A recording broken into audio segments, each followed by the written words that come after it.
50 days for the second time, all live on YouTube. Now this time, I'm going to be using leads from a few different places, but one of the places I want to talk to you about is LeadZolo, where they generate all of their leads from YouTube ads that are specifically going after motivated sellers to come to us so we don't have to pull lists, we don't have to cold call, we don't have to talk to people that aren't interested in selling their property. We're just able to close motivated sellers. Now, I've actually closed their leads before live on stage at Wholesale and Live, where I won that belt right there. So has Seamus Goss, Max Jimenez, Naaman Taylor, Eric Klein. Some of the biggest names in this industry have all used LeadZolo. And hands down, we say it's one of the best lead sources for any wholesaler out there. So now it's your turn.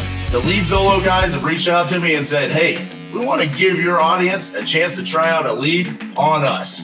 For a limited time only, you can go to leadzolo.com/titanium and you could get 10 leads for only $1,000. Usually their leads cost about $300 a lead. So this is a hell of a deal that they're giving to anyone that comes out and watches the 50 deals in 50 states in 50 days challenge. If you want to check out the quality of these leads, come watch me close them live Monday through Thursday, 10 a.m. to 6 p.m. Central, where I'm closing LeadZolo leads all day, every day.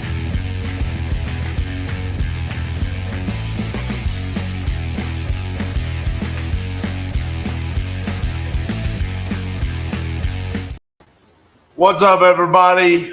Welcome to 50 Deals, 50 States, 50 Days. Day number 24. We are almost halfway done. Seems unreal. You can't make me stop. Say what? I said, you can't make me stop. Oh, man. I can't believe we're already this far in. I had a funny thing happen yesterday. So I always have the live up on one of my devices so I can see the comments come up prior to them popping up on StreamYard because there's a delay. And so I had issues where it was on my cell phone because I wasn't using my cell phone for anything yesterday. And there was a delay because I kept losing, like it kept pausing itself. So I was like 13 minutes behind. So when we finished, I just left my cell phone running. And then when it finished, it automatically said, well, because you watched this video, you should surely want to watch another 50 Deals, 50 States, 50 Days video. But it went to the original 50-50-50. Mm-hmm. And it went to day 3, part 2. And the reason why there was a part 2 is because I didn't think I could go past 8 hours. So I would always stop and then restart. Okay. So part 2 starts running. And because I'm OCD, I let it run because I was like, well, I don't want to stop it because then that would hurt the average watch time for that video. So I just let it run. Okay. So we finished up our day with everything that we were doing, talked to everybody, and Garrett, who left town last night to go to his sister's graduation, me and him got to talking about hockey because Trinity's trying out for the AAA team here called Dallas Stars Elite this weekend. And Garrett has been a hockey player his whole life. He knows what that's like. He tried out for DSE multiple times. And so we just got talking about hockey and sports and stuff like that. So then he leaves. I come back, and I needed to write up the contract for Oklahoma. So I come in here, and I turned the volume up to see what I was saying at the end of day 3 of the original 50-50-50. Okay. Now, the amount of pride that I have in our growth. Should I be scared? I was cracking up. I mean, I was like, I think I no less than said 50 times, guys, if you're interested in buying any of these deals that I'm locking up, let me know. Because on day 3, you were still delusional, like you were going to dispo too. if you wanted JV with me, you just let me know. And so far, we had locked deals up in Cleveland, Kansas City, and Oklahoma City. Like major markets. Like we hadn't even gone to places like South Dakota and Wyoming and these crazy locations that are almost impossible to dispo in. And hearing me talk about, well, let's check our KPIs. So I had our KPIs. So then my KPIs for that was showing how many text messages I sent and what the response rate was. And me talking about, well, we had a 30% response rate in Cleveland and a 32% in Kansas City, but a 37% in Oklahoma City. And I was talking about how crazy Kansas City was because we had gotten like 4 contracts that day in Kansas City. So it was hilarious just to hear the difference in how we're handling things now, the growth over the past 2.5 years since the original 50-50-50. I mean, it's fun to see because the reality of it is that as an organization, as a leader of the organization, I don't feel that growth on a daily basis. But like a tree. But yeah, exactly. Consistent as a tree. But seeing it, I mean, oh my goodness. Like we're so much more confident in our abilities to perform on the contracts. And seeing like today, this morning at 6:30 this morning, we got the signed contract in Miami, Oklahoma. This morning, when I walked in the office, me and Patrick are talking, and I'm like, hey, who bought that deal in Jay, Oklahoma from us? Was it one of Zach's deals or was it another deal? Oh, yeah, it's one of Zach's deals. Oh, that's so good because I was talking to him about like, hey, like let's change it away from, I know Miami's not far from Tulsa, but it's still kind of. It is. It's closer to Joplin, Missouri than it is Tulsa, Oklahoma. Exactly. And so I was like, you know, hey, maybe for better results, we need to like get out of these rural Oklahoma towns because you're not going to, anyways, you're not going to have as much luck as he had sent over like 20, you know, and I know how he's generating, you know, these leads. And I'm like, look, like it's cool when it happens. And yeah, you're going to get a lot of people saying like they're motivated to sell, but a market is a market and supply and demand and you know, your typical economics in real estate markets are going to apply. I will be honest with you. Like one of the things that I like recently thought, side note nation, is, you know, something that maybe we should either do like a podcast together on, or we should potentially, you know, put into our video course is like our little brain version of real estate economics, because it's crazy to me how many people are in this and they don't understand basic economic principles when applied to real estate markets. So anyways. So, you know, Anna says that's funny what a huge difference 3 years makes. I heard at the end of the video, I said, Anna, we missed you today. I know you joined in late. So already on the 3rd day, Anna was a regular on the original 50-50-50. And I guess on the 3rd day, she showed up. I think I actually said you showed up at 3 p.m. So yeah, it's cool to see that people have followed our journey, going all the way back to that. The other thing that I noticed was I was exhausted at the end. Oh my God. I was just like, bro, today was a grind. Oh my goodness. And we're only 3 days in, and I literally said, like, I don't know how I'm going to be able to handle some of these West Coast cities and still handle the recon and the dispo. And listen, we were in a full on grind in 2020 to survive through that challenge. And it's funny, we're in day 24 now, and this second go around, I don't feel that. What I feel now is utter excitement. We are a week away from the Titanium Crucible. I'm super excited about that, June 9th and 10th. Kip's coming. We've got other people that have been on here that are coming back. Randy and Lisa are, they're in New Mexico as of yesterday, road tripping all the way here from California. So I'm excited to do that. And I have a ton of energy. I mean, I think we saw that yesterday. Me and you did a long 30-minute intro yesterday. And then I just got on the phones. And the next thing I know, we were 3.5 hours in, and I hadn't taken a break. I'm going to be honest with you. Yeah. Like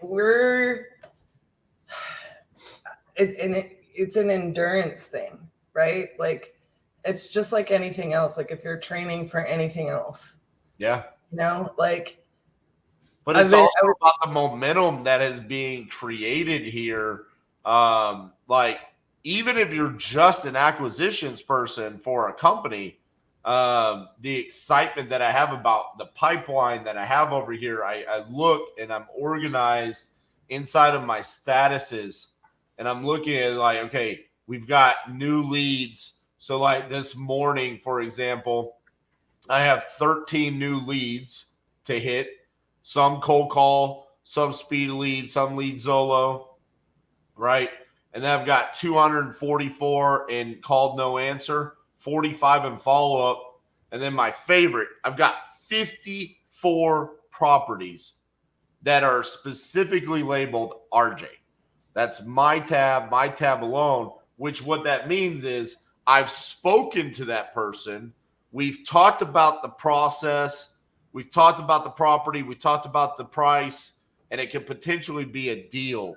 So the momentum that we have here, like, dude, it's infectious. Like, I mean, it is like, I'm obsessed about it, and it's crazy how things come into your life when you talk about it and you start feeling a certain way. And it's like the law of, I can't remember what it's called. It starts with an R. But when it's like when you go buy a car and then all of a sudden you start noticing how many of those cars are on the street, right? So yesterday I made a comment about our KPIs as speed to lead. And I said, dude, I've sent 8 contracts, 7 are signed, but the one that didn't sign has already told us he signed with someone else. So I got to get something going on speed to lead because we're pretty much done there. Guess what happened this morning? The one guy that didn't sign the contract called me this morning and said, yo, hey, I've got issues with the contract that I signed with this guy. And I don't know if he's legit. I don't know if he's real. Like, he's acting funky. And so I said, what do you mean? And then next thing you know, after a 20-minute conversation, he's saying, I'm going to go have a conversation with this guy. If he doesn't tell me the same thing that you're telling me, I'm going to tell him we need to terminate because he's trying to price drop him. He's trying to extend the closing to exactly what we were offering. And so what I told him was, well, yeah, I kind of told you that up front, that's where we needed to be, right?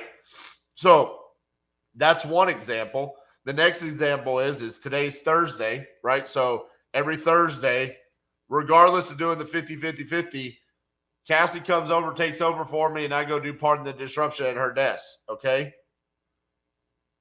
Here's some of the questions we're going to talk about today. With real estate taking so much of your time, how do you balance your lifestyle? What a perfect time for that question to get asked to me in the midst of what we're doing right now? I can't wait to answer that today. The other one is, what are common mistakes investors make during a recession? What are 3 tips you have for first-time real estate investors? So it's funny because I'm just sitting here today and I'm reflecting on what is today going to look like. There have been prior Thursdays where we have struggled a little bit with the schedule and making sure that we keep the momentum going. So I want to be better today, right? And then I'm thinking about part of the disruption and the questions that were asked and how I'm going to answer those. So it's I'm excited. I mean, I'll say I'm sure you guys can feel that a little bit. I'm excited for the day. The other thing that excites me is that the KPIs. I mean, here's where we are through 23 days. There is a gap there between the contract sent and the contract signed. But I'm extremely proud of what we've been able to accomplish so far. 89 contracts sent, 58 signed. We do have 6 terminations. We have 31 in dispositions, and then we've sold 16 are in escrow to be closed, and 5 have closed. If you'll notice there, we did get a big one down there at the bottom under minute pages. We moved one for a $70,000 assignment. So, again, excited about these numbers. How can you not be? Already been able to generate in 23 days, over $300,000 of revenue with an opportunity with 30 more properties to dispo. And it's funny because every day we're selling a property. Every day. Like Monday, Reedsville. Tuesday was I can't even remember. Roswell, yes. And then yesterday we moved Bradenton. So great problem to have when you can't remember what properties you sold, right? I was literally just thinking about man, I need to check if Wolf and Dallas are on there. And did we get any other properties signed yesterday? And I'm like, no, yeah, I'm keeping up with that. I mean, I know you are, but in my brain, I'm like, no, hold on. Dallas is not on there. I didn't know that we have a signed JV agreement. Do we have a signed JV agreement on the Dallas property? Well, it's Josh D's. I mean, he's fam. We need to. I kind of see it the same way, and that's why I was like, "Is it on here?" That here in the next hour or so. In the next hour, we'll have that signed. So if that's the case, this is. Let me showing those addresses. 90 and 59. 90 contracts sent. We're already at 59 signed. 86 was our entire total in 53 days, the first go around. I mean, and the ability that we've already sold 21. Super proud of the team. Because here's the other thing that we're not talking about, okay? The team has wanted this for so long. And going to them, the only one that really knew by being with us was Keaton. Patrick knew to a certain level because he was watching and he was talking to you on a daily basis about JV deals and stuff like that. But now I think everyone here, for Justin and Josh and Garrett and Trent and Dixie and even our VAs, I think they're starting to see there is a sense of urgency, right? I talked about that a lot prior to us starting this. It's hey, boys, we got to move with a better sense of urgency. It's got to be a sense of desperation. Like, you've got to make this happen.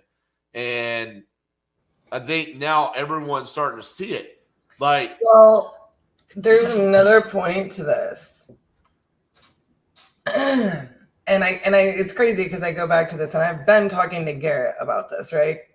We talked a little bit about Garrett, new to dispositions, new to this whole entire experience. I already talked to him, and I was like prepping, certain members of the team to, it's going to feel overwhelming. Like, this is going to feel overwhelming. Here's how you handle it. Here's what you need to do. And like, I always refer this back to, like, if you have a personal trainer, right? Like, you're training for an endurance race, it's going to get very easy very quickly. Like, day one, you feel like you're trying to run 5 miles and you want to die after 1.5 miles. That's where some people, were at going into the 50 deal challenge on, and then some people were like, okay, at 2.5 miles, I'm going to be like, not wanting to finish this, but we're almost being halfway through. Like, everybody kind of like grasps, exactly what's going down. And this is like, now I can run 5 miles without even really breathing heavy. Like, you know what I mean? So it's been a fantastic, almost first half to this. I am super proud of the team. I don't even know. Like, the second half of this is going to be just so much fun, in my opinion. Well, we've talked about it already. I don't know how we stop. I mean, I really don't. The momentum is going to be so strong that there's no way. Even our lead sources are saying the same thing. They're like, please don't stop. You're the best testimonial that we could ever have. And it's true. It's nothing special. I mean, I say it all the time.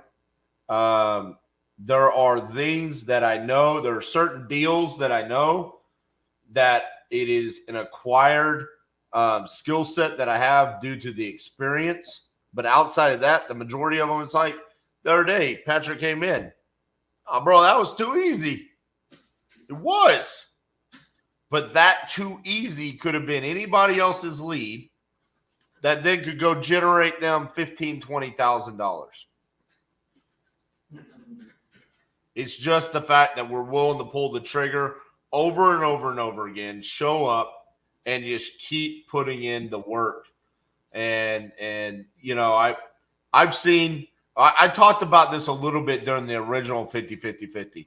I was upset that I didn't get support from our peers. Like, I was oh my gosh, I forgot about that. I was like, dude, we're out here. We're grinding. Where did my friends go? They're silent. There's no comments. There's no likes. There's no shares. There's no anything. Guess what? There has been support this time. There has been support. True friends have stepped up. People like Chris Jefferson buying multiple deals from us, right? Taking our phone calls, hopping on the live. Leon Barnes, Eric Brewer. Eric Brewer is a fucking machine. Like, you want to know someone that is the real fucking deal? Eric Brewer is the real deal. You call that dude, and he's like, yep, we do deals there. This is what I need. Boom. Closes deals. Just gave me like goosebumps. The other day, all of a sudden out of nowhere, I saw our Facebook viewers just shoot up out of nowhere. Why? Quentin Flores shared us to his group and said, yo, hey, you want to learn how to do this business? Go watch what RJ and Cassie are doing right now, right? These are people that I didn't see that kind of love during the first time. We have seen it here. And of course, we see you guys that are here all day, every day. The people like I really hope his name is Chris P. Bacon. It's not. It's not? No. Well, anyways, Crispy Bacon is here. You know, Kip, Anna. I guess you weren't paying attention that day whenever. No, I didn't. But even people like Dana Invest, like I see you show up on a daily basis. We've got people making us we use it every day. I love it. Our KPI spreadsheet, which by the way, Doug has just retired from showing up since then. But I love the support that we've had. It really means a lot to us. So that being said, you guys are interactive this morning. Steve says, got Mississippi Queen playing right now, getting pumped up already. Love it. Do we have a deal in Mississippi? We don't have a contract in Mississippi, which is shocking because I know we've sent 3. Mississippi. It's Good morning, Anna. good morning, love. Have an amazing, prosperous day, Angel. You too, Angel.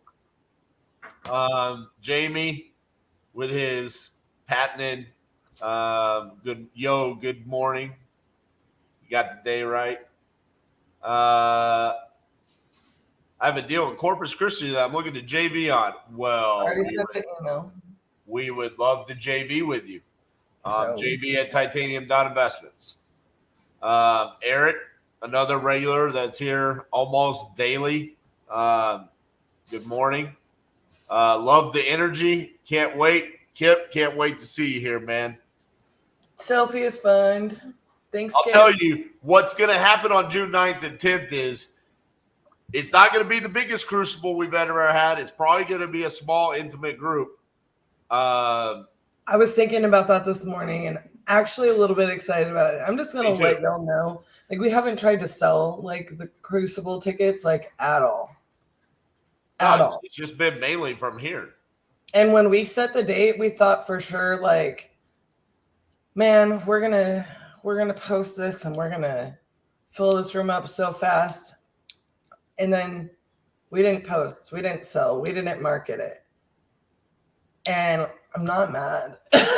I'm excited because everybody that's coming is like people that we know. And it's like yesterday I was talking to a guy that we sent a contract to and an invoice to, and he was like, dude, I've just been afraid to pull the trigger on what you're doing in the 50-50-50. Will you just like hold my feet to the fire and make sure I take the action? It's like, oh yeah, Bubba, I got you. Penn, our company is in the middle of switching over to the closing model, similar to what y'all do. I'm excited. That's awesome, man. I'm honored that you have showed up on a daily basis and watched what we're doing over here and said, hey, let's replicate this, because it's why it's here, right? To show you like the wins, the losses, and then how you could just turn around and replicate it for yourself. Well, and then that's to my point with this crucible. This is going to be our first 2.0 crucible, which I'm super excited about. And to his point, like, I am going to be so focused. We've learned so much over the past couple of years of doing it. And yeah, I am super excited to just dig in. And realistically, you can ask our entire team. Like, we harp and hone in on. Bro, look at this. This is what I love. I wasn't talking. I'm You sorry. know why sometimes I sit here and I'm quiet. I'm sorry. I saw Let me this. mute myself. You can now celebrate with me, okay?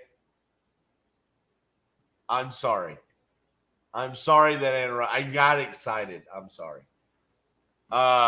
Jordan Holt, this is why you came to the Crucible, and we inducted you into the Vol Hall of Fame right here because of this kind of stuff right here. You came on, you watched the 50-50-50, you said, hey, lead Zolo, here's $1,000. You got 6 leads, 1 contract secured, another out for signature. Like, bro, that's what we're talking about. Like, take that action.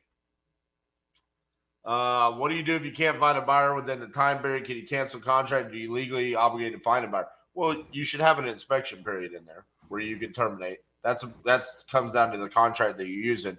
The other thing about this is you're never legally obligated to find a buyer. You're putting on the contract, I assume, that you are the buyer. So yeah, you're you legally really obligated to buy the property. you need to study the contract. I know you're new at this, and we're super glad that you're here, and that we have the opportunity to answer questions like this. But yeah, you really this is what I got interrupted saying. Like, a couple of the first things that you need to become a master at is understanding contract law, understand the dynamics of the deals that you're doing, and then becoming a master underwriter. Like, there is a reason, as much as RJ, like, you know, harps on like agency and stuff like that, you know, there's a reason like contract law is in every CE, in at least in the state of Texas. There is a reason that you need to understand how to comp and underwrite a deal if you're going to be in real estate. You need to be a master at those things first and foremost. And until you are playing with fire, frankly. So yeah, you need to study exactly what those contracts mean, or however you have whatever contract you're using, etc. You know, get with somebody that real, you know, I always hate saying this, but realistically speaking, had we had somebody that was us, that's what the Crucible is.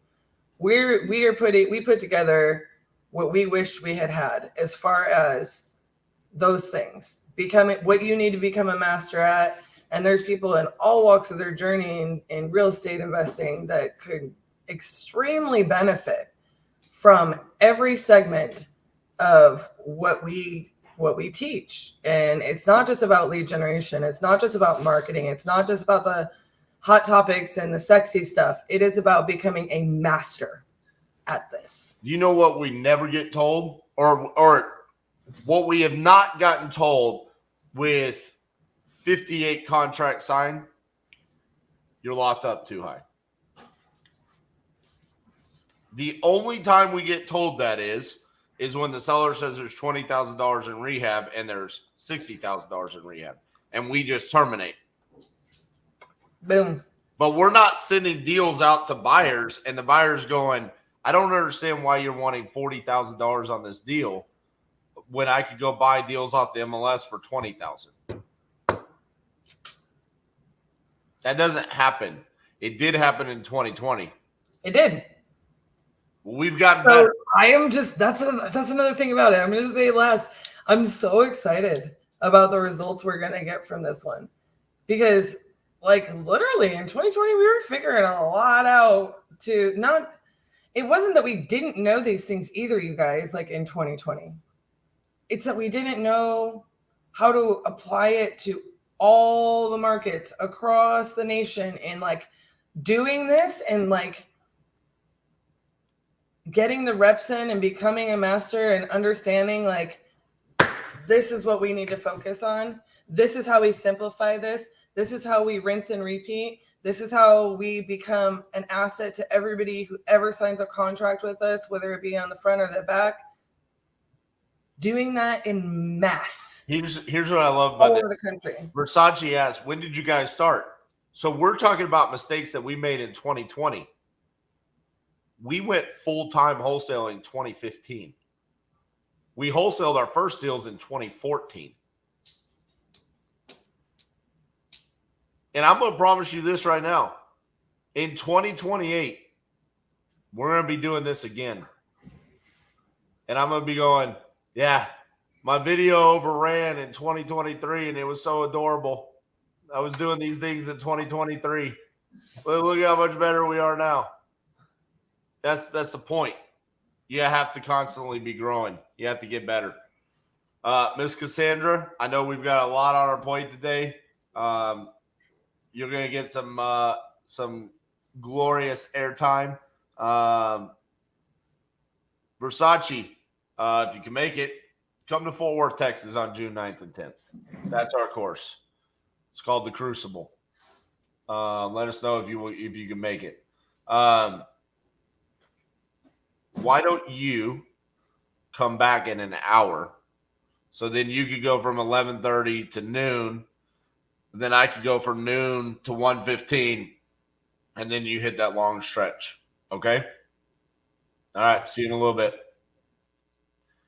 All righty. I said it yesterday. I'll say it again. I tried to pretty it up. My second least favorite titanium logo is the Mississippi logo. I will say it's not like terrible. It's just underwhelming.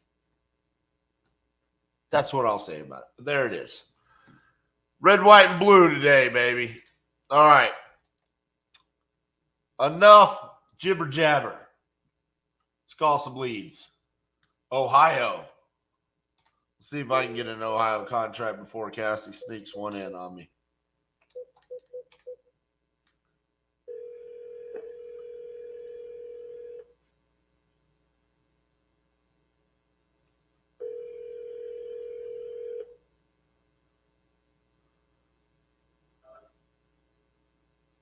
Hello?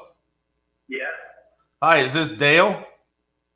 it surely is. Hey, Dale, this is RJ Bates calling about your property there on Lakeshore that you entered on my website saying that you're looking to sell. Is that correct? That is correct. Excellent. How much are you looking to get for that property? Well, I'm going to need somewhere around 200,000. Okay. I know it might be much, but that's what I need to get out of it because I still owe 116,000 on it on the mortgage. All righty. Why do you think it's too much? Well, that's what I've been told sometimes. That's because it needs work. I see. What's the square footage of the property? Man, I couldn't tell you. I know I can tell you it's a double lot. We're on 2 lots for a set. But I can't tell you offhand how much. Okay, I'll look it up on a different system. Yeah, good picture of it. 3-bed, 2-bath, 1,394 square feet. I say, yeah, it's 2.5 baths. And there's one room in the back there, but it comes off the garage. It can be in a bedroom or another living room, whatever anybody wanted on it. Gotcha. I think the thing that's kind of killing you more than maybe the condition is the location. You know, I mean, you've got the auto sales place right across the street from you, right? Right. And then, you know, you're right there on that double yellow line street. Some of those are kind of like red flags for investors. Right. Um, But we're going to do a $9 million project right on the other side of the auto place. We're going to put condominiums and docks in there. Okay, I think it's going to be about $9 million by the time it's done. They're currently selling lots. And I think they're supposed to be $70,000 units, but I'm not sure. Gotcha. So have you spoken to like realtors about selling it? Yeah, I talked to somebody in Columbus. I think he's going through HUD, and we had it set up, but you know, he wouldn't give me enough to pay the mortgage off. So I was supposed to sign it that day. I called them in the morning. They sent me a contract, and I thought I was going to be included in that. He said, "I'll give you $70,000," but then I had to take that $70,000 and pay out $161,000. Right. I wouldn't. So I just wasn't going to do it. I can't do it. Yeah, I mean, just being honest with you, I don't think that we're going to be the buyers for you just because of the location. It's just we kind of have things that we don't buy on next to commercial, double yellow line streets. Those are kind of non-negotiable for us. Realistically, man, I think your best option there is to try to find a local realtor I know you said you got somebody from Columbus, but if you can find someone that's local, they might be able to help you out better than someone from Columbus. Yeah, I imagine so. I tried local, but when people went to the house, everybody said it doesn't need repair. Right. So, but I'm sure somebody come along with my local, like he said. Yep. I'm gonna go. All right, man. Well, best of luck with everything. Okay. Yeah, thank you. All right. Bye bye. No.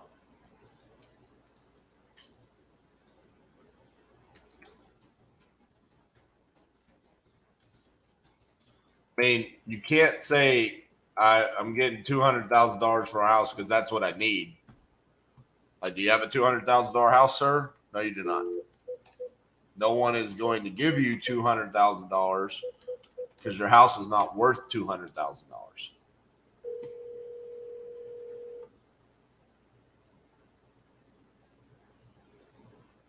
Hello? Hi, is Linda there? Yeah, this is she. Hi, Linda. This is RJ Bates calling about your property there on McHenry. How are you doing? Okay, can you repeat that, please? I was calling about your property on McHenry. Yes. Yeah, you entered it on my website saying that you were looking to sell, but is it currently listed on the MLS? Yes, but I can take it down. Okay. Let me see here. So you're asking 100,000 for it? Yes. Okay. What's got you looking to sell the property? My problem with the property is I work in DC and the commute is being a struggle for me. I see. So I'm willing to go down the price and cut my losses and leave because I can't get clients in Baltimore and I thought I'm going to be able to, things like that, mainly that. Okay. When you say you're willing to come down on the price, I mean, how much are you talking about? No, I cut it down from 120 to 100,000. I see. So how much do you want to offer me? I don't know. I'm taking a look at it right now to see.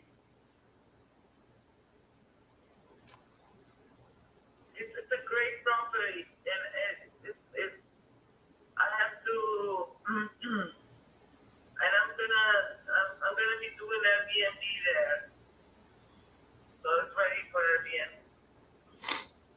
So, but you live there right now, right? I live there right now, yes. Okay, so you said what your plans were is to use it as an Airbnb. Yeah, that's my other exit, if I don't get to sell it. But it's not something that I'm interested in. Right. Because I can't.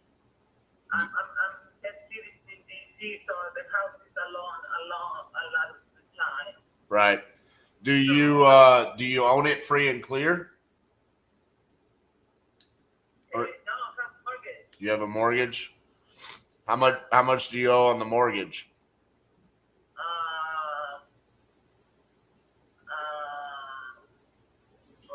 It's like 90.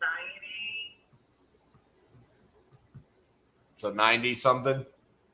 Yeah. Would you be open to us just taking over the mortgage? No. Why not? I mean, I want to sell the property. I don't want that you get in my financing or anything like that. Well, it's not necessarily getting in your financing. It's just we start making the payments on the mortgage, Told me that's a scam and it should stay very away from it. I call a lawyer because I was interested in doing it and he told me stay away from that. He told you it's a scam? It sounds like you called a lawyer that doesn't know what the hell he's talking about. I mean, that's definitely not a scam. I mean, you can literally look up on the IRS website where the IRS says, here's how you can sell a property subject to the existing mortgage. I live in a house I bought subject to the existing mortgage. My partner lives in one. I mean, that happens on like tens of thousands of properties are bought daily subject to the existing mortgage. That's not a scam. He just doesn't know what he's talking about. I mean, I'm just saying, you have the property listed for $100,000. You've had it listed for 63 days. You know, if you were to sell it right now at $100,000 and you have realtor commissions and closing costs, you're pretty much just paying off the mortgage. So it's like, okay, well, you could leverage that mortgage. An investor looks at that and says, yeah, I mean, I can come in, I can give you some money and take over the mortgage and start doing it, holding it as a rental property, Airbnb, like what you were talking about. It's a more beneficial move for the real estate investor. It doesn't have to stay there forever.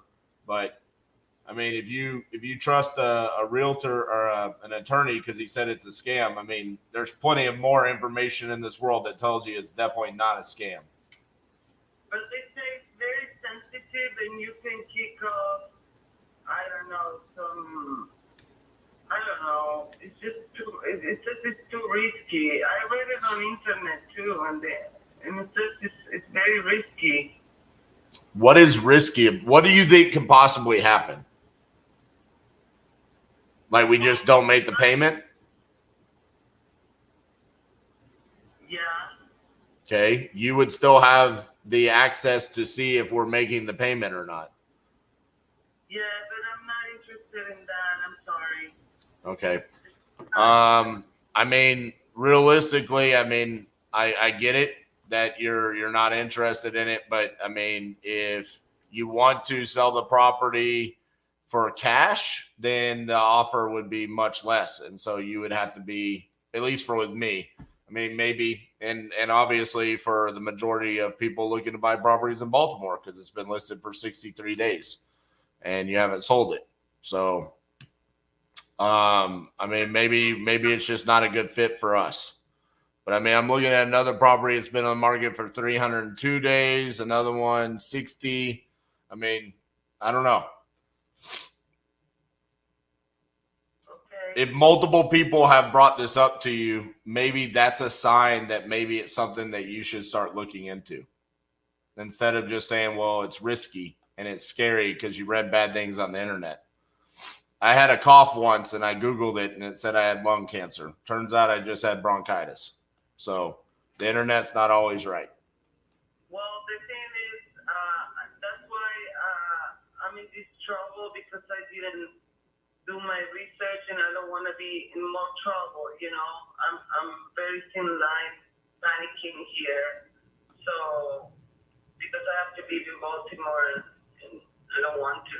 But that's what I'm saying. I mean, it could be over.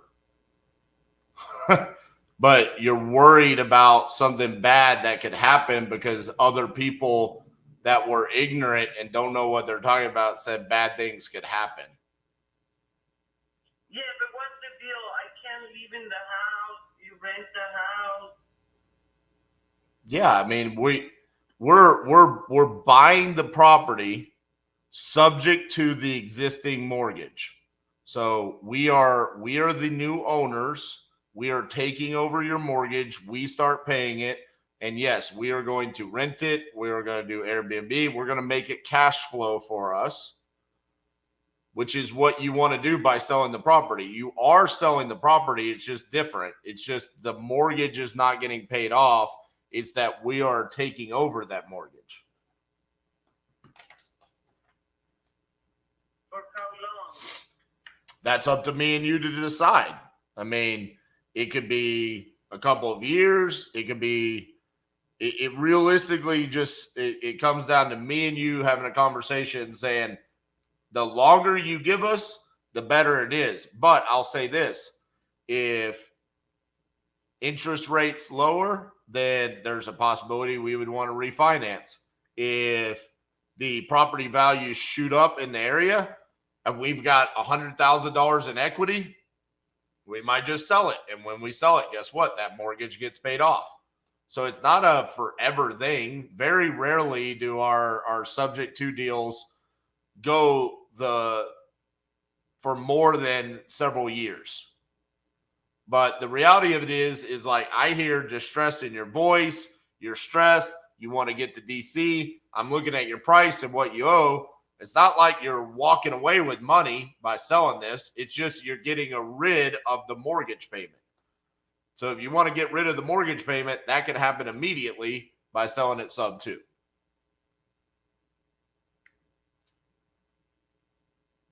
How much is the risk for me? The risk is that we don't make the payment. And if we don't make the payment, you have the right to take the property back. But that is the number one. I guess the other risk would be is we come in and we just tear the place up and don't make payments to you. But again, we don't do that. Like we're investors. We're coming in to make the property. I'm looking at it. You've already got the place. It's remodeled. It looks beautiful. It's set up. It's ready to go. Like it's ready to start cash flowing immediately. Our objective here is to take that and start making money with it and solve your problem. So you have a very small amount of risk, in my opinion. You still have insurance on the property. The taxes will be getting, I'm assuming your mortgage includes your taxes and insurance, correct? Correct. So you're still getting all of that taken care of.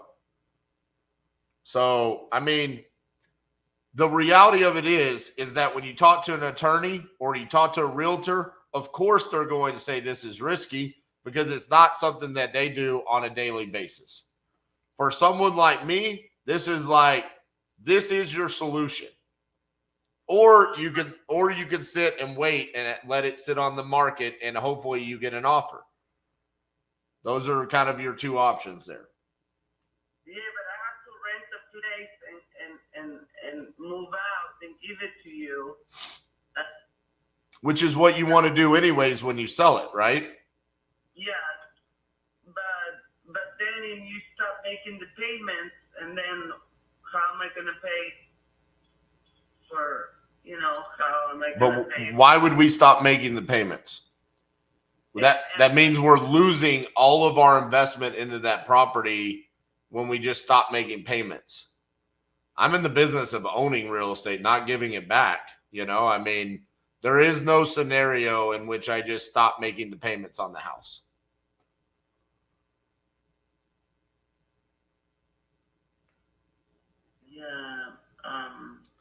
Because in that case, why if it's like, why wouldn't I just sell it? Why wouldn't I just sell it to another investor? Like if I just flat out just can't afford it because the world fell apart, then I would go to another investor that I know. You're in Baltimore. You know how many investors I know in Baltimore? Hundreds. I could just call and say, hey, I've got this sub 2 deal. I mean, what's your monthly payment? What? How many do you have in subject to? What's that? How many properties do you have in subject? My house, my partner's house. We got another one in Fort Worth, Texas. We've got one in Eagle River, Alaska. Those are the ones that I can think of off of my head that we have not. Those are still sub 2 that we have not refinanced or sold. Because again, remember, at any point in time, if we refinance or we sell it, then your mortgage gets paid off. And that's the likely scenario is what you are giving us is the benefit that you're giving us is that we don't have to come bring you $90,000 from another lender that cost us money. So we're able to just walk in, solve your problem, which is what you're going to be having happen anyways. And for the next couple of years, maybe even not even that long, it allows us to cash flow until we eventually decide to refinance or sell the property. Actually, I'm talking to another young lady in pretty close to Baltimore about doing sub 2 on her property because she's fallen behind on her payments. And so she's about to lose her property. And so what we've told her is, okay, we're going to catch up your payments and then sub 2 it. And then we're going to rent it out for probably 3 years and then sell the property. That's our exit strategy on that. I would say this is probably a very similar situation, except I really like your property. I mean, it's nice. It looks really good. So I don't know that I would want to get rid of this one. This might be one that I would want to keep. So maybe the end scenario there is we refinance it. But again, I think like if we were to do this deal together, you and I would stay in communication, like not on a daily basis or anything like that, but you would have access to see if we're making the payments. You can always reach out and talk to us about, hey, what's going on? Do y'all have any plans of selling the property or anything like that? I mean, it's not like we just go ghost on you, you know? I mean, because we're kind of in a relationship at that point in time.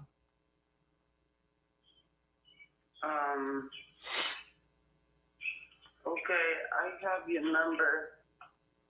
I can't do something that I don't know what I'm doing, and I'm gonna need a real estate lawyer because they say you need a real estate lawyer when you do a subject to. Who told you that? In the internet, it says No. you have to have a lawyer because. Okay. Well, as someone that does sub 2s, I've never had a real estate attorney. So I know what you've read. But I mean, you can hire an attorney if you want. I think at the end of the day, that's a waste of your money, and you're going to get someone that's not understanding what we're trying to accomplish here. We can have an attorney at a title company that what they do is they are going to pull title to verify what liens are on the property. And they're going to see, okay, there's a first lien mortgage on the property, and that's it, which is what we are buying subject to that mortgage. And then we can close through a title attorney, but it's not a real estate attorney that's just going to come in and like consult us on how to do this. I mean, that's just how I do things. And listen, if we're not a good fit, that's okay. All I'm saying is the only way that I see me buying your property is subject to the existing mortgage, and that solves your problem. Otherwise, if you don't want to do that, it's just you're going to have to sit on the MLS and wait for someone to come in and offer you the $100,000, go through the inspections. You're going to pay the realtor commissions, and then you're going to pay the closing costs. Yeah. Okay. Yeah, I'm gonna have to do that because I don't know this subject too. Unfortunately, I don't know. So if I haven't done a good enough job of explaining it to you, would it be better if I found a attorney out there that understood sub 2s that I've done business with to explain it to you? Sure. I mean, I don't want to waste their time, so I only want to do that if that's something you're serious about doing. But I mean, it feels like you're really worried about the bad side of this instead of the positive side of things, which is, hey, you get to move to DC. You don't have to worry about this property anymore. I mean, there's also a positive side of this where like this headache can be over with. Yeah.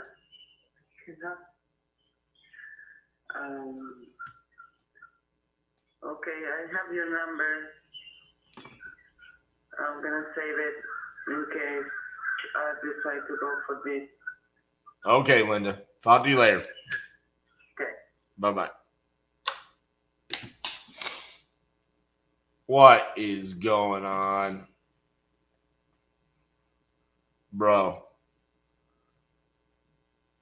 I can't believe y'all didn't say anything about my lung cancer bronchitis line.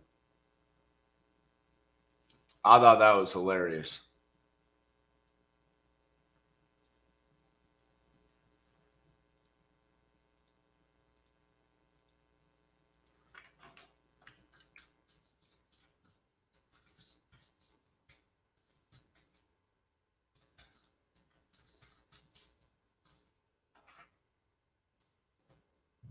Speaking of sub twos,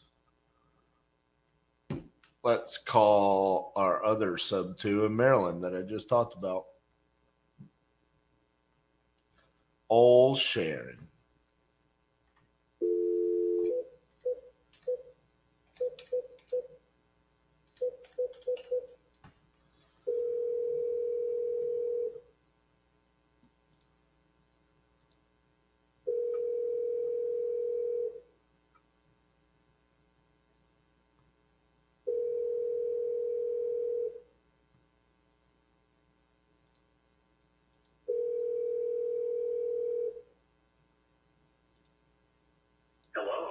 Leave a message after the tone. Hey Sharon, this is RJ Bates calling about your property there on Shallow River. Just wanted to see if you talked to your son and if we were ready to proceed. Give me a call back, 817-710-8689. Thank you.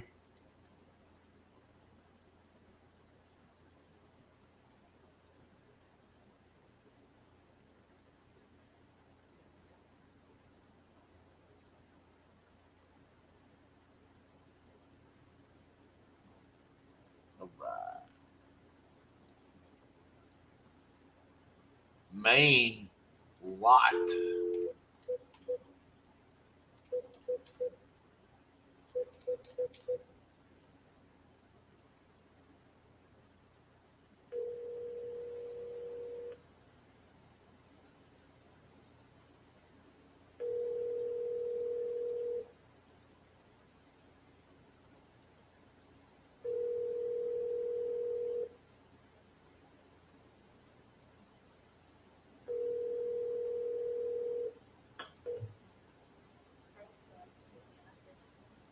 At the tone, please record your message. When you have finished recording, you may hang up or press 1 for more options. Hey Pamela, this is RJ Bates calling about your property there, or I guess it's a lot. I'm not sure what it is. It says lot, but then it also says structural fire water damage. So maybe it's a house that burned down and you just sell it for lot value. But Meadow Road. If you could give me a call back at 817-710-8689. Thank you.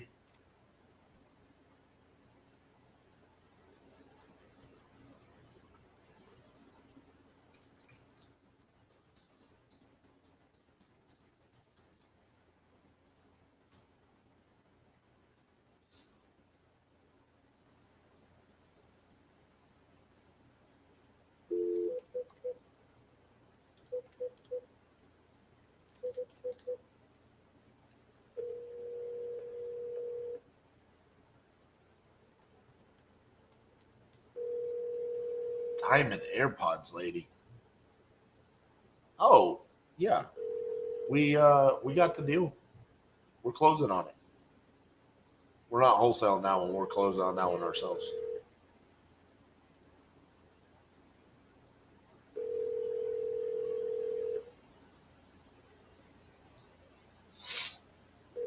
Rod, leave your name and number and I'll get back with you.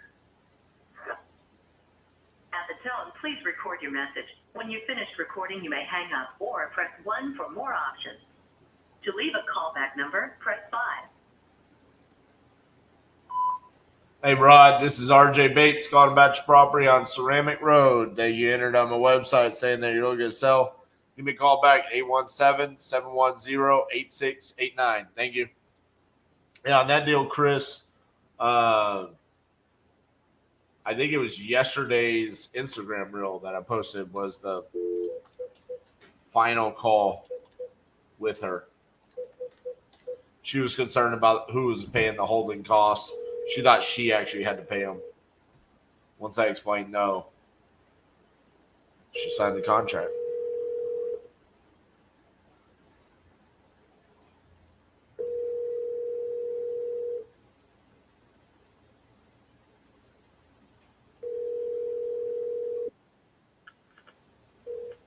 has been forwarded to an automatic voice message system. 805444. Available. At the tone, please record your message. When you have finished recording, you may hang up or press 1 for more options. Hello, this is RJ Bates calling about your property on El Dorado Avenue. You entered it on my website saying that you're looking to sell that property. So if you could, give me a call back at 817-710-8689. Thank you.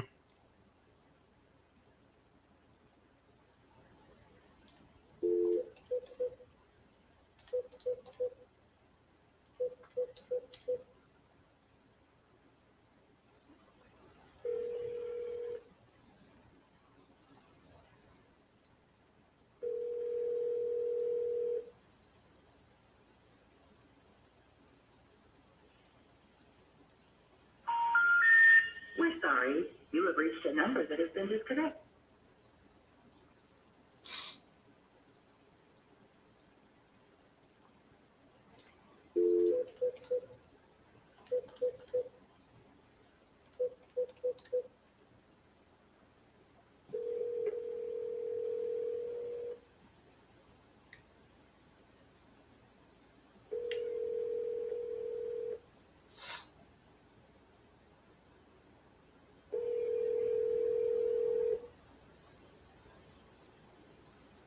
Hello, it's Tom.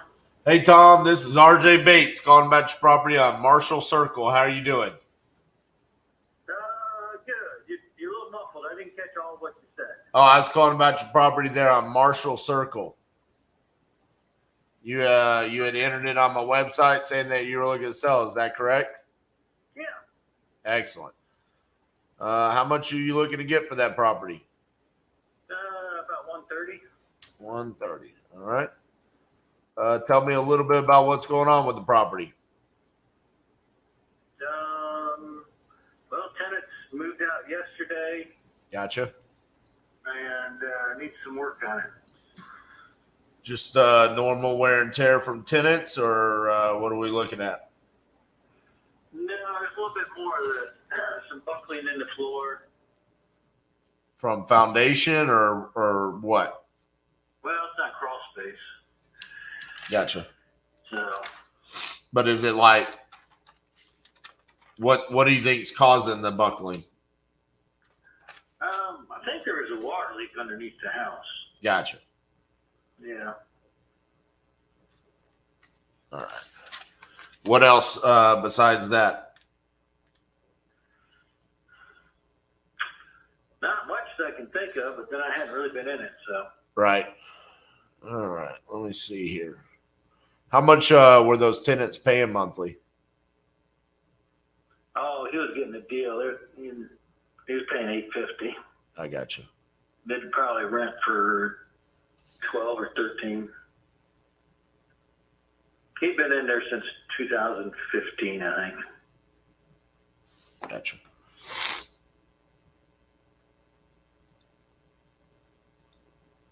All right, give me just a few minutes here.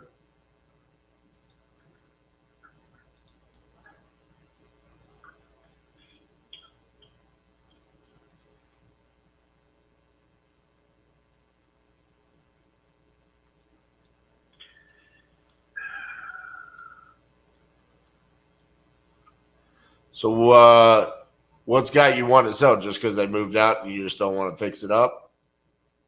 Yeah, I don't want to mess with it. I gotcha.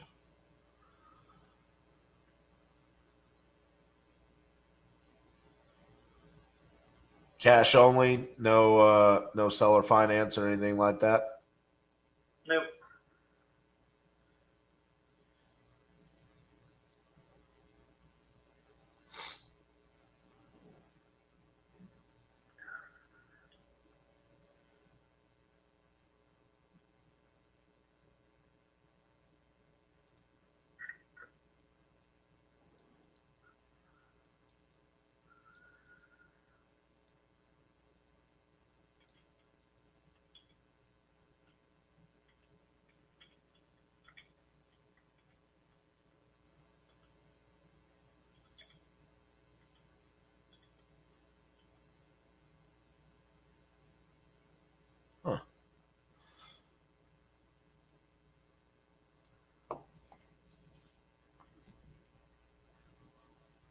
Out of curiosity, how'd you come up with the price of 130? That's the number I like.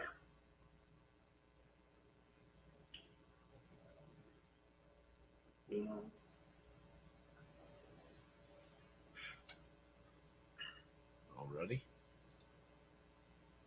Yeah, I figured if it was fixed up, it'd go close to 2, maybe 180, 200, something like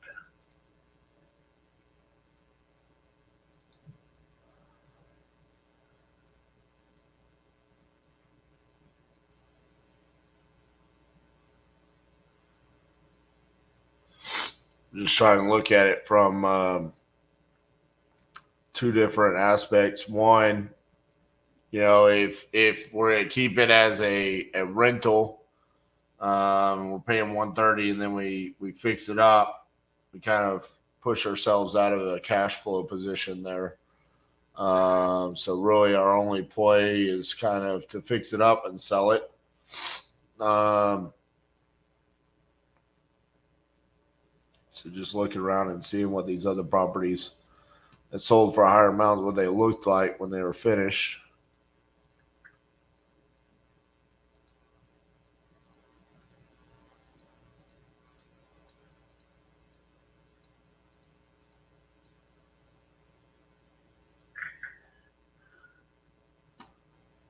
It's kind of strange. Some of them are really nice, and then other ones they didn't do a whole lot to them. Is this property is only 925 square feet, right? Yeah, it's not too big. It's a nice big double garage, though. It's probably almost as big as the house. Yeah, I see it back there. What about the roof? Has that been replaced, or is it still that brown roof? I would say nothing's been done to it lately. Okay.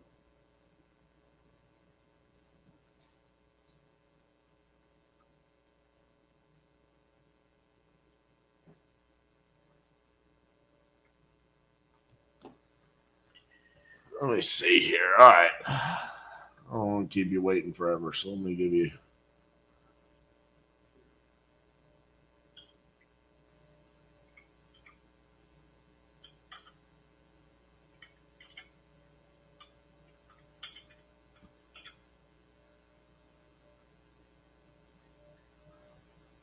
I think I need to be closer to like 115, 120, to be honest with you. Mm-hmm. 925 square feet. It's not big, but taking care of the buckling there. And then, like you said, not much has been done to it recently. Just taking into account for like a full cosmetic rehab there. Mm-hmm. Feel pretty comfortable at, like I said, 115, 120.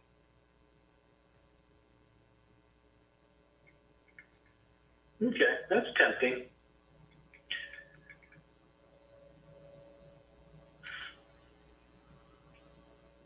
So what's the next step? Well, the next step would be if you're okay with those numbers, I send over a contract to you. You sign the contract. We come out. We do our walkthrough. We open up title. And we get the thing closed inside of June. Pretty seamless process. Okay. The property is actually my sister's name, I think. Go ahead and send me over the paperwork and Let me just look here real quick to make sure I got her name and stuff. Let me pull this up on a different site.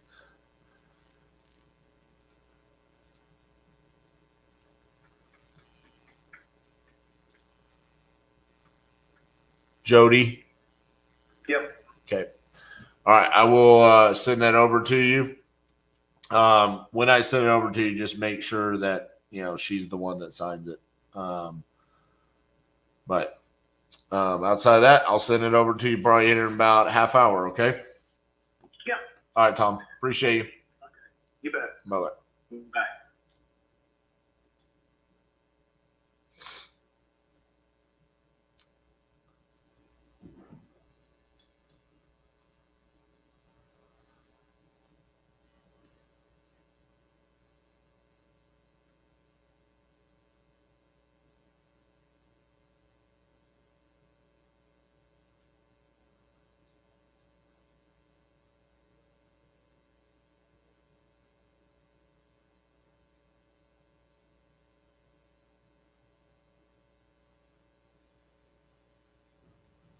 Okay.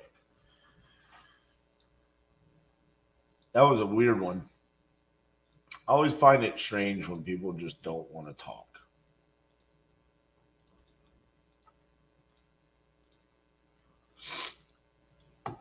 Like if he had actually given me a better explanation on the price, I might have been better on my price.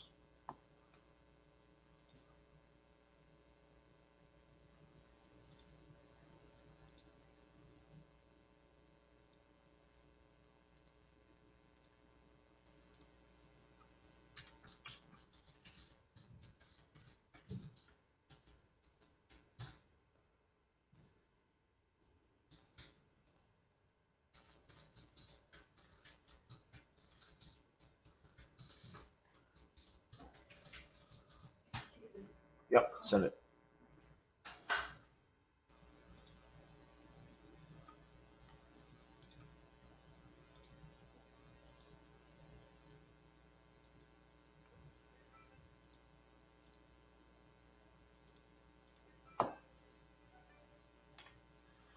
Hello, this is RJ. Hey, RJ, I'm calling for Patty. You spoke to her yesterday. My name's Jeff Maroney. Hey, Jeff, how are you doing? I'm good. Why don't you run this proposed deal by me? Yep. All right. So let me pull up my information here.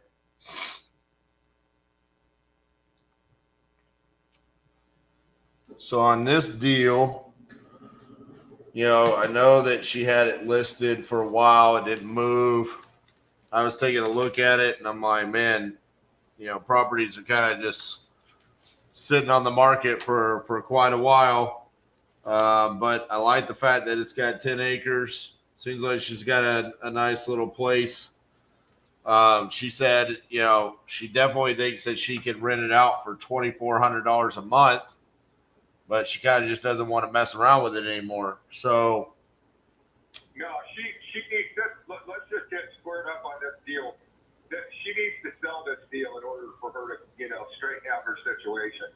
So that's the bottom line. She's not going to rent it, and she needs to get cash or, enough cash, and then have this be out from under it. So, I mean, it's not going to be some super creative deal where basically she told me that, I think sort of what you were proposing, but I haven't heard this from you, and she wasn't making 100% sense, but she understands that you were talking about her doing a wraparound or an all-inclusive trust deed where she would keep making the payment to Bank of America and you'd pay her more. So I'm all familiar with all that stuff. We did that a lot back in the old days. So when interest rates were really high. So these interest rates today are high, but they're nothing like the time I'm talking about when they were like as high as 20%. So what exactly is it that you were proposing? So what I was proposing is we buy the property subject to the existing mortgage, and then she seller finances me the difference between what she owes on the mortgage to the agreed purchase price, which would leave her with, I think she said she owes roughly $119 remaining. So we would pay off that $119, and then she would make the difference there between that payment and our agreed monthly payment. And then once that $119 is paid off, she would then receive the difference there. So that $900 something a month that she's paying Bank of America, eventually she would get that. So she didn't really. Yeah, but that's a long-term deal. How much cash are you going to put into the deal? We didn't talk about me putting any cash in the deal. She didn't say she needed any cash. Okay. So then all you're talking about is basically just getting this deal 100% financed for yourself. Pretty much. Yes, sir. Now, let's just, trust me, I understand, your business, and I'm familiar with real estate, and that is not going to be anything near what needs to be done in order to get her into the position she needs to be in. So for the sake of saving you a lot of time and saving her and me a lot of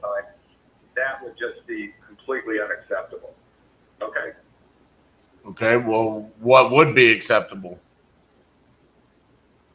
If you made an all cash offer. I mean, that's just not going to happen. I mean, for all the reasons that I explained to her yesterday. Mm-hmm. Well, I mean, if you want to get a good deal on a piece of property, normally you pay all cash for it and you pay it at a reduced price. So, I mean, I understand if you can get people to finance properties 100% for you because they're that desperate, that's a great deal. But that's just not going to do anything for her. That wouldn't accomplish anything for her as far as with what she needs to do. So, I mean, when I spoke to her yesterday, I mean, we had a great conversation. She didn't really express like some huge need for cash when we were talking about this sub 2 seller finance hybrid. She just said, "Hey, can you talk to Jeff to kind of break down what you're offering so he can explain it to me?" And then when you call, I mean, you're rather aggressive on, "Hey, this isn't going to work." I mean, is there something that I just don't understand about the situation, or is it just that you just flat out don't like my offer? I'm not being aggressive, number one. I'm being honest, and I'm letting you know that the deal that you're proposing is not a deal that's going to do any good for her situation. So if you two had a misunderstanding on that, I apologize for the misunderstanding. But the fact is that she needs to sell the property and get money and move on. Okay. And the deal that you're offering is basically no cash, and that might work with some people. I'm just telling you that that's not going to work in this situation. Unless you put a considerable amount of money down on this property, this is not going to work. Okay? Okay. And if it's a deal where you were coming in with X amount of dollars down, and then the loan was being wrapped, and then that went on for a period of time, that would probably work. But the situation that you're proposing is not going to work. Okay? Okay. So since she trusts you and that, you know, she's having you have these conversations on her behalf, and you're on the phone with someone that's clearly interested in this, instead of just coming in and rampaging it through and saying, "Hey, what you're offering is not going to work." I mean, why don't you counter and say what she needs? And rampaging, I'm not coming in and rampaging. I'm basically just telling you that the deal that you're proposing is not going to work. Then propose something that will work, Jeff. Clearly Patty needs someone to buy her property. She trusts you to have these conversations. Propose something that'll work, because maybe I would have just said yes 5 minutes ago instead of you essentially just trying to run me off. I'm not running you off. So propose something, Jeff. This is your job. She trusts you to represent her. So what would you like to present to me? Buddy, I don't need you to give me a lecture on anything today. Thank you. If you want to buy the property, I'm telling you that you need to make offer with a sizable cash down payment. This proposal that you're making is not going to work. So make a counter. Maybe that makes me rampage. No, it's literally like you're like, well, what is this that you're offering? You're throwing out terms that are incorrect. That's not what I'm offering. This is not a wrap. So all I'm saying is that I said, this is what I wanted to do, Patty. She said, hey, talk to Jeff about that. So here we are. You said that's not going to work. Okay, what would work? Sizable? What is sizable? 10,000, 100,000? What does that mean? A number. Okay, how about 100,000? Okay, so 100,000, and then I get the 119,000 sub 2. You want to wrap what's the total purchase price on this deal? Let's get that in there too. She said 350. That's what she said. I never offered her a number because I said, Okay. sub 2. That gave me. So What? if you put $100,000 down and the loan was wrapped for the difference, that would bring that loan up to $250,000 on the balance, which would have $119,000 underlying loan, because you want to do an all-inclusive trust deed or a wraparound loan where she continues to make her payments to Bank of America and you pay her a payment that's predicated on the wraparound trust deed, which includes the 119.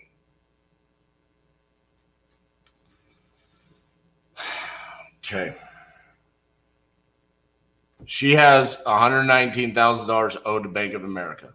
I am buying the property subject to that existing mortgage and then creating a second note for the remaining balance. So what you're saying is you want $100,000 down payment and then 250, 119 of that to Bank of America and the difference to her. That's what you think would work for Patty. That's based on what she says the property's worth, yes. Which what I explained to Patty yesterday, which is why we never discussed a number, is I am finding a hard time validating that number. One, there are multiple properties similar in nature to her. Now, very rural location, so it's not like a normal neighborhood where you can go in and see, hey, there's 7 properties that look just like this one. But there are several properties that are similar to hers that are listed for less or have sold for less. The other concern that I have, and she explained what happened with the realtors and how they were from out of town and they didn't do a good job, but there's a concern that it was listed for, I believe, 380, 390, something like that for a while, and it didn't sell. And so the reason why I wanted this as a creative deal is because it could cash flow, because the reality of it is there's not a whole lot of value in the resale, which she's experiencing right now. So that's why I came and said, hey, would you be open to a creative deal? Because really that limits my exit strategies to just cash flow. So bringing $100K, it becomes a borderline amount down to where it's like it eliminates the purpose in doing a creative deal. I understand that she needs cash, obviously. Now, she never expressed that to me on the phone, and we were on the phone for an hour. So she never expressed the fact that the reason she's selling the property is because she needs to generate cash. She never expressed that she needed cash. No. Well, I apologize for that, because that's definitely an issue. Yeah, I mean, I'm assuming anytime somebody is selling a property that they need cash, but that's when I brought it up to her, said, well, I don't think I can buy it for $350,000 cash, because how could I go to my lenders and say, hey, we should buy this deal that's going to rent for $2,400 for $350,000 that obviously isn't selling for that amount as is, right? So if you were buying the property to either flip or for some other utilization, that would be a different story. But if you're buying the property to rent, then I can see where this deal doesn't make much sense. Well, to flip, I don't see any value in that, because just extremely long days on market, and I don't see any value there to increase outside of potentially getting an easement from Willie, the neighbor, and doing something with the back 5 acres where we could subdivide and build something there, which is a potential. But like I told Patty, I don't see that being a reality, at least for several years down the road. So that's where the creative, when I brought it up to her, Jeff, I said, Patty, you've been sweet. You've laid out the entire property to me. I have a great understanding of what I'm getting. Just don't think 350 cash is going to be a deal. Would you be open to something creative? And she said, yeah. What does that mean? She was kind of hesitant at first. Laid it out to her. She said, honestly, it sounds like a pretty good deal. Because I think what she was seeing is that, I mean, honestly, the way that she kind of spoke to me yesterday, and I'm just letting you know, because if this doesn't work out with me, you're probably going to talk to other people. She kind of comes across as like a very intelligent, successful woman that has done real estate the majority of her life. And so I had this impression of like, you've already got a place somewhere else that you already live.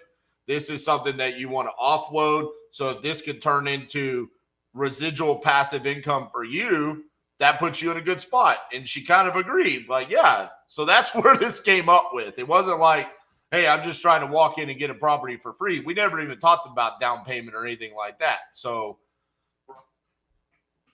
that's how that came about. Okay, well, I understand, but you know, she didn't realize that the difference it was that there was actually not going to be money coming through the deal. You know, she's got this written down with $150,000, so I don't know what the $150,000 was on this deal. Whether that was going to be, if that was going to be her note, then that's different. But I don't know where that 150 came from, because what we talked about is, hey, the 900 that you're paying Bank of America right now, I'll start paying that. So I pay Bank of America. I got all of that, and then you're going to pay a larger amount, so there's going to be a little money left Right. for her every. But there was never a discussion about 150, so I don't know where she got that from, because that wouldn't even make sense to the original purchase price. Because what I was telling her is, we can make the purchase price negotiable. So like it's all dependent upon the terms to make sure we still cash flow. If we can really get a renter in there for $2,400 a month, as long as I'm cash flowing on that, I'm good. And Jeff, I'm not saying that we can't do the 100K. It's just like that wasn't a thing that we talked about. So I guess let me ask you this. What is the bandwidth, like the need for cash there? I mean, is it like 100K is the minimum, or that's like the desired amount? The minimum is going to depend on the price of the purchase. Okay. So if it's 350, let's just say the purchase is always 350. I mean, if you were making it all cash offer, we could talk about it, a considerable discount in the purchase price of this property and just close the deal and move on. You know, how steep are you talking about? Well, I mean, why don't you tell me what you'll pay cash for it? I mean, for me to tell you, yeah. I mean, I can do that. I just, to be honest with you, man, I kind of ran away from that mentally, because I just flat out told her, like, you know, when someone says they want / need $350,000 for a property, and I think I'm going to be, you know, in another ballpark, you know, I don't even make those insulting offers. You know what I'm saying? Well, you know, the thing about an insulting offer is all you have to do is say no. So, I don't take this stuff personal, you know. You can, you know, I own quite a bit of real estate, and if anybody wants to make me an offer on it, go ahead. And if it's ridiculous, then it's very simple to say no. This isn't like personal. Well, I just didn't want to do that, because it's still an interesting property that maybe the cash isn't the best solution. And that's why I went the route that I went, where it allowed this conversation to still take place. If I had made an insulting offer of $200,000 yesterday, she probably would have hung up on me. She might have. She might have. So, so you're saying that if you were going to make an all cash offer, that would be your offer? I don't know. I'm looking it up right now to look at the comps again. 1680. If you want to buy the property and then market it yourself and make a profit, that's understandable. That's business. But if that price if that discounted price is worth it to get the cash, then that's fine. And if it's not, then you go buy another deal and she'll just need another buyer. This isn't like life or death. So what I'm looking at and this is the conversation I had with Patty yesterday. The 2 sold comps inside of 5 miles comparable to her property sold for $295 and $240. Now they had smaller lots. So then you go to the actives, and we've got a 260 and we've got a 322. So that's why it's like, well, yeah, it might be an insulting number from your asking price. But the asking price is kind of there's already been proof that number didn't work because it was on the market for 100 plus days and didn't sell, right? So I mean, realistically, I'm probably, if it's cash, low 200s. I could get a more specific number for you. But I'm not opposed to seeing if we can make the down payment work with the seller finance where she can make more money. But if you're saying, hey, you think it's better for her to just get a cash offer. Let me give you just a quick hint. If I don't see how 340 works, even if you go in there and do what you're saying you're going to do with $100,000 down, that's a pretty paltry return for you. It's not a very good. I mean, that's why I think if you were going in there with nothing down and then you can make some money every month off the rent, that's one thing. But to go in there and put $100,000 down and then rent that house out for $2,400 a month and have a $200,000 mortgage, it doesn't seem. I don't see how that would actually really work for you either. So that's why I didn't make that offer. I mean. If there's a cash number that you can close an escrow on in a very short period of time at the right price, then I think that's what we should be discussing. Okay. Okay. Well, let me dive into this a little bit more and see what I can do on that regard, because like I said, my mind was not there because I didn't think that was even a reality. But if it gets her what she needs, then I can take a look at it. The other deal, it just doesn't accomplish the necessity of doing this whole procedure here. That's not going to get her in a situation that she needs to get herself in. So. And I'm not telling you that the house is worth $340,000 or what the house is worth, but I'm just letting you know that the best way to make a deal on this is to make your cash offer, best cash offer, at a discounted price. And if it's acceptable and you can close an escrow right away, then we can move forward. And if it's not acceptable, then no harm, no foul. I'm certainly wasn't trying to be aggressive with you. I'm just trying to let you know that there's no sense in wasting a lot of time talking about it if it doesn't make sense on this side. You know what I mean? Understood. Okay. All right. So that's where maybe we got off on the wrong foot. And I apologize if I sounded that way because that's not the person I am. No, it's okay, Jeff. The best relationships out there always start with a little bit of tussle at the beginning. So maybe we'll end up doing some business later on together. Your phone number is 760-861-1000, correct? Okay. I will save your number and give me some time to look this over and figure out what I can do, and I'll call you back, okay? Okay, sounds good. Thanks, Jeff. Bye-bye. Okay.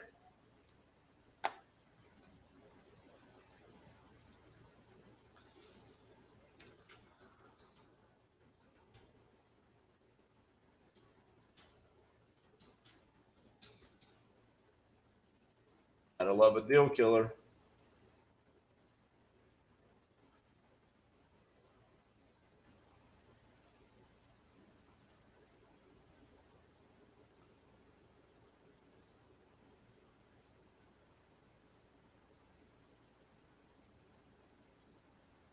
That was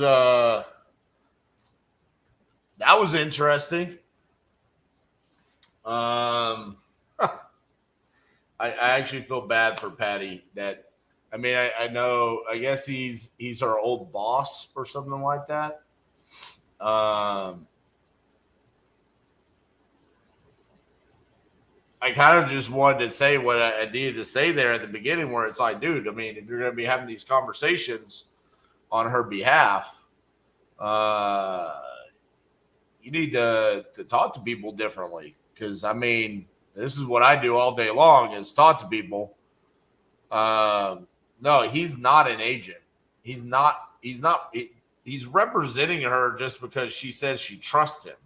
So he's not even getting paid in this deal or anything. I mean, he's just flat out just a friend. From what I understand, maybe there is an arrangement where he's getting some money or something. But I mean, yesterday when I made her the offer, she said, "Hey, I really want you to talk to Jeff. I trust him. He knows what you're talking about. Y'all will be able to have a great conversation and get this deal worked out." So I expected that conversation to go much differently than it did. And again, it's going back to the laws of God, what is it? Reciprocity, something like. Anyways, when you're talking about something or you're doing something. This morning I was reading the 48 Laws of Power, and I think it's law number 2 says, don't trust friends, trust your enemies, make more enemies, because the enemies will try to impress you, but your friends will eventually get to the point of where they are envious of you or they despise you for some reason. And it's funny because I turn around and I get on the phone with a guy today, and he's, quote unquote, a friend. And to me, if I were in a position where I didn't know how to do something, and then that was my friend, and then that's how they represented me, I would be very upset, especially considering how the conversation went yesterday between me and Patty. Very respect between the two of us, back and forth. No awkward moments, no tension. I felt like there was a lot of tension in that phone call there. And he says he wasn't being aggressive, but I'm sure you guys, someone said on here, Andrew, that, man, this shit would have me hot. Yeah, I mean, that was it was very confrontational at the beginning. So I would be very upset if that person was representing me. And Jeremy, you must have read 48 Laws of Power, because that's also in that book about confrontation is a good thing. So yeah, Cassie was supposed to come take over for me at 11:30. Yeah, she's coming. Gotcha. So anyways, I hope that doesn't kill the deal. But I think realistically, looking at the deal, I don't even know if we were to offer in the low 200s. I mean, it sounds to me like she needs a minimum of 219 because he's saying 100K. She owes 119. I just don't see a lot of value in the deal. There was value in the creative structure, though. It's very similar to the Baltimore conversation we had this morning, where it's like, ma'am, the only way I can really buy your deal is sub 2. And it's really what you need to do, because even if you were to sell it on the open market right now, you're hoping to just get your mortgage paid off. So why don't you just eliminate the stress in your life and sell it sub 2? And then it's like, no. And I get it. There are a lot of unknowns when it comes to creative financing, and it's not common knowledge for people. So they have fear. They make fear-based decisions on what to do with that. But it is sometimes really frustrating when you're the person on the end that kind of analyzes their situation, and based off of the numbers and what you're seeing in the market, and it's not based off of what they personally need financially, but you're basing off of what they can potentially get based off the information they provided. You're going, this is probably your best solution. So did you miss the sparring match I had? Yeah. Oh man, it was a good one. What was it about? Remember the seller finance offer I made, sub 2 seller finance in California yesterday? I was on the phone for about an hour. Really great conversation. She said, my old boss, Jeff, really knows about this stuff, and I trust him. Why don't you talk to him? So he called, and he was very aggressive. Oh, okay. I remember that one now. Yeah. What did he say? It was, that's not going to work. So if that's what you're offering, then we just need to move on, not waste everybody's time. And so I just let him know, sir, Patty trusts you to represent her. So as her friend that's coming in, that's trusted, maybe you should, represent her a little bit better. I'm a buyer. You're saying she financially needs to sell her property. Why don't you make it counter? Instead of just coming in here and rampaging and blowing the deal up. I'm a fucking buyer on the phone for your friend that needs to sell her house. So say some numbers, sir. Make a counter. Do something. And so he did. And we got down to it. So he apologized at the end, like they always do. One of two things are going to happen. They're going to apologize, or they're going to hang up. So, guys, enjoy Cassie. See y'all in a second. Ladies and gentlemen, in the last 2 days, you have been put into a crucible of fire. You have been tested under pressure and heat, and you have come out as pure titanium. It was definitely mind-blowing. Amazing experience. I've never been anything like it. You can wake you up and spark a fire. Going full force ahead, following exactly what RJ said. This is the kind of program you want to go to if you want to bring a business to the next level. We want you to be a part of the titanium family.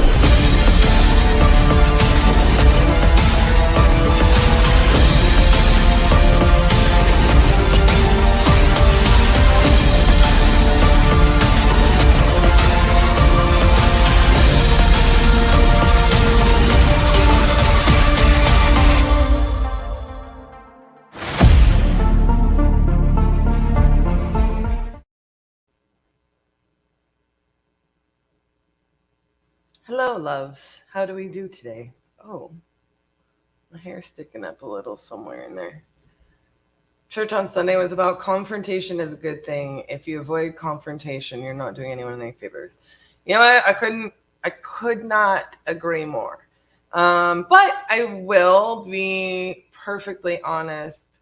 Sometimes, just as a female, people tend to RJ and I could say the exact same thing, and I could say it in a less direct way, and people will, smile at him and then think I'm being too aggressive because I'm a female. So I do have to approach confrontation in a certain way sometimes.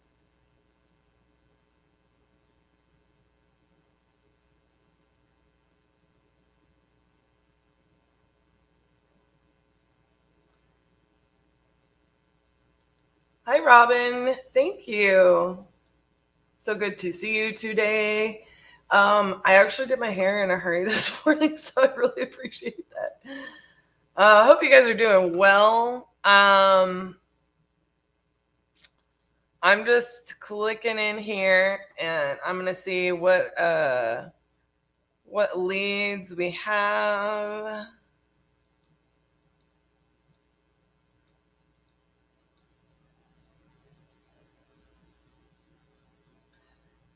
Going on.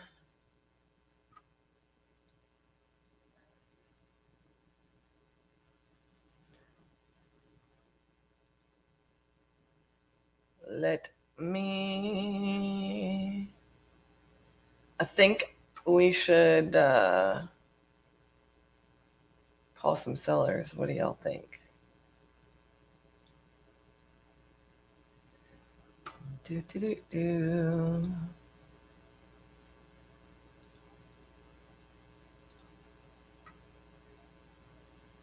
All right. Let me mark these as ported.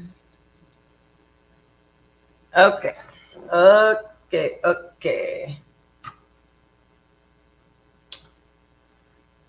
I remember that lady because she was an agent. And then, yeah. She seemed really nice, but she's like not understanding of like creative deals. But if it sounded correct, like she was just really looking on him. Sounds like a plan. I like it.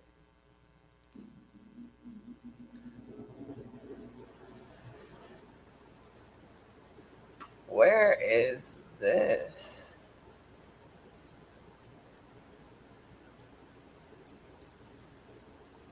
Okay. Let's just go through.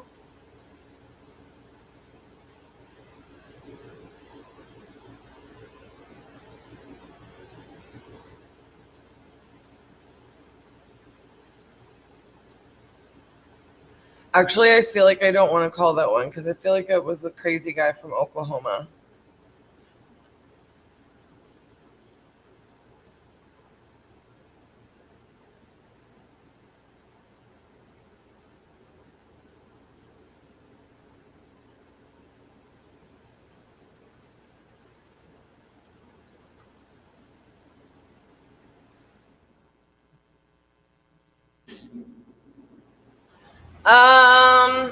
I'll be honest with you, Jeremy. We buy all kinds of stuff in speed to lead.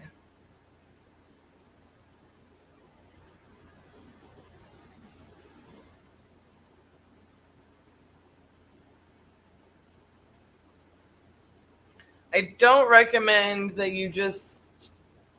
We love the coupon club because you can load up on a bunch of deals. I think that all the leads in this challenge on Speed to Lead are coupon club deals. Nope, that's not right. There are some normal deals that we bought in there when we didn't have a coupon code. But we mix it up, to be honest. They have a lot of really great deals, just being honest with you. So it depends on, there's different ways that you can set that up, but it's kind of like Jordan was saying earlier, you know, we're not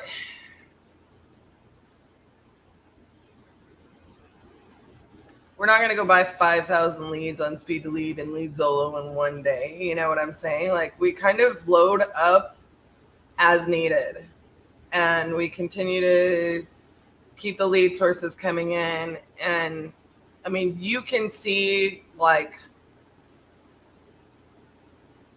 throughout the day, I cannot imagine on the slower days, we don't have 30 new leads in total coming in between Speed to Lead and Lead Solo. Does that make sense? So I don't entirely know what you mean.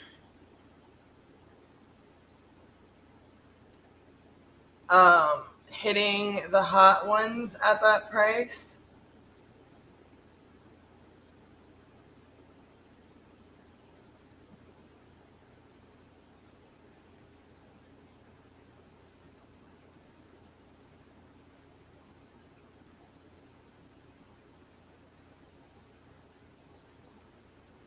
So Barlow says he's bought 5 leads on Speed to Lead,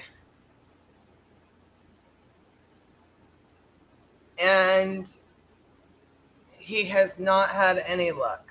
Okay. Well, I like these questions, so let me address these before I get to dialing. Actually, let me do a few things.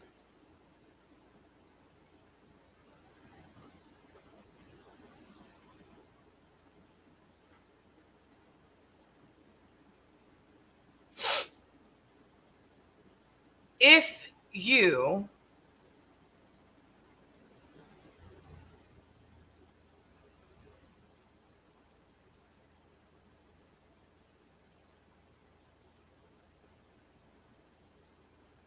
I will say probably 1 out of, let me just pull it up.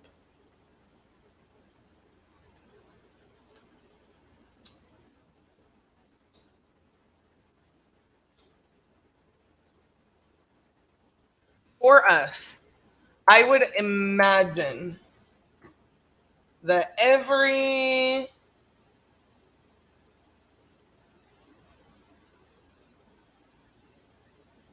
minimum we get 1 out of every 5 leads in speed to lead. Now, how you're buying them, if you are trying to load up on like dollar leads and they're not from because you're in the coupon club, if you're trying to like the clearance leads, if you're just doing clearance leads, if you're newer, if you don't have closing skills, if you're not mixing it up, if you're not buying certain types of leads, it's all in how you buy them. There's a lot of criteria in there that you can mix it up.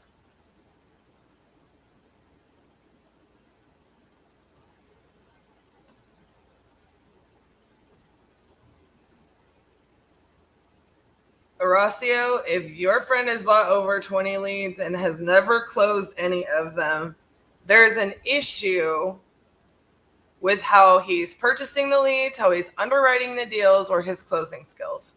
Bottom line.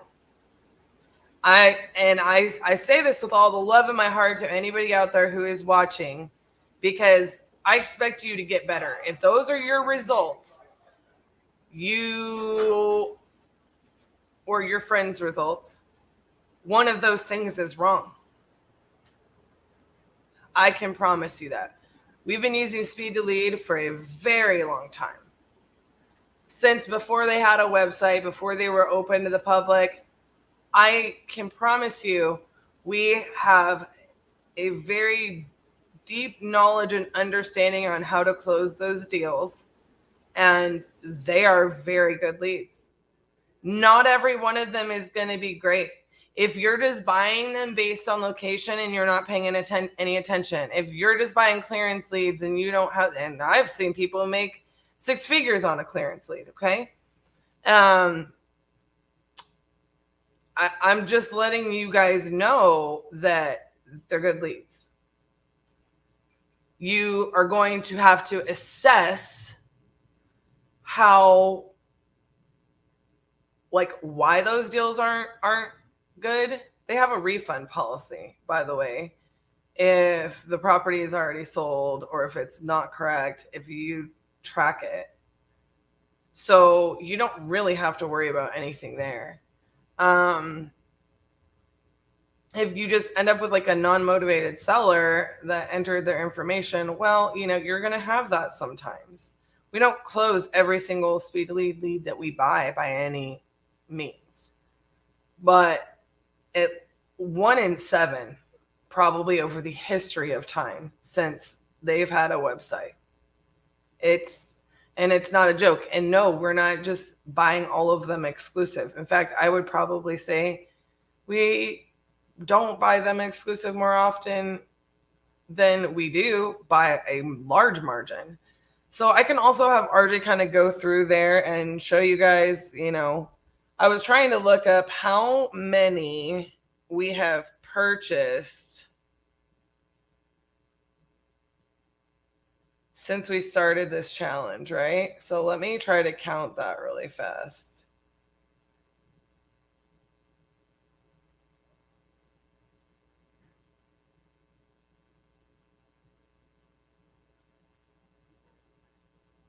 I think there's 25 on each page.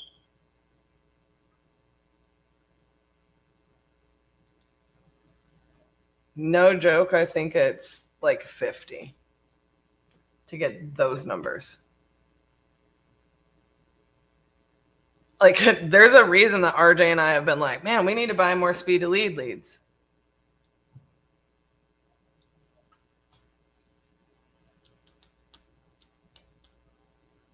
So I can confirm with him on that we don't have another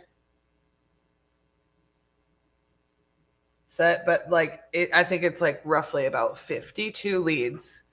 We have, let's do the math on that, guys. 52 leads in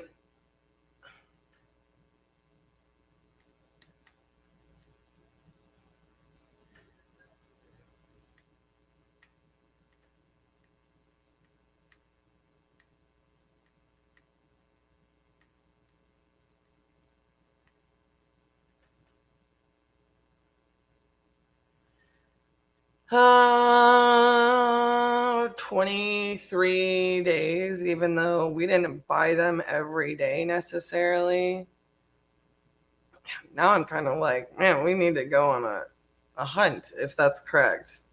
So 52 divided by 23, that's like 2.25 deals a day that we're purchasing.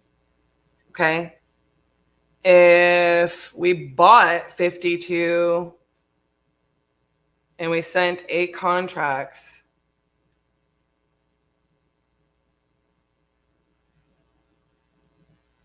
sorry, I'm trying to figure out how to do this math.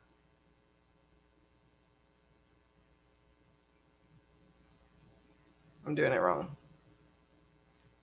So every 6.5, I mean, need I say more? I literally was like, I bet you we lock one up every 7. Every 7 leads.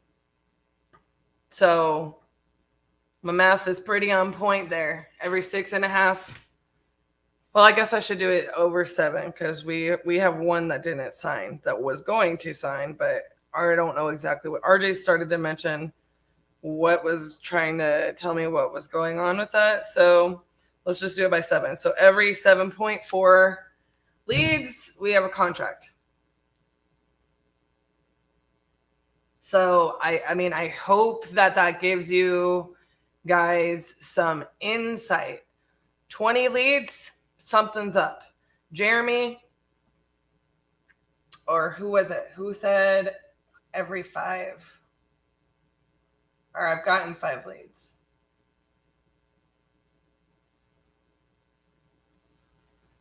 Barlos. If you've bought 5 so far and no luck, you got to determine the reason why. Those are our numbers on speed to lead. And granted, I don't know where you are in your journey, but you got to pay attention to those factors, right?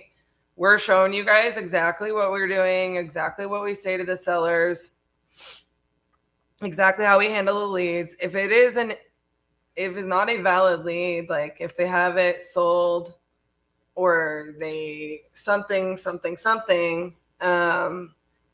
they will refund you. So you just have to keep proof, screenshot it, whatever, and they will refund you. So I don't think we've had in those 52 any of them refunded, but I do know that it happens where it's like it's not a good lead. So those are our numbers based on that.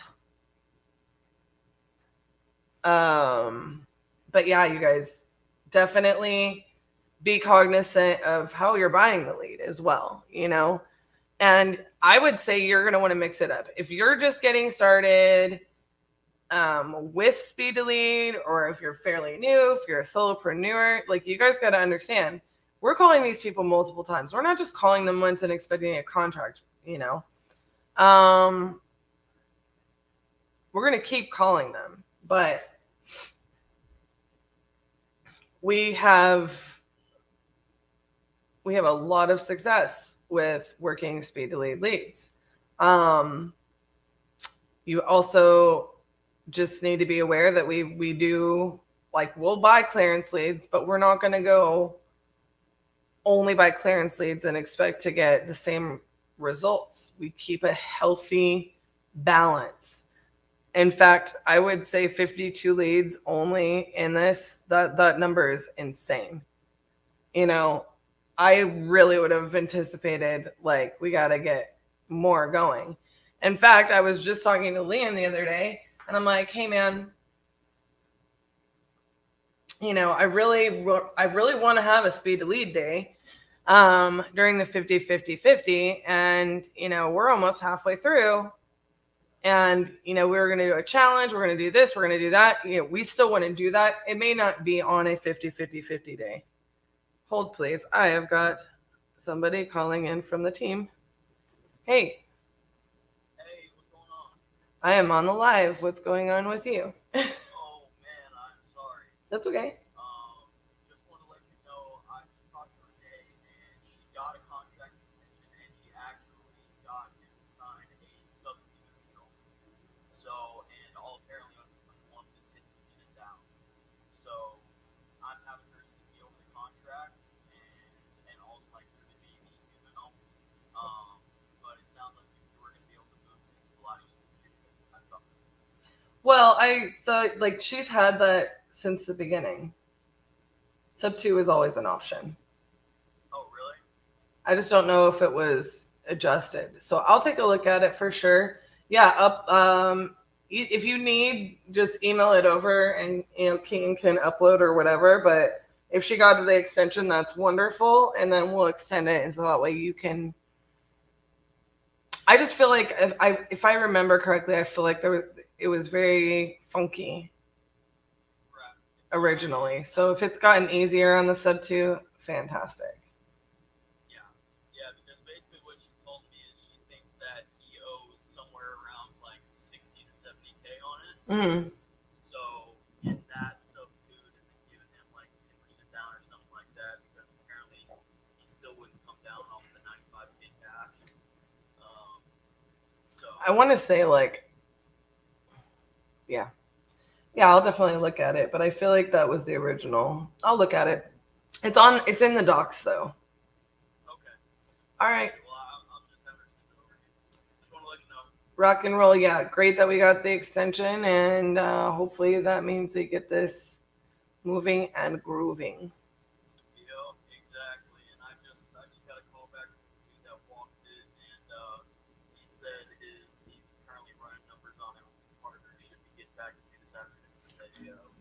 Woo woo! That's fantastic. Yes, ma'am. So, And if the number isn't what we like, we can tell them, would you like to go sub 2? yeah, exactly. All right, buddy. Where are y'all at?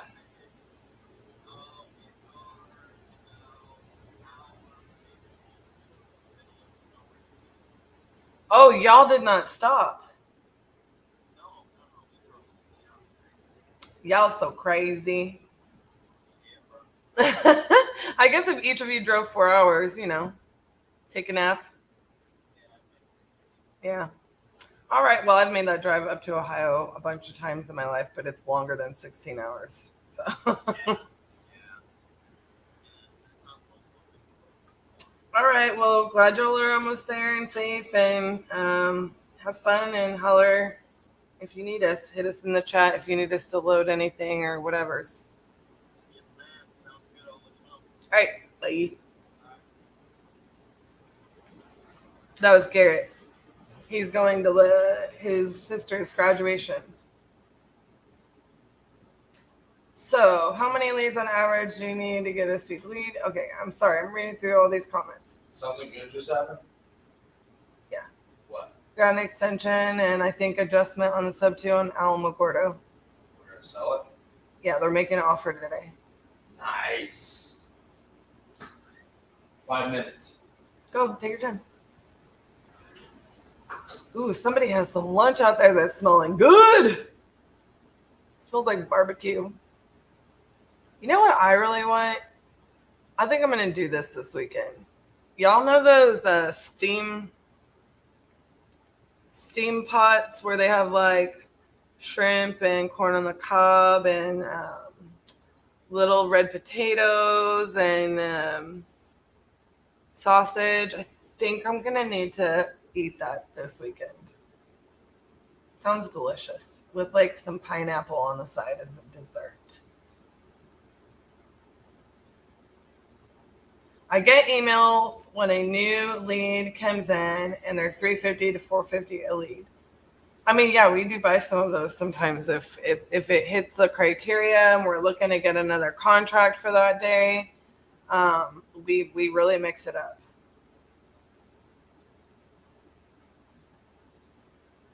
What were our go-to strategy? What is our go-to strategy at the beginning that was most successful? We're using a dialer to cold call different lists and driving for dollars. Our strategies in the beginning that were most successful are nothing that you should do today. I absolutely recommend to date that you have a healthy mixture of what it is we are showing. Driving for dollars is great. Our team does not currently drive for dollars. However, we do organically, and I'll give you guys a beautiful, wonderful example. We leave yesterday. Josh, who is on our team, I know that he and his lady, she as he calls her, his sweetheart, his girl, the love of his life. They're not married, but I feel like they might as well be. So I want to call her his wife, but I don't. So Josh and Em were going to get an old TV with a built-in VCR player because they wanted to be able to watch VCR tapes. And I'm like, that's so cool. I have some in a box somewhere. I'm going to find them for you this weekend. He calls me after they leave, and he says he was talking to the woman at the place where she had found it, that sold it to them. And she has a family friend or something to that effect that had a property that went through probate in Benbrook, and they're going to be selling it, and they want us to buy it, basically, and flip it. And they happened to see RJ and I on TV, so they knew who we were, and they were super excited. We drive for dollars. We do organic leads like that. Sure. It's just not quite like we used to. And so I feel like, a lot of people want to ask these questions on their lives. And I feel like this is something that we are definitely focusing on in Crucible 2.0, right? In that, like, we are kind of excited that this initial one is going to be a smaller attendance list or whatever, because we are wanting to literally we haven't like expanded this to where we could like fill up a 500 person room. This is not that kind of thing. This is education and us teaching people what we do and teaching them how to apply it to their business. So if I tell you as a solopreneur to go out there and do what we do to a T 100%, do you think you can apply it in the same way? No. So it's the same thing like this. Just because we don't drive for dollars doesn't mean you shouldn't drive for dollars, right? I have a lot of driving for dollars tips. Location's very important. I absolutely actually love driving for dollars. I just don't have time in the day for it because we don't need to get to it. We don't have time to get to driving for dollars in our lead generation. Does that make sense? So what I would recommend is, taking what we do and applying it and asking more specific questions. Because when you guys ask a really broad general question like that, it's very difficult for us to answer it in a very applicable way. You know what I'm saying? So I suggest keeping it mixed up. If you have cold callers dialing, what are your KPIs on that? Are your lists that you're pulling messed up? Are you expecting them to, or if they're a VA, are you expecting them to close? We don't let our VAs close. They're not trained in real estate. They're not trained in these skills. They don't know how to run the numbers and underwrite a deal. Like, why am I going to have them close, right? And a lot of people don't even agree with this, but I'm going to tell you what, they also don't get their results. So as far as, I do recommend Speed to Lead, I do recommend Zolo, I do recommend Minute Pages. The KPIs show it, but that doesn't mean you should go out and go crazy on all of those things without working it to get it applied. Like Barlow said earlier, he's called 5. Okay, assess why those were not deals. I'm not going to tell you it's you. I'm not going to tell you it's the leads. I'm not going to tell you that it's your closing skills. I'm not going to tell you it's your follow-up game. I don't know. Maybe it's how you bought the lead. I don't know. But what I will tell you is the results that we get, that we buy them all over the place, that we close on average, every 7 Speed to Lead leads, we close one of them. So they're a fantastic lead source. Okay. I'm not buying the cheap ones. I've been getting the $300 to $500 ones. Time to buy more then. 1 out of 7 technically is what we see, but it goes back to how are you buying them. Cheap means they've been beat up already. Not necessarily. I've literally seen people, and the coupon club, those aren't cheap leads. That's just a coupon. Like, they're not beat up. There's so many different offers that they offer. Telling you. Isaiah, gotta keep in mind, some of these people could even be comping deals wrong and end up thinking it's not a deal when in reality it is. Exactly. And that's exactly my point. You guys have to understand that sometimes whenever you have a lead and it's not an exclusive lead, you're also going to run into situations where you have somebody making offers. What happened with that last Speed to Lead lead that we sent out 8, which would put us at 6.5. Every 6.5 we get a contract. What happened with him? I think that's the one RJ talked to first thing this morning. And he signed a contract with somebody else that was locked up too high. After they did a little bit of information or a little bit of due diligence, they came back down and were offering the exact same price we were. And now the guy wants to switch and come with us. Period, end of sentence. You guys keep perfecting your game. You're not, even if you don't log it up right away, if you did everything right, there's still a chance you get that deal. I feel bad for the guy. By the time I get involved, they are already ghosting. I don't understand what that means. I missed that one. All right, boss.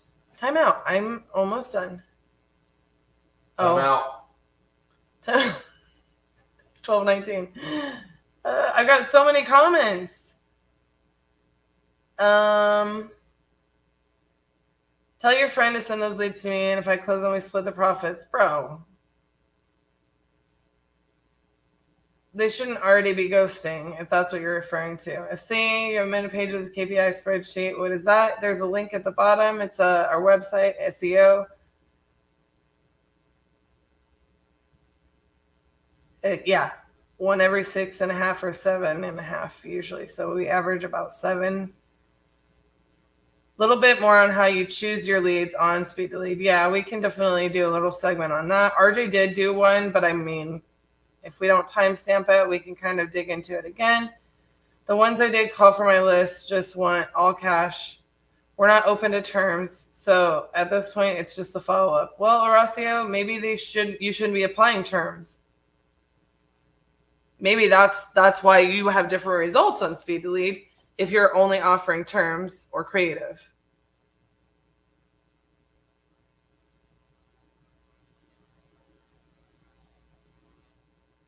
I don't necessarily drive for dollars. I see a lot of properties running tasks as a field coordinator for a local real estate company. Exactly. It's my favorite, but I'm too busy. Signed up with Batch under Signed up with both Underlinks. You'll get good results in there, Shelby. Best spreads from SEO and PPC back in the day. Wish I still had that site. RJ mentioned the $100,000 spread on Minute Pages, I believe, as well. Tell RJ my invoice for Crucible went to spam, so tell him I said he's a bot.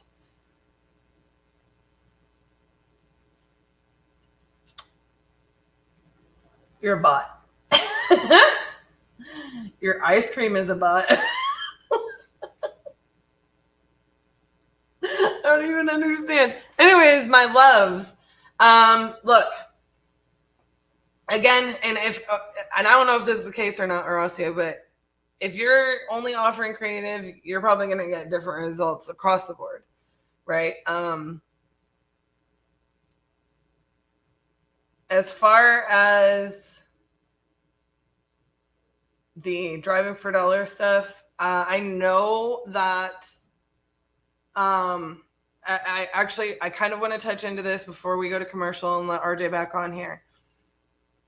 Zach does virtual driving for dollars for us, and we have 2 contracts from that. Yeah. So he ain't even doing it like the normal way. So I will say that, say we get this Benbrook deal. There's all kinds of places to get leads. So it's, again, just getting it into your system and operating it correctly. So, all right, my loves. Well, I didn't even get to calling. Y'all had so many questions pop off today, and I actually love that. I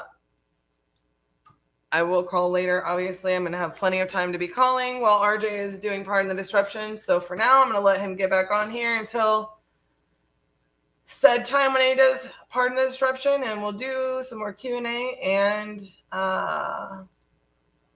make some calls and lock up some deals. What do y'all think? All right. So see you guys here in... I stuck my straw in your milkshake, and I drank your milkshake. You can get chewed up and spit out if you don't understand these things. Go drink your milkshake. Are you prepared to do what it takes to get what you want? There's money in this room. There's millions of dollars in this room. Networking. It's about consistent, intentional, tactical action. I'm on a mission to make something change in my environment. It's going to give me what I want, and I'm obsessed about it. It's the Crucible! Oh, this is what we do. Oh, we'll drink your milkshake. I love that. Oh, man. We need to get some more commercials. It's funny. Cassie brought this up the other day. The whole point is everyone was going to send us their little commercials. Only one that gave us one was Lead Zolo, so we just play the Crucible ones over and over and over.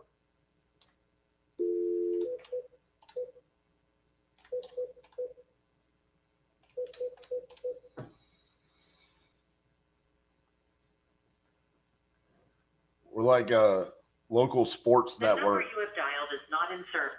That just plays commercials, says, watch sports here over and over and over again. Learn how to do real estate here. Even though you're already here.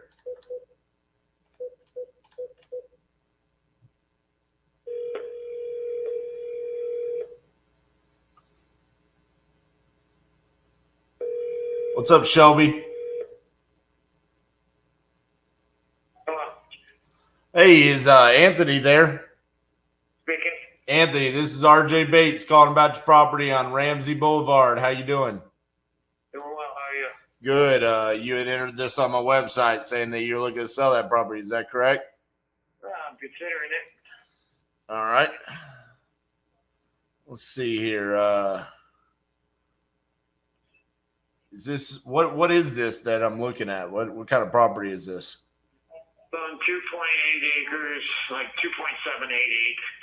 2.788 acres. It's got a 4-bedroom, 3-bath house that was remodeled last year. And when I say remodel, I mean everything. The second building that you're seeing is a 2-bedroom, 1-bath rental dwelling. It's on the same PID, and it just underwent a $75,000 remodel, all new cabinets, flooring, all that kind of crap. The third building is a barn, a 2-story, 1.5 car garage barn that was built in, I'm assuming, 2008. Okay. And the entire, I guess you'd say, the first quarter of the property is all fenced with 6-foot tall vinyl chain link. All right. So I don't know if you're on Google Map or Yeah, what. Yeah, I'm just looking at it from Google. Yeah. How much are you wanting for it? I'd like to get as close to market value as I could. I'm not sure how obviously you got to make a profit on it and save some money by not dealing with a realtor. So.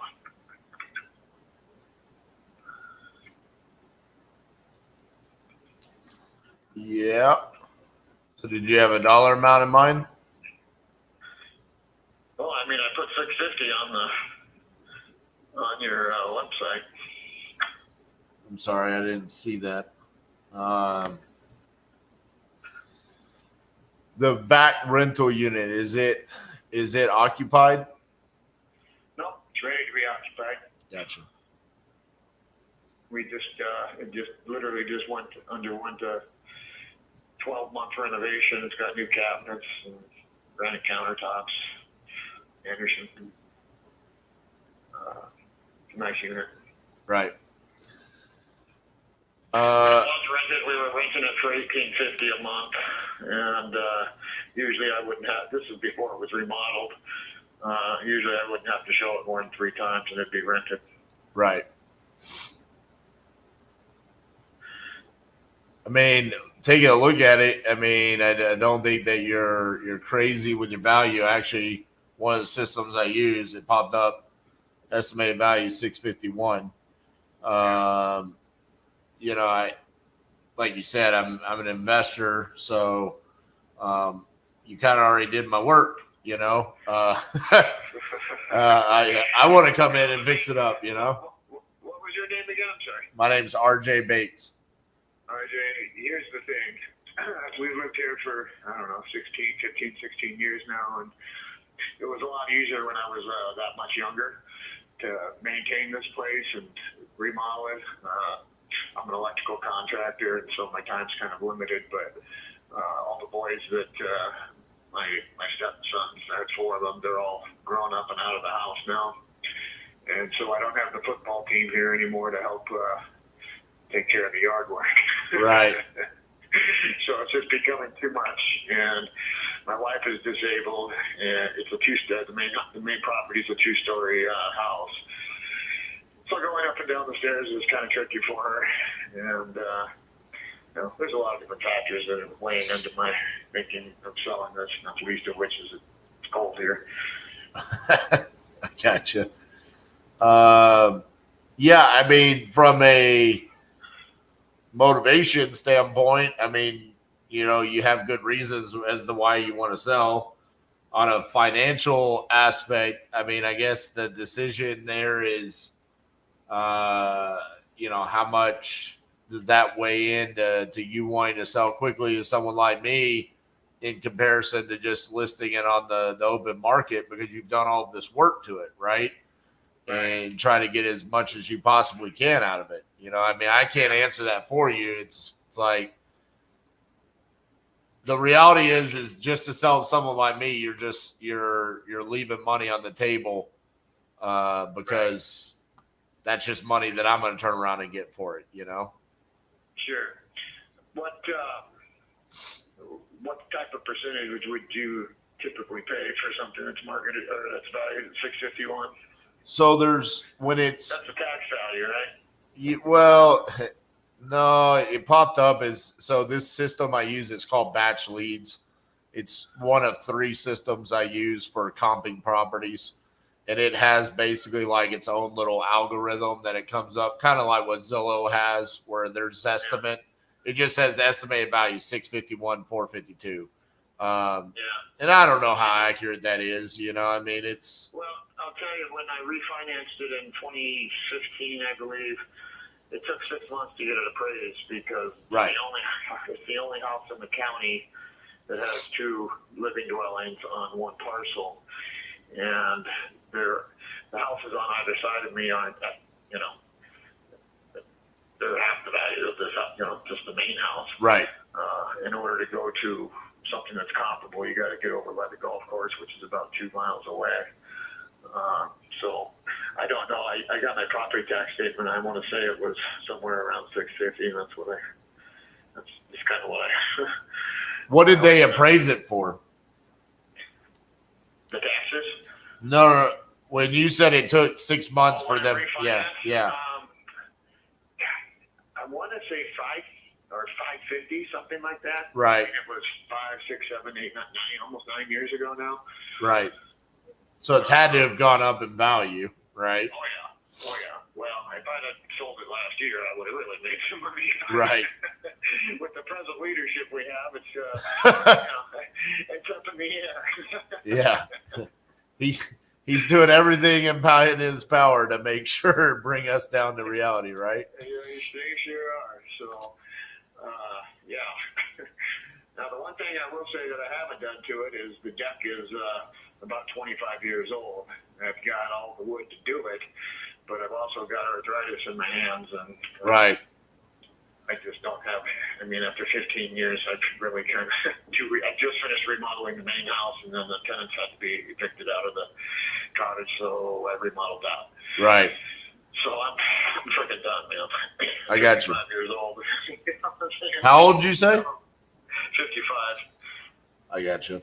So here's what I'm thinking. There's 2 ways that we can really do something here. One is there's no other way to put it. I mean, it's just straight poking you in the eyeball, and it's like, hey, we're going to protect ourselves. We're going to offer you a lot less than what it's worth for cash, and you can be done.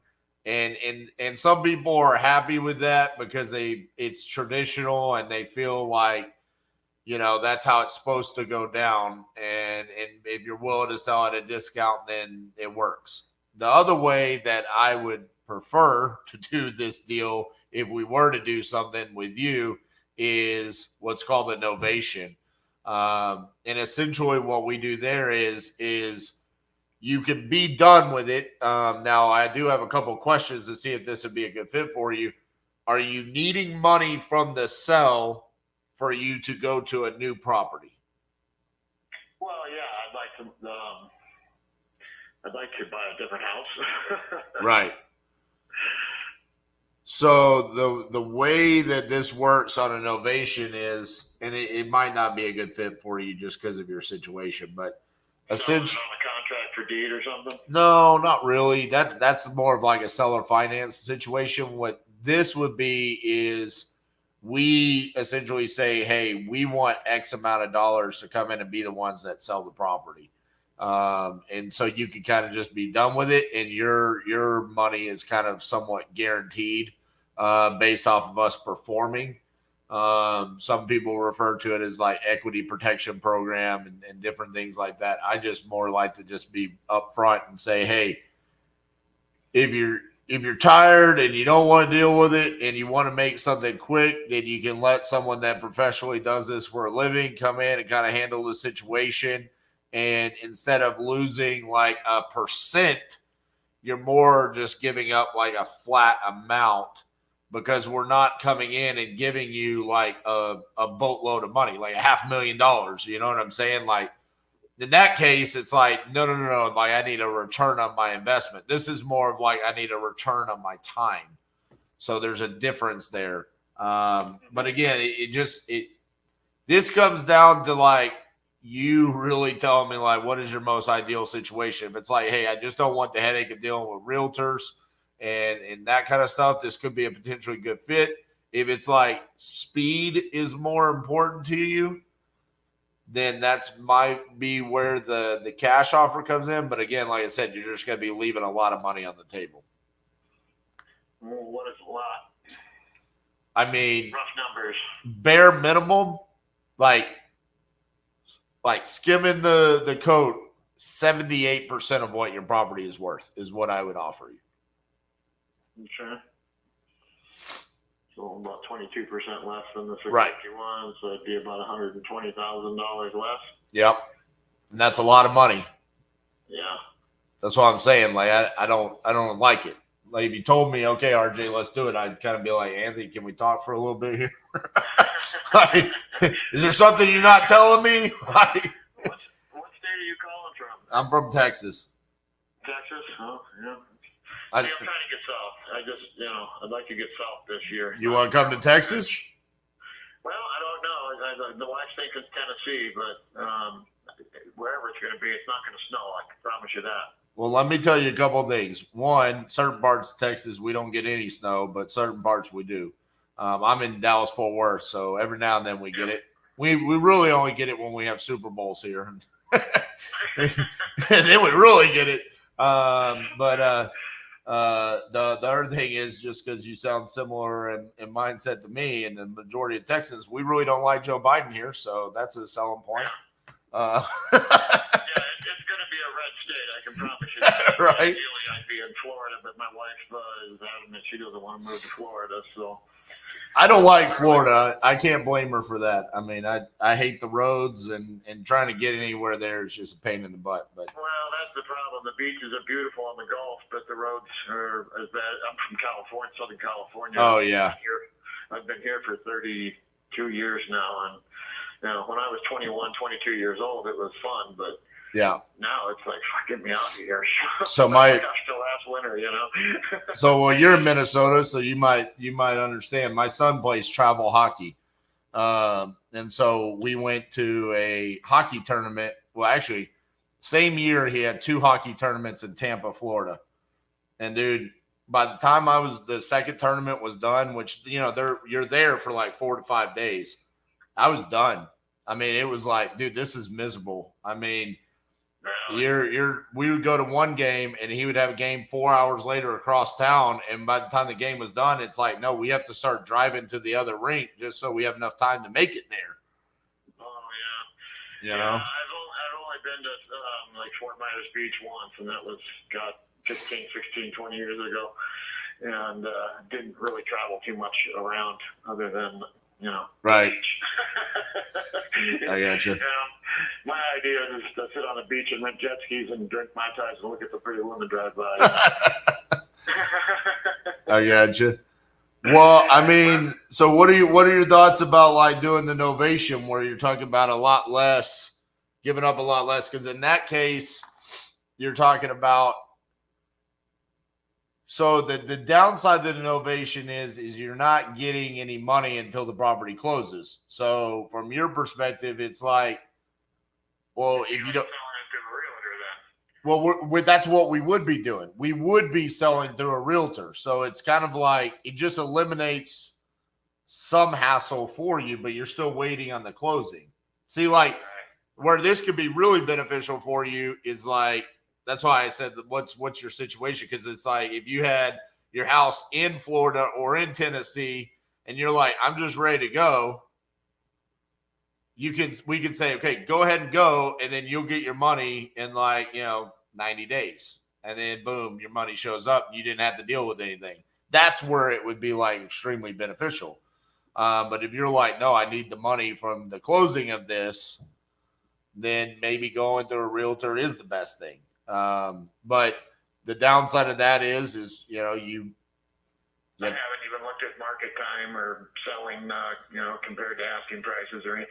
Literally, the ad came up. I think it was on Facebook or TikTok or whatnot, and I just So I mean, looking at it, some the comps that I see here, lower price points, obviously, because they're like you said, they're essentially worth half of what yours is because there's only one house. 31 days, 47 days, 54 days. Let me look here on another one. So, I mean, to speculate if this would take longer or less to sell because of the additional dwelling. Because honestly, if I rent that thing out, I mean, I don't have a house payment. Right. So I'm sitting well there. I refinanced when the interest rates were low. So how much do you owe on it? I want to say $300. man. See, like there's like you're in what I consider creative finance no man's land. So it's like, okay, if you owed more, then we could say, okay, we could buy it sub 2, and then you could get, some money now and the rest once we sell it. But that doesn't really work because you owe so low. I mean, how much money would you think you would need to just move? I haven't really researched it, RJ. I gotta really think about that, but because that could be a solution for you. It's like it depends on what we find, right?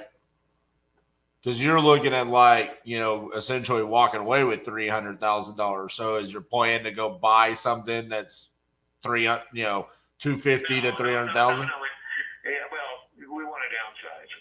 I don't want this big house. It's just like I said, the kids are gone now. It's just the wife and I, and we don't need a 2-story home and the headache of. I mean, depending on what parts of Tennessee you move to, because we do deals all over the place. So, speaking of which, do I have a deal in Tennessee right now? I do not. I talked to a guy in Tennessee yesterday, Nashville, but it's a big old house. What part of Tennessee were you thinking? Murfreesboro area, Yep. just outside of the cities, but Texas is not an option too. What do you got out there? I got a lot of deals in Texas because obviously maybe we could do a 1031. Right. So let me see what I got here. I've got now a lot of our stuff needs work. So that's also not everything. I mean, but a lot of our stuff does because we're investors, right? So I've got one in Edinburgh, Texas, which is way south. You wouldn't want to move there. That's not going to be your Kuleana. Round Rock, Texas, 2-story house though. You wouldn't want that. Yeah. Let's see. Out here we call them ramblers. Out there it might be slab on grade. I don't know, but it's something that's flat. We've got one in Chico, which is right outside of DFW. I mean, I'll be honest with you, it's not a terrible property, but it's not as nice as what you're living in, and it's smaller and it's 1 story. Well, and that's what I've got to talk to the wife about is that we're not gonna. I'm not gonna go buy another $700,000 house. I want to. So like that house right there, I think we're selling it in low 1s, and fixed up, it would be worth the mid 2s. Have you got my email, RJ? I do. Can you send me over that and whatever else you think I might be interested in? Yeah, I mean, and the other thing about this is, Andy, I mean, if you're not in a rush, I mean, we're literally, I mean, in the past 23 days, I've bought 58 properties across the United States. So it's like I get deals in Florida and Tennessee and Texas, and I mean, well, my goal is to be out of here before the snow flies, and that's usually sometime around Thanksgiving, Christmas time. That's more than enough time for us to find whatever it is you want. I might even get the deck redone by then. Who knows? Right. I mean, like this one in Chico, Texas, we just got this morning. I mean, we got a deal in Dallas, but you said you want to be outside. Like Chico is outside of city limits, and you're also on the right side of DFW because you're closer to Fort Worth than you are Dallas, which sounds kind of like what you would want. Well, I'm in the electronic sign business, digital right. signage. So I would like to be, somewhere close enough to a city that I'm not driving an hour to get into to sell my products. So let me give you an idea of this. I'm about 30 minutes away from Minneapolis right now, where you're on. Right. You can kind of see. It takes me about 30 minutes to get to the heart of the cities, which is So from the heart of Chico to the heart of Fort Worth is 51 minutes. Yeah, so an hour. But the reality is that on your way, you're going through places that you could be selling Like, Right. you've got Roanoke, which is where Texas Motor Speedway is, which is built up, and then that whole highway from Texas Motor Speedway into Fort Worth is nothing but commercial businesses, you know? Yeah, that's what I'm looking for. Right. And you got Azle, you got Lake Worth, you got Saginaw, you got Hazlitt, all of these cities right here. I mean, that's where our office is I'm out here by Eagle Mountain Lake. I'm technically a Fort Worth address, but it takes me 30 minutes to get to the heart of Fort Worth from where I'm at. So realistically, you're only 20 minutes from me, and I'm in Fort Worth. Yeah. So it could be a good fit for you, you know? I mean, again, it's... Well, and like you said, we've got a little time, even if this one... right. You know. Can you email me that one? And, yeah. I'll tell you, I'm trying to get ready for a bookkeeping meeting with my accountant, so I've got paperwork all over. I got you. all over the desk in the room that I'm going through. So it might be a day or two before I get back to you, but I would like to speak some more with you. And, you know, the idea of not dealing with the realtors and the showings and all that crap is, you know, we've got 3 German Shepherds and a pit bull that we have to contain. Right. And that's something that's difficult to do in with showings, I think. Understood. So I'll send this over to you, and then we'll put together a way that we can openly communicate about properties that we get moving forward, and see if we can figure something out over the next couple months. Okay. That'd be great. Sounds like a plan, RJ. All right, Anthony. Talk to you later. Bye-bye. Bye-bye.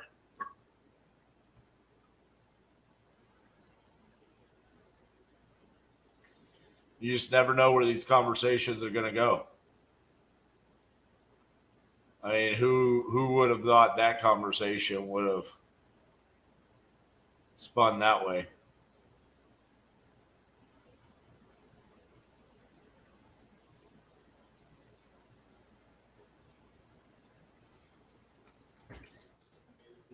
Find my buyer before I even get close to that. So yeah, I just sent you the link to who he is. That's his email. I mean, pretty much anything, Texas, Tennessee. I mean, Johnson's got about 4 more. So I'll have to look. I mean, yeah, we should. Nicer ones. So I don't know. I mean, he didn't sound. he didn't sound totally against it. You know, He's going to be getting about 300,000, and it sounds to me like he wants to own it free and clear. Right. So it's like, maybe you could sell him a $150,000 house that, you know, is worth $250 when it's fixed up. Then I think he would be happy. Yeah, that sounds good. Yeah. Yeah, I'll get it over to him. All right. Thank you.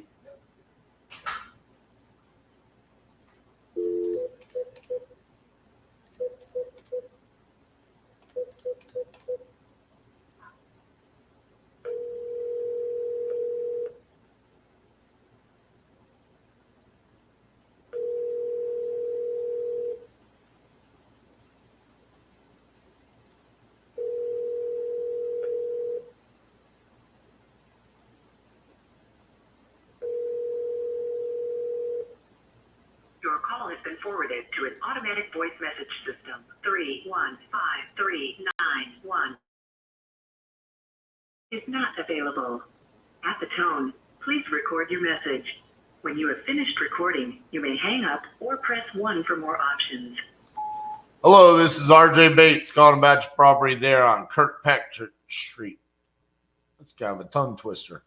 If you could give me a call back, 817-710-8689. You had entered this on my website saying that you're a good sell, so give me a call back. Thank you.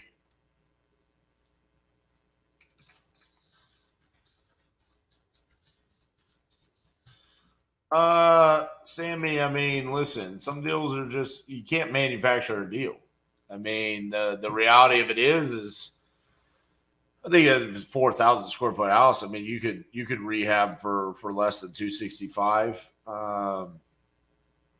You know, you're staring at, you know, with no rehab, you need to be buying at 175. So if we can get the rehab 4,000 square foot done for 120, then you could be buying at, what is that, 55 or something like that. I mean, the reality is if the numbers don't work out, then they don't work out. To Jeremy's point, maybe creative finance could bring in a solution, but Welcome to Verizon Wireless. The number you dialed. you can't manufacture the deal. It's got to work out, and that's our job to underwrite it. And if it makes sense, then we strike. If it doesn't, then you got to break the bad news to the seller and move on.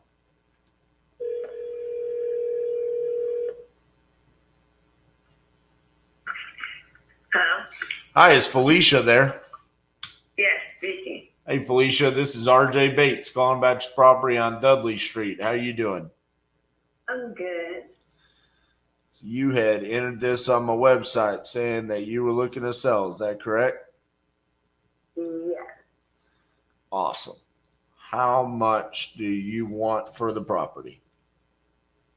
225. 225. Well, tell me a little bit about what's going on with it. Nothing much. I had a family member that I moved from Michigan.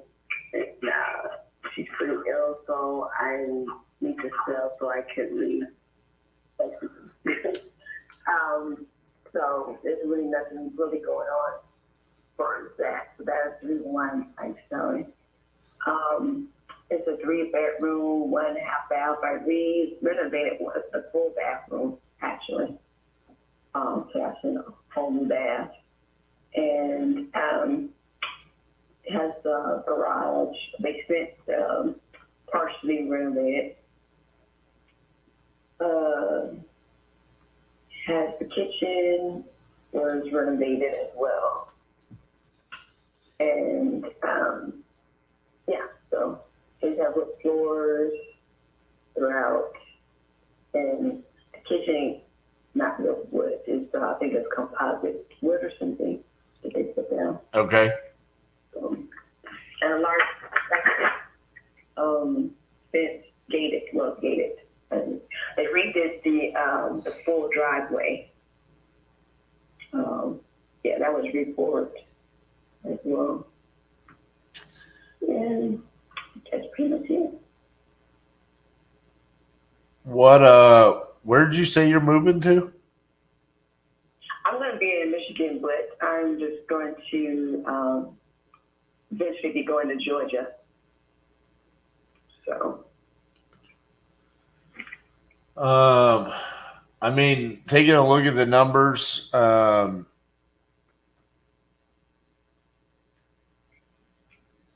have 3 properties in a half mile that have sold in that price point. I got a 219, got a 240 and a 285. Yeah, my relatives told me because of the condition of my house, I would probably sell the 240 range plus. But I was just trying to just pay off my loan and move on so I can get where I need to go. Gotcha. So that's what you owe is 225? Actually, it's 229.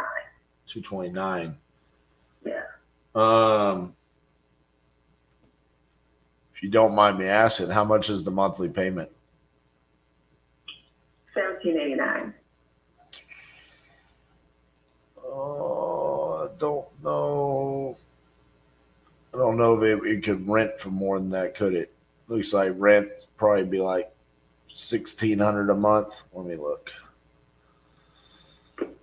Yeah. Are you a property manager? No, I'm an investor. I'm okay. You're talking about renting. Oh, okay. Well, yeah, because I'm like, I don't think I can pay $225 or $230 cash because there's no play there. There's no money, like there's no equity for me to be able to flip it, right? You've already done a lot of work to it. So you were saying you kind of want to just be done with the mortgage. So I was thinking, I wonder if there's a way that we could just take over the mortgage and then rent it out.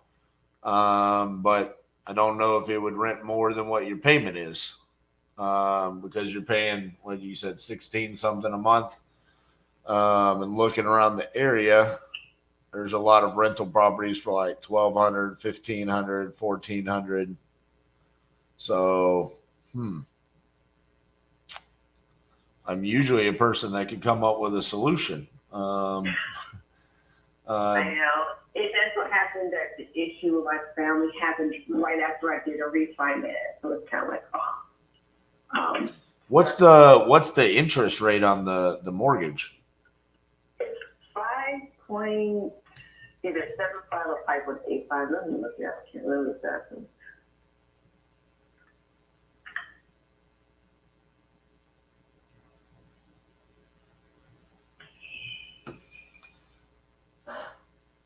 Justin.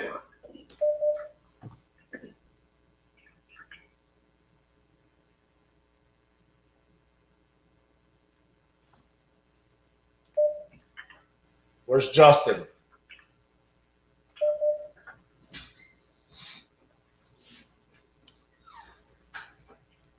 Hey, Felicia, give me 2 seconds, okay? I want to talk to one of my colleagues real quick, okay?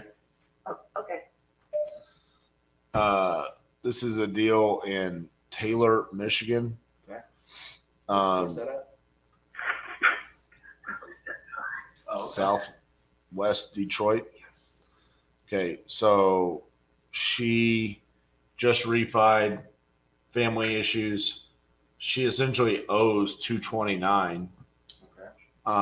And a realtor told her, walked it and said she could probably list it for $240.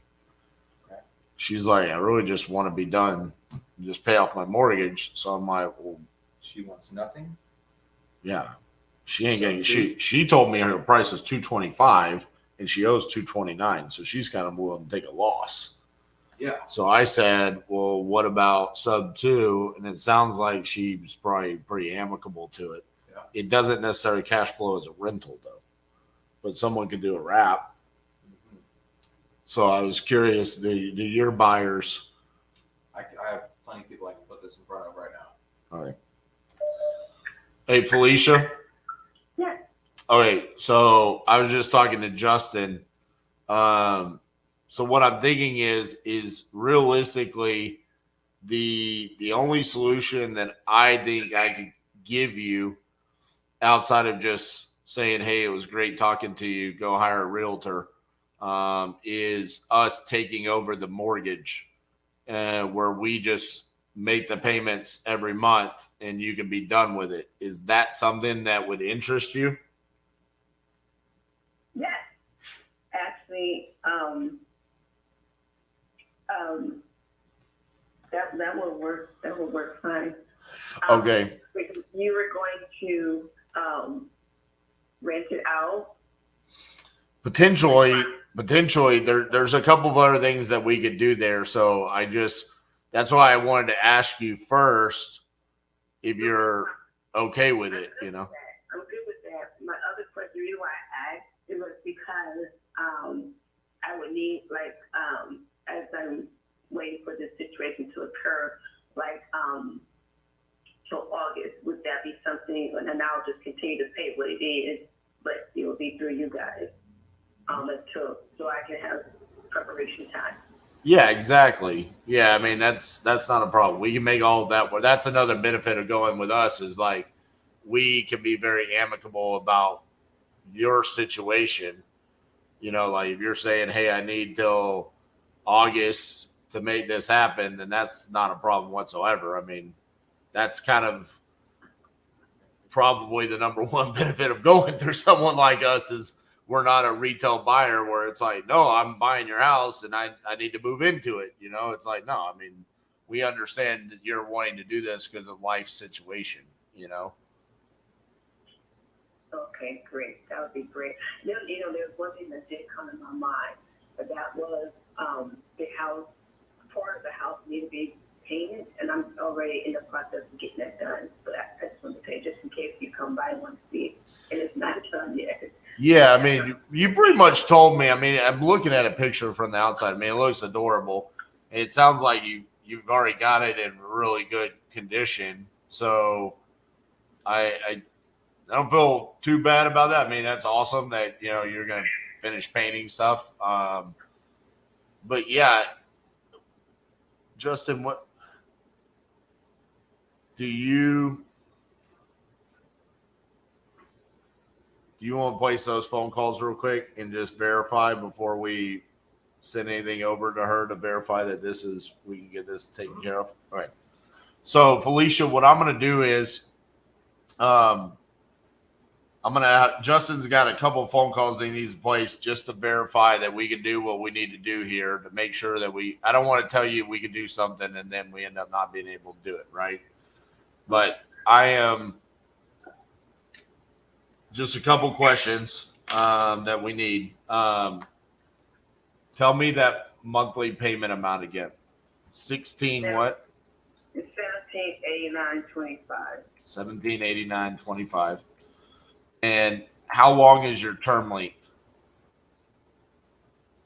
The 30-year, 20. Yeah, 30 years. It's a VA mortgage. The VA loan. VA, 30-year. And you just refinance when? February.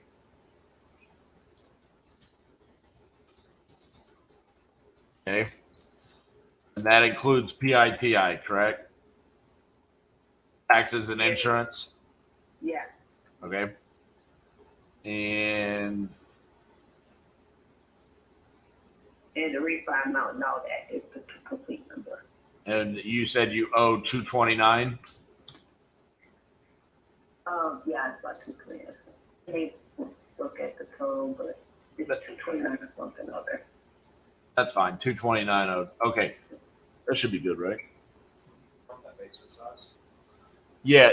On this property, so I've got 1363 square feet, but it's got a basement of the same size, correct? Correct. Is the basement finished or no? No, it is, I guess you call it partially because they have nice carpeting down there, but no drywall or something like that. Okay. All right. I think that's everything that we need. Are you going to be available later today for me to call you back? Yeah. Uh-huh. Okay. So let us go do like a little bit of work. I got to go do this podcast that I do every Thursday where I tell people things about real estate and then make fun of a couple of my buddies. And then I'll follow up with Justin and then I'll give you a call. Okay. Okay. Thank you. All right. Thanks, Felicia. Bye-bye. I already got a photo of the address, so I'll get that pulled up in Charlotte and I'll give you calls. Yeah. And then also, did you get any information back on Colorado? Yes. Yeah, so a couple of my guys, they said 450 is seeming way high for only $150 a night, even though it does have more potential. So I have one. Yeah, but did we look up and verify that? Because I don't know if $150 a night is I accurate. tried looking to verify myself. I was having trouble getting numbers, so I have one of my buyers doing that right now. Okay. He's trying to verify what he thinks he can get a night. Okay. Because I couldn't give him an accurate number. I was like, Bro, did you look at the property? It's fucking legit. yeah, it's nice. Like, I mean, I was like, I want this. Yeah. Like the hallway to walk into, so you're not, fumbling with your keys in the middle of negative 10 degrees. I mean, everything's taken care of. No water bill. I mean, and the other thing is on that one, it has a 1-car attached garage and a 1-car detached garage. And he was saying he swore you could rent that detached garage. You could rent the detached garage. He was saying you could rent the detached garage. Interesting. Does every unit over there have a detached garage? It's kind of a weird setup. He said you're 3 blocks from the stadium. He was like, bro, you could rent that detached garage for $150 a game. I was like, well, okay, I don't know about that. But I don't know. I mean, I've never been to a Colorado State game, so I don't know. Rent out the garage, partying there for $150. Right? So, what a missed opportunity. Are you old enough to know what this means? What? Would have been a classic if I end that call with "Bye, Felicia." Yes. You're old enough. I'm gonna make some calls. Good. Oh man. Well, it's a sub 2 kind of a day, I guess. Which is interesting because we really haven't. There's been a couple of sub 2 offers that we've made, but not that many. So, kind of surprised to see that pop up out of the woodworks.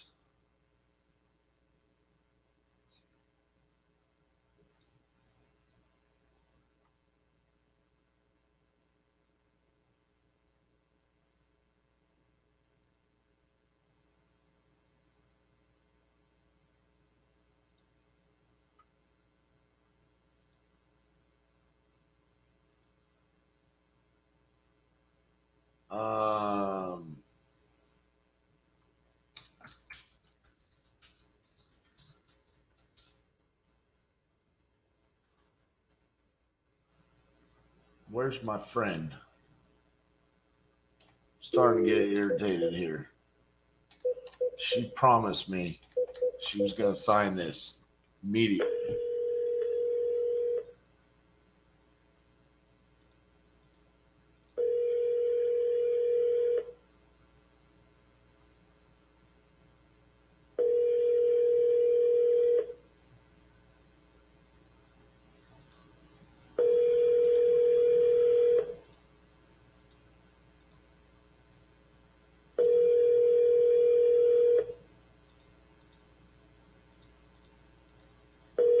I'm sorry, the person you are trying to reach has a voicemail box not been set up yet.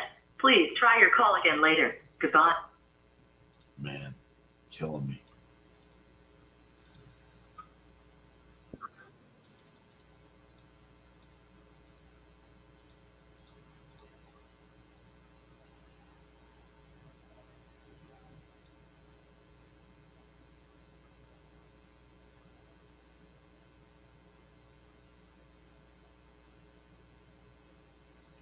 Patrick.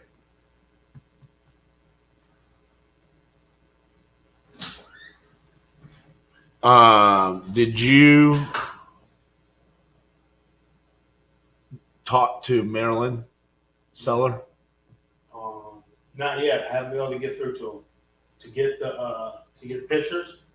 Yes, because I called us. If you can get through to him, that would be great.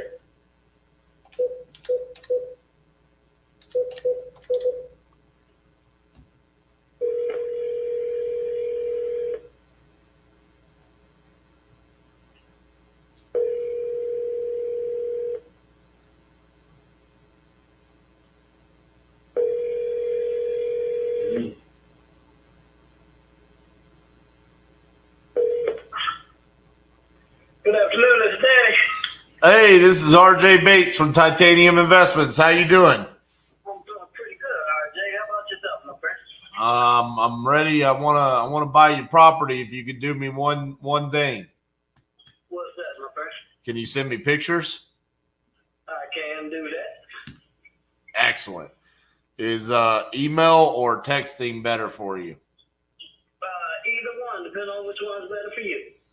I'm going to give you a phone number for you to text to.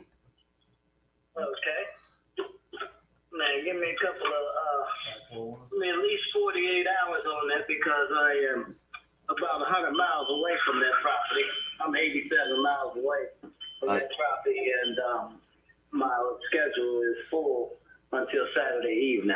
I got you. So give me at least that long to get over there and snap some pictures for you.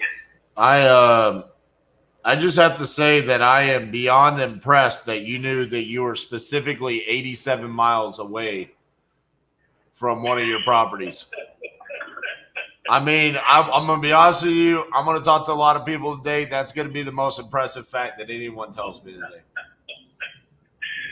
see, I had to wave it my first time going to look at it. I'll never forget. You know what I mean? I got you. Never forget. So,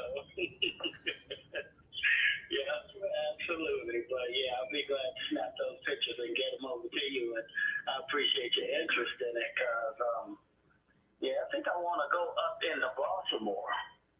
You know, as quickly as I can. I think I want to go up into Baltimore because I'm just trying to avoid capital gains. That's what I'm trying to do. I'm just be straight up. I'm trying to avoid capital gains tax. That's what I'm trying to do. Dude, I just talked to a lady today that has a fully remodeled row house in Baltimore. Is that something you would be interested in? I want to get it for like 25,000, 30,000, and then put it together myself. Yeah, see, that's what I wanted. And so I told her, I was like, ma'am, the only way this works is if you sell it to me sub 2, so we don't have to do anything. We can just roll into it and start renting it out, and we'll take over your mortgage. And she was like, no, I talked to an attorney, and they told me that's too scary. You can't do that. And I'm like, oh, come on. It would be a great deal, but she's just scary. So. Look at that. Look at that. Beautiful. Beautiful, man. Yeah, I've been doing this remodeling my home for almost about 20 years now. So I enjoy it. You know, I know it's a lot of work, but I just enjoy it. I do. Right. Well, are you ready for this phone number? Yeah, let me 1 second to read something out.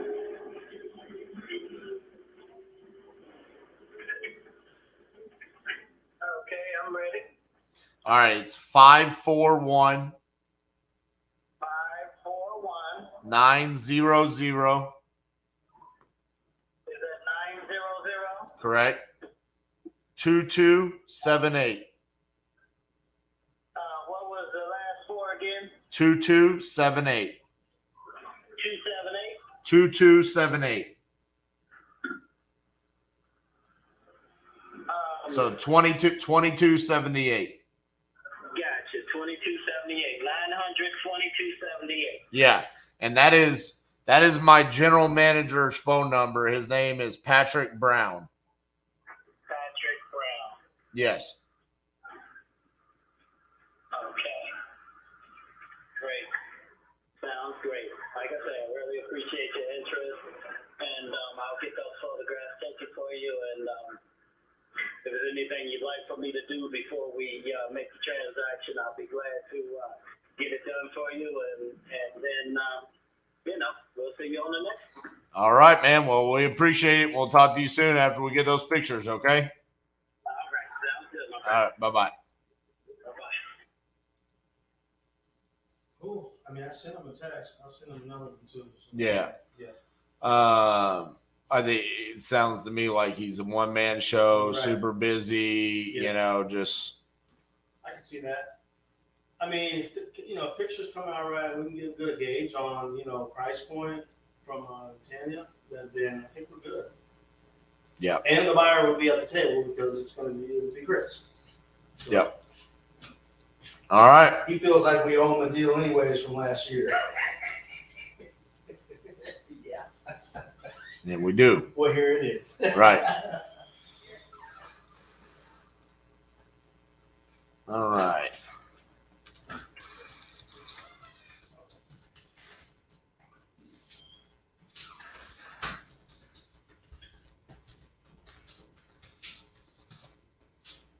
Oh.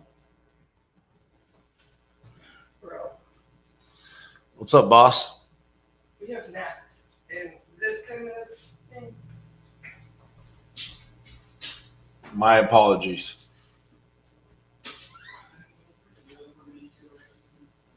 Who else?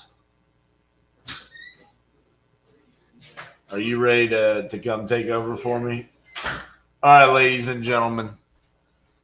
I'm going to go do Pardon the Disruption. but y'all are going to stay right here because you can always watch part of the disruption tomorrow when I'm not live. Okay. Y'all have fun with Cassie. Apparently she's going to be eating her lunch in front of y'all. And I will see y'all when I am done. Let's do the old lead solo. Hey guys, RJ Bates III here, and I'm challenging myself to do 50 deals in 50 states in 50 days for the second time, all live on YouTube. Now this time, I'm going to be using leads from a few different places, but one of the places I want to talk to you about is Lead Solo, where they generate all of their leads from YouTube ads that are specifically going after motivated sellers to come to us so we don't have to pull lists, we don't have to cold call, we don't have to talk to people that aren't interested in selling their property. We're just able to close motivated sellers. Now, I've actually closed their leads before live on stage at Wholesale and Live, where I won that belt right there. So has Seamus Goss, Max Jimenez, Naaman Taylor, Eric Klein. Some of the biggest names in this industry have all used Lead Solo. And hands down, we say it's one of the best lead sources for any wholesaler out there. So now it's your turn. The Lead Solo guys have reached out to me and said, hey, we want to give your audience a chance to try out a lead on us. For a limited time only, you can go to leadsolo.com/titanium and you could get 10 leads for only $1,000. Usually their leads cost about $300 a lead. So this is a hell of a deal that they're giving to anyone that comes out and watches the 50 deals in 50 states in 50 days challenge. If you want to check out the quality of these leads, come watch me close them live Monday through Thursday, 10 a.m. to 6 p.m. Central, where I'm closing Lead Solo leads all day, every day.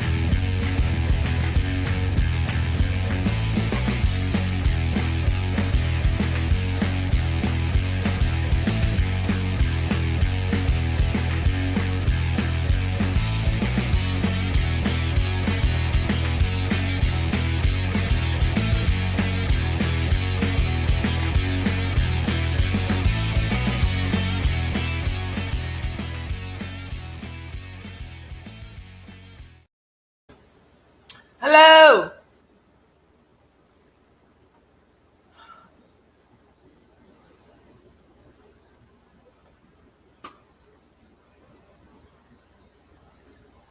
Jordan Holt. Looks like we're getting some traction there.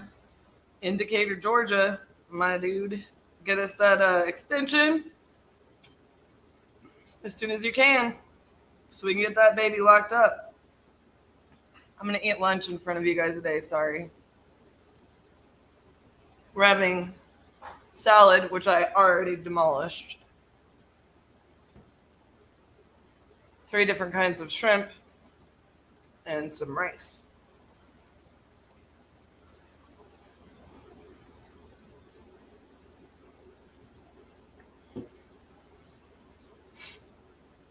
All right. Yes, Jordan.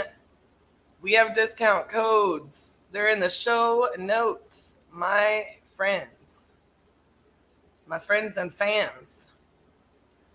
What do we want to do here, guys? My first segment today, we had a lot of Q&A, which was amazing.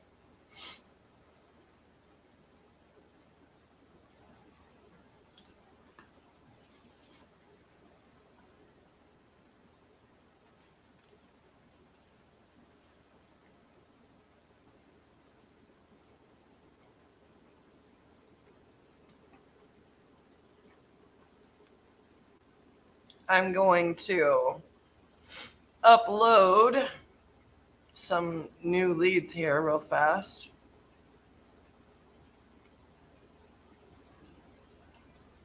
If you guys have more Q&A, let's do it to it. Oh, I'm about to be all over this lead.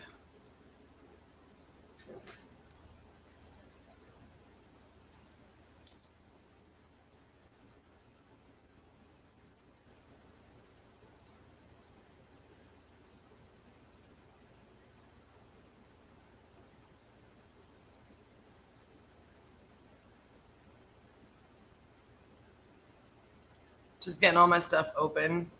Yeah, we absolutely love the Q&A stuff too.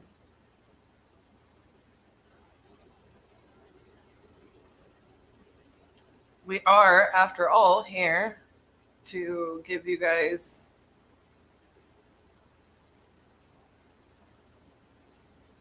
I think the reason I love the Q&A is like there's just so much we can't show because this is on YouTube Live.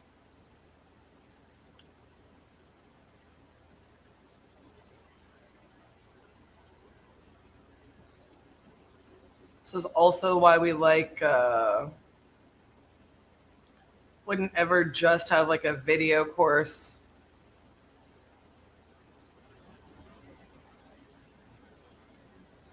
All right, sorry, I'm uploading this lead in Sugarland.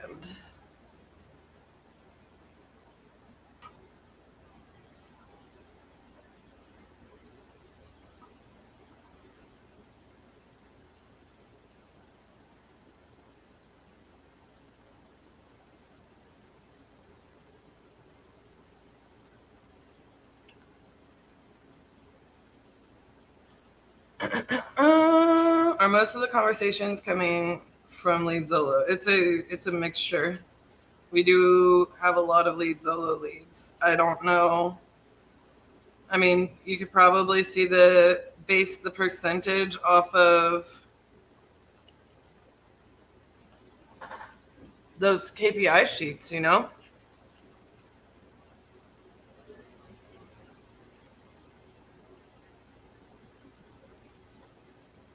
All right. Sorry, guys. I really did need to finish my lunch, and Thursdays get kind of crazy around here.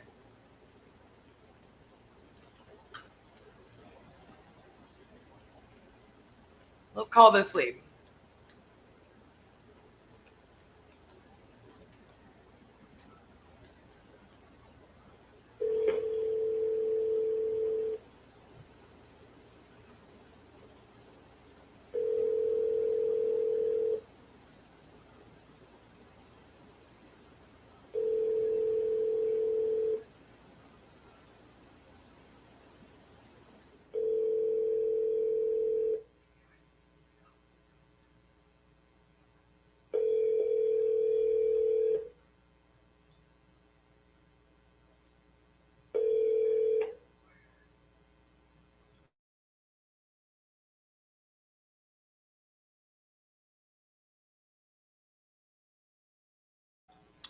Hello, I'm calling for John regarding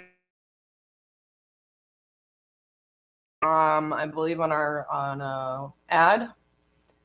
I was just calling about potentially purchasing this property. If you would please give me a call back when you get a chance at 817-917. We look forward to speaking with you.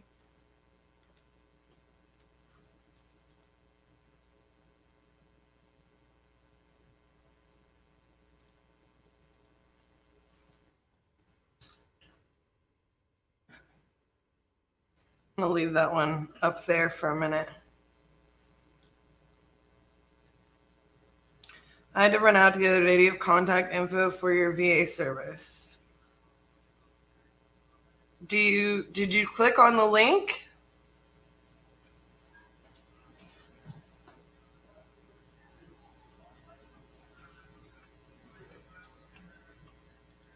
Let me test it.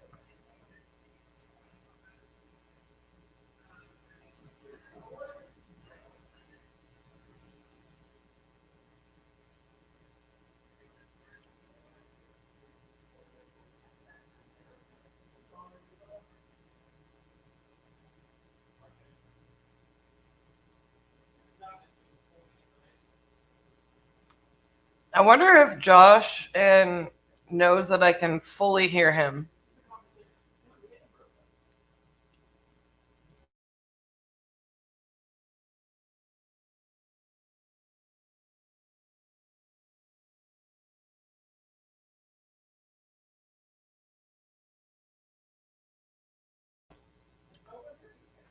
I hope you guys can't hear their full conversation out here, but I have questions for Justin right now.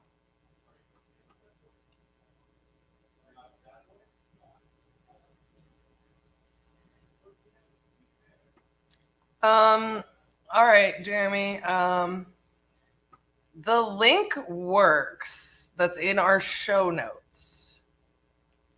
So I'm going to copy that link. All you need to do is book a call. Hey. Kill it. Y'all are killing me.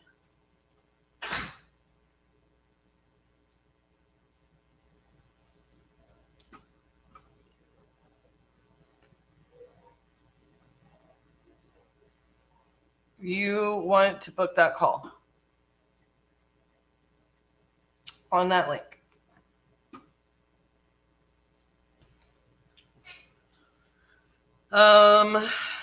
A lot of times with our links and stuff, you know, you'll get discounts, but with Integria on top of it, they will understand that your business is very likely to operate like our business. So you'll need similarly trained VAs.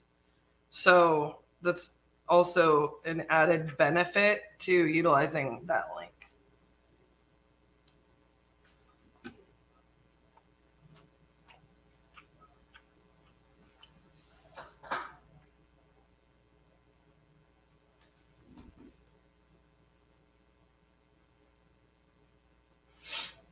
The other thing I was going to show you, Jeremy, while you were here, you were asking earlier kind of how we run numbers. I mentioned the profit calculator. So I hope you're still here. If not, mark this time. How is that right? That doesn't feel right. 3 hours and 28 minutes, okay? So,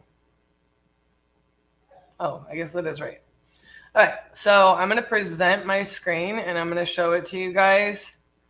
Just because I know not everybody saw this the first go round. If you did see this the first go round, be patient with me, okay? I'm going to put round numbers in here. Just because life is easier that way. So, Jeremy, you were saying you might run numbers like this. Right? And then you get your MAO. Say their asking price is 50. So that is how you understand the method that you do, right? If you put those numbers in here, I'm including 1% for closing, another 1% for closing, and 5% for realtors. But it's run off of this number, so there's kind of room in there. If you put those numbers in here,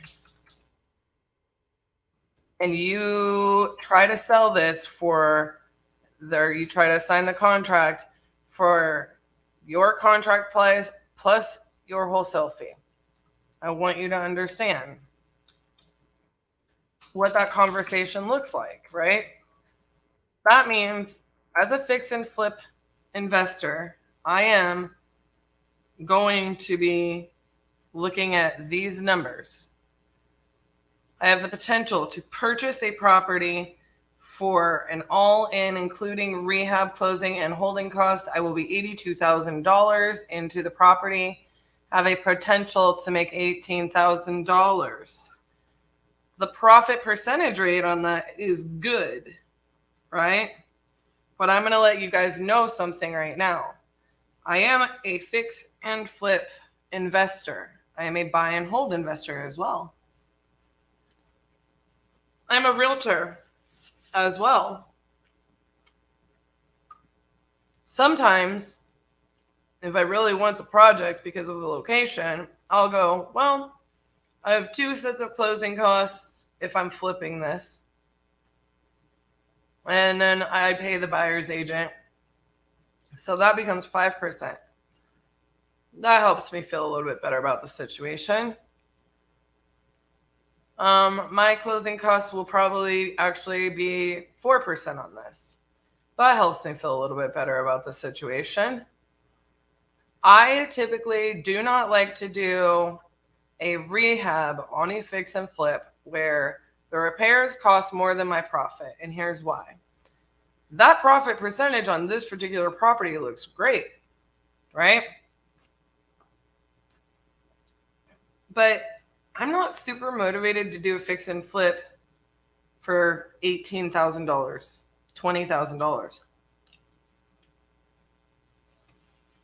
So on one like this, let's just say it's a great potential rental.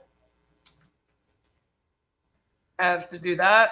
And the rent rate is, let's just say $1,250. Well, here, all of a sudden, I have equity. I've got a good, clean rental that would pass an inspection if I did need to sell soon.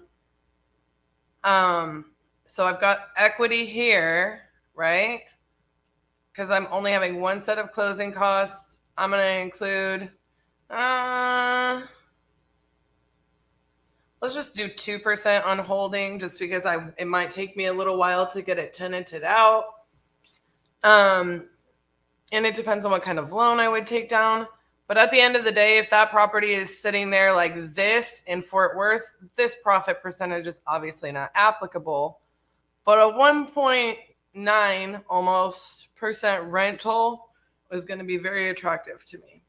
So I would be way more interested in fixing this up and putting a tenant in it than I would fixing and flipping it. But I love having the equity and the cash flow option as a buy and hold. So that could make this a very lucrative deal. Whereas if you just ran the numbers for me and said it has a $100,000 ARV and, somebody told you that in this market, people will buy it at 80%, right? It would tell you to offer 45, and then what are you going to be doing? Getting your buyer at 55,000, in which case the only option here is to buy this as a buy and hold, because I ain't doing no fix and flip for no $10,000 profit. You see what I'm saying? So we do not run numbers in the way in which you were asking, what are we kind of trying to aim for? What are we kind of trying to target? We look at the actual profit potential and best exit strategy. This is a quick calculator to do that. This is obviously not in excessive detail. This is what we utilize as a team, as a business, so that we are able to get really good rough numbers on a property. I'm just making stuff up right now as I'm talking. Okay. So I'm going to let y'all know right now. I don't care on this one that this is a 22% profit. That's there. Mostly we utilize that as a team when we're talking to buyers. But as a buyer, I truly care that I'm going to be doing a $40,000 rehab. I'm going to be less persnickety on worrying what if I'm $5,000 off on the rehab. I'm just going to go through there. I'm going to do my estimate. I'm probably going to lock this up. You send me this deal, I'll lock it up all day. So if I make $50,000, if I make $45,000, I'm okay with this. You see what I'm saying? So that's how we run numbers. Obviously, how you underwrite or run numbers or assess, whatever you want to call it, analyze a deal, it's super important that you have your comps right. So we always tell people, don't try to manufacture a deal. Try to understand what is the way that this becomes profitable. If I fix and flip this, if I apply multiple exit strategies to it, we usually run numbers very quickly on both of those things. In most markets, most homes, if they're good as a fix and flip, they're going to be as good as a rental, just so you guys are aware. So when people a lot of times are like, this is great buy and hold, and I'm like, but it's not. You just don't understand what cash flow looks like on that if I have a loan. And so a lot of times when people lock stuff up too high or a seller wants too much, they're like, well, I'm going to offer them creative. It's just not the end all be all. I have, don't get me wrong. I like owning real estate is great, but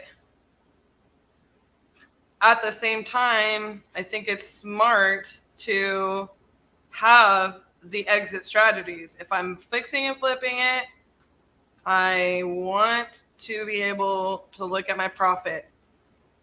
If I'm holding it, I want a little bit of equity minimum and I want it to cash flow. And so there's too many people that don't understand what it's like to sit in those seats that are running the numbers trying to say, this is a great buy and hold, or this is a great creative deal.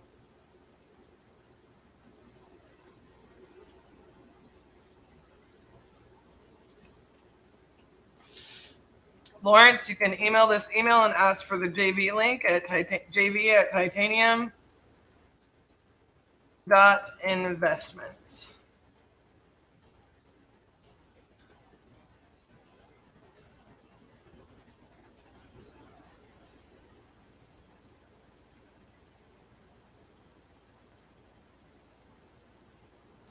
So what was the offer to make either of those options work? Let me show this again.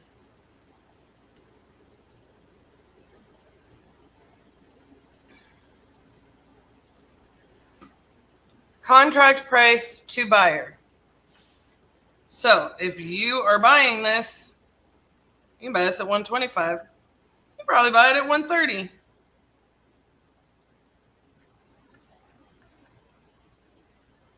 If you're wholesaling it, what are you making on it? If you're making $5,000, well, then your offer would be 120. What is the seller asking? So this is why we often utilize the saying that, look, I'm here to offer you what the market value is on your property, okay? If they were to go sell this property to somebody else at $125,000, they're responsible for the closing costs, which are going to be $87.50. Now, that means realtors are $7,500 of that. Sometimes I'm just sitting there going, well, I think it's fair for me to make $7,500 on that. Or I think it's fair to do $5,000, saving the seller, saving those costs, etc. You just have to think about like the dynamics of the net on the deal, right? What are the net proceeds and who do they go to? I think that's what's fair. Now, what if the seller's asking 115? Well, then send them an offer for 115,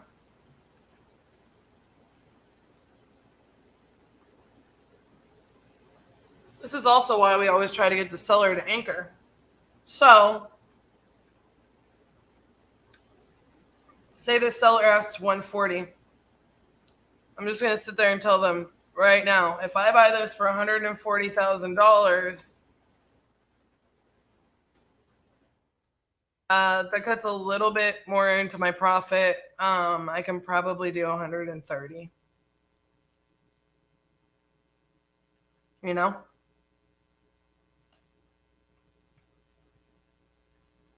I can do 132. Still a good deal. So we just keep this up and we keep RJ does, I think RJ does this stinking math in his head. If I'm being honest with you, he's kind of a weirdo in a good way. That one, I don't know if you guys have ever noticed. He's a little bit of a weirdo, but aren't we all? It drives me crazy too, though. I created this little calculator because I couldn't stand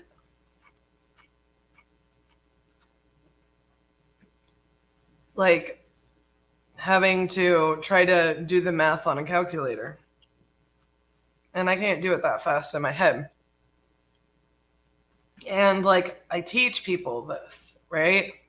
And I have like a lot more calculators that I've built out over the years that are way more complicated and we never use them. And not even as a fix and flipper, I don't fill all that crap out. I just know kind of what our costs associated with each type of loan we could take down are. I run the numbers based on that, like when we get down to the brass tacks of it. I'm way more thorough with like what our rehab is. Okay, well, I'd like to make around this much profit to flip this house. So I know that I need to go save $5,000 on these materials or something like that. I know that I need to have like a little bit more room, a little bit more wiggle room, because we're going to have to do some foundation work. And what if that, has a domino effect? Or I want to say, like, what are some of the things that we've run into on selling a property this year on a fix and flip? We had an AC unit that was working perfectly fine start having problems in the middle of a flip. And we got it serviced. And that, mind you, we had it inspected when we purchased, did the rehab, and then somewhere in there it had problems. So we got it serviced thinking like, I don't remember. We had it serviced, it was fine. And then when we listed it and sold, on their inspection report, they wanted a new drain pan in the unit upstairs. They wanted a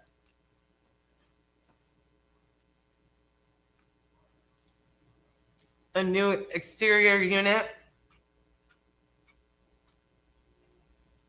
And it's like, it was almost as expensive to have it repaired as it was to have it replaced. And they were tripping because it wasn't on a cement block, the exterior unit. So, we had additional repairs that I was pretty irritated about on that one. I was not a happy camper. What's some other things? It's like inevitably something's always going to come up on the repairs when you list a flip. I'm just letting you know. Like, I have had some of the most amazing contractors, and people would still be finding stuff, but we're getting good offers too.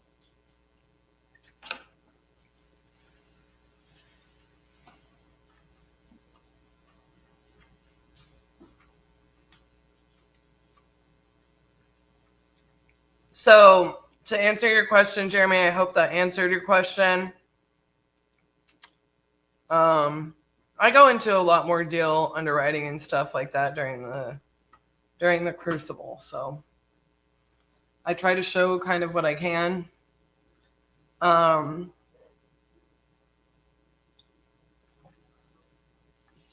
here, just so that y'all can understand like how we might be making and adjusting those offers that we're making while we're on these lives. So, I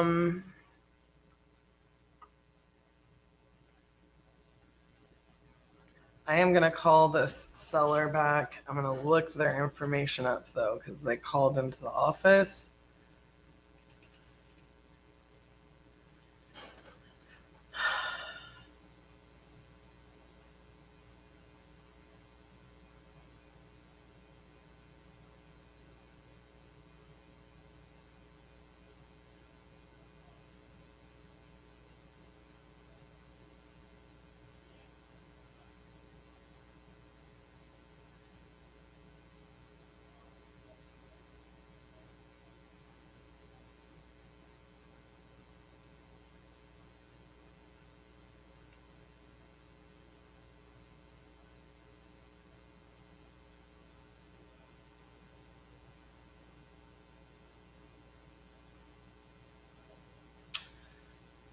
me search for this.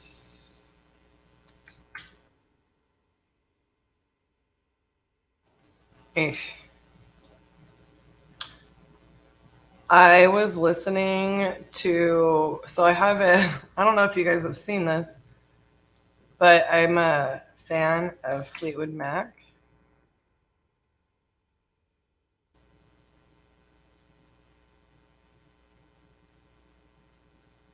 Sweet. Found Pamela.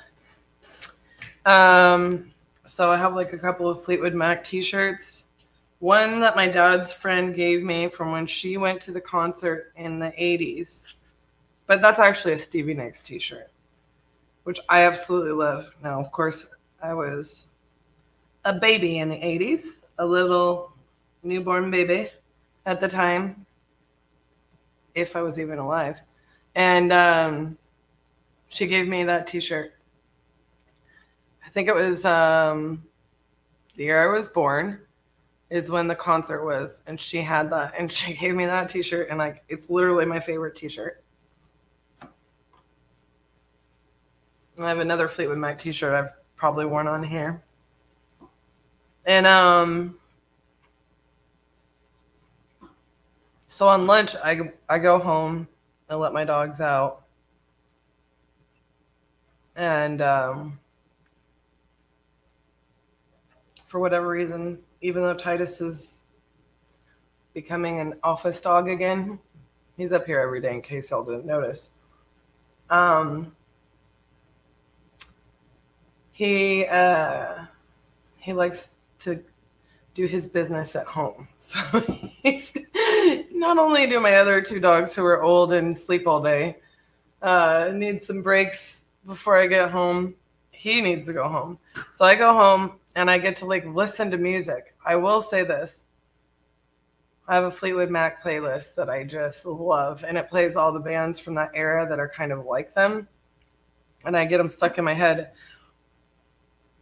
I feel like the afternoon, energy boost that I need would happen if I could play music. Because I'm going to let y'all know. That's the hardest part that's left for me about the 50-50-50.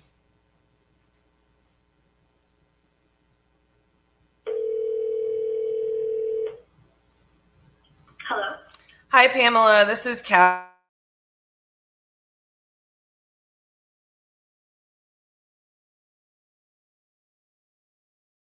Just giving you a call back here. Okay. We have your, I guess you probably filled out early.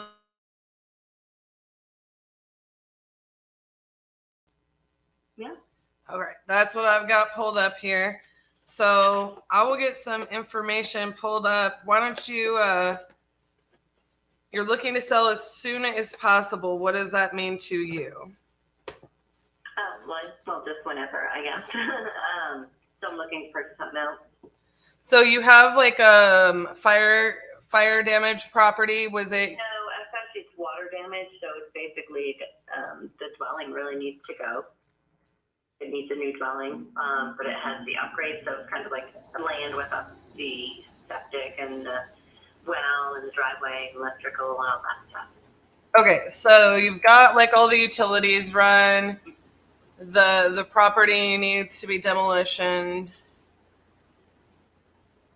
The dwelling. 5 acres. I don't think they asked for that on there.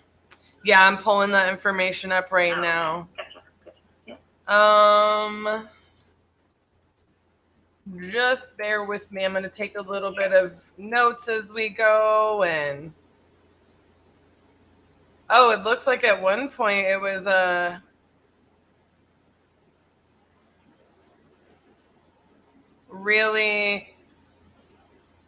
this is some really beautiful photos that I'm finding online.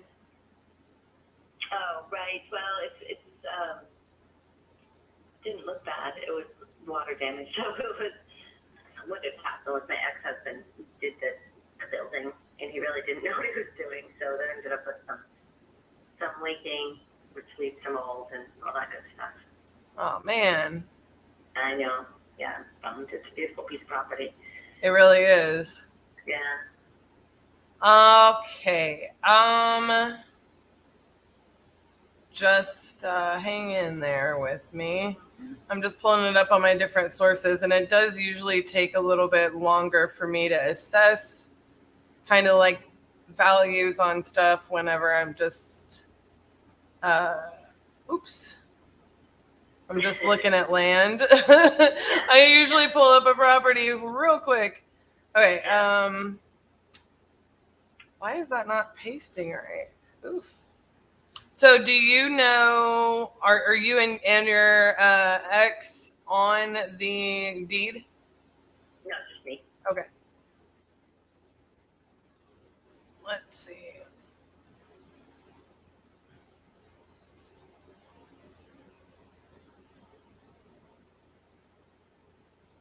Just bear with me a little more because I'm just searching for some vacant land comps.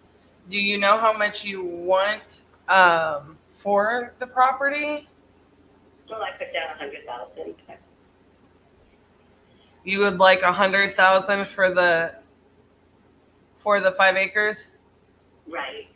With the upgrades, with the utilities. Okay.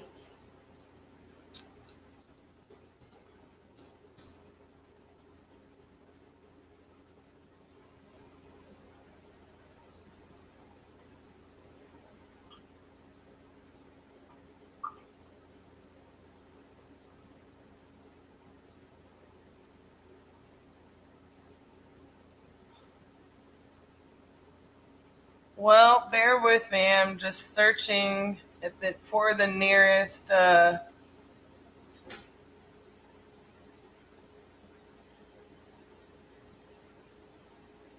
vacant land.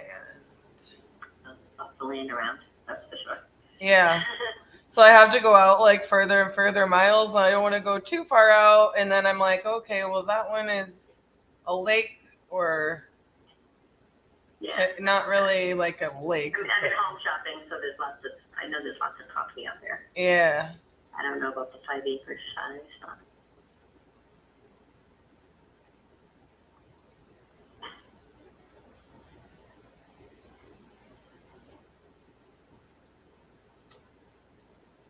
Well, man.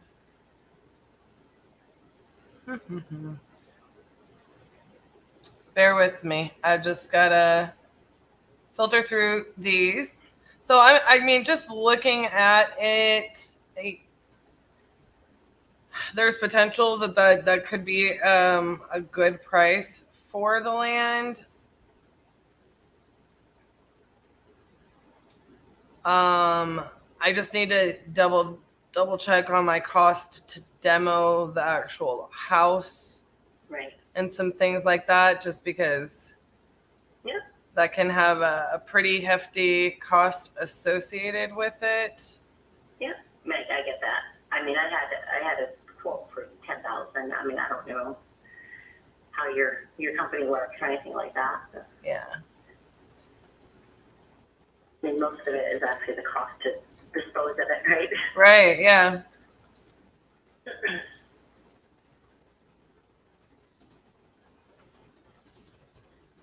And we have a land specialist here in our company that I always have like take a second look at the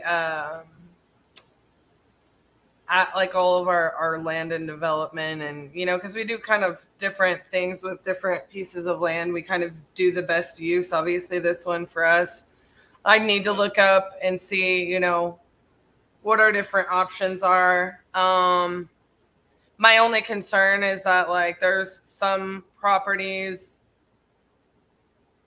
that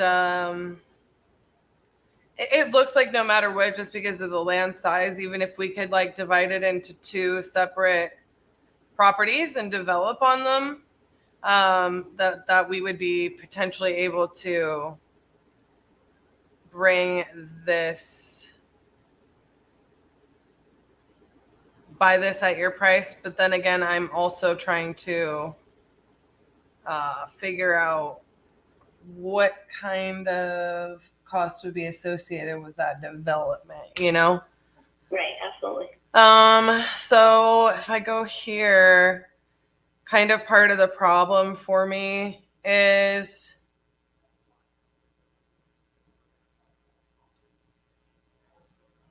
I need to look in that neighborhood and see why those are going higher. I think, actually, let me just plug in some preliminary numbers really fast and make sure that's going to make sense. So I can kind of tell you in my brain. Let's see, if we were there and I had to build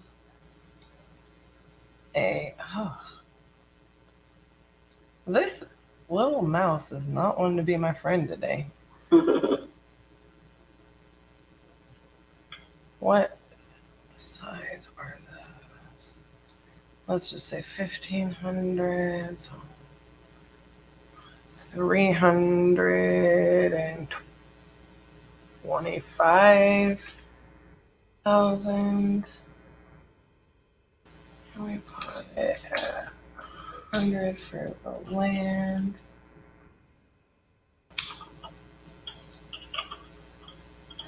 I do feel like if we applied that we would be covered at your asking price. Yeah. So I will say that I am interested. I'm gonna have him look at the land, figure out, the map, if there's any of it that isn't buildable. But I think that I would probably be covered just looking from the satellite view. Mm-hmm. I would probably be fine on this in other words, have access, build another home, divide it into 2.5 acre lots, and be able to make it work, if that makes sense. Yeah, that does make sense. I will be honest, the road frontage is ledge. It's like on a hill. It's beautiful, but not really. I mean, I guess it's buildable for the right person. Yeah. Not anything I would do. So you're saying the only access is just that one point? That point can go up, and it can be built on top of that. Yeah, I mean the driveway is quite a hill. It's not. I mean, I've taken care of it by myself for the past 12 years, but I'm not by any means a developer or anything like that. Yeah. So I really don't. But I just wanted to be honest and say that the front of it is ledge, and there are some lower spots that certainly probably could be built on, but I wouldn't be able to tell you for sure. Yeah, I really do think, and I'll walk the area, and we'll double check it. I think it'll be fine. Yeah. I think we'll be able to do that. So, but yeah, I'll have him double check that and make sure that price point makes sense. Mm-hmm. For us. I do think that very easily could make sense. And that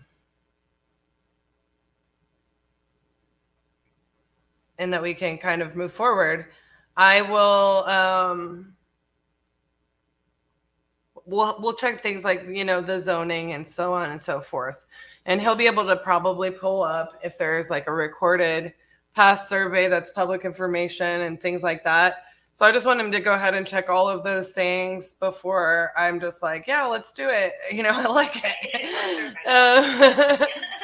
It's a little bit more complicated. And people always laugh because for me, most of the time I can literally go that quickly when it's just when there is an existing home that I can do something with, and people think, well, that's backwards. And it's like, no, it's really not. It is more complicated, like to know what you can develop and where you can't, because like you can have really a lot of unexpected costs associated with it. Whereas like if there is an existing home right here, which there is on this one, so that does give me a lot of confidence on moving forward faster. I just got to figure out, you know, the best use and the best exit, you know, for us as far as, you know, what, like if I were to just redevelop a house on that, right? Mm-hmm. And it was, your asking price was 100,000. I could probably make it work. Yeah. I could probably make it work. Right. You know, so yeah. I'm not super concerned about it because I know that house existing works. So even if it doesn't work for two houses, then, you know, I think we'll still be good to go. But I just have to have him verify those couple of things. I don't think there's really another use of it for us necessarily, but I think it looks like a deal that we can make happen. What can you tell me though, really fast before I hang up? I want to verify a couple of things with you. What was the size of the house that was on there? So it was a mobile home. It's a mobile home. It's 14 by 70 mobile home with a 15 by 30 addition. On the back. I was like, the back really doesn't look like a mobile home. You guys added to 15 by 30 addition, and then the mudroom is 8 by 10, I do believe. Yeah. Okay. All right. Well, okay. So here's what I'm going to do. I'm going to have him look at this. Mm-hmm. That makes sense why your demo quote was so low. A little bit for me now. Because of the mobile, because it's mobile versus Mm-hmm. all stick built. Yeah. I was like, that feels really, really, really cheap because it won't have as much weight. Right. So I was like, man, that seems really cheap. I might need to call the people that quoted you that. But I didn't want to say anything because I didn't want to be like, I didn't want you to feel like I was like, are you crazy? You know, like, so, okay. But I'm always just like, I'm gonna look at that myself because like all I can see is like the satellite view and like the back in that one photo. I wouldn't have guessed that was a mobile home, so it makes sense that you got an addition, and that quote makes sense. Yeah. Okay, so and when did you guys? I mean, is it in like the past 20 years that you guys had like, or how long ago was like the septic, plumbing, and everything? Okay, so it was put on there 1992. Okay, cool. Yeah. And it's just been me there. Me and my daughter for a while, and then just been me for the past 4 or 5 years. I'm actually not even there now. Did you make the little garden? My little gardens that's an old picture. Yeah, I dug them all up because I was planning on building up there. It just hasn't come to fruition, and I'm just tired of dealing with it. Yeah, no, I understand. I do. Yeah. But I was like, oh, what a cute little garden. I know.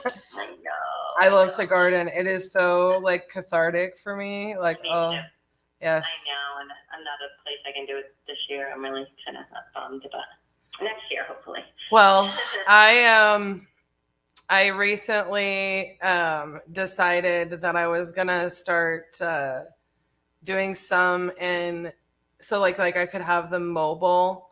You know, I get really sad like when something happens like unexpectedly weather-wise, and like I get a freeze that I'm not expecting, and I don't get something in time, and like I end up having something die. So I started like kind of, I know this is such a random side note, but I started like doing stuff in like mobile, like potted type of situations so that I can just move them until I get like a greenhouse situation they end up going in my garage or in my house or wherever. Right. But yeah, that way, like when something happens to my garden, I feel a little bit better, or I can repot those, I can put those in the garden and then, So I have like a good rotation going now, but there was a little while there where I got upset about it for like one winter.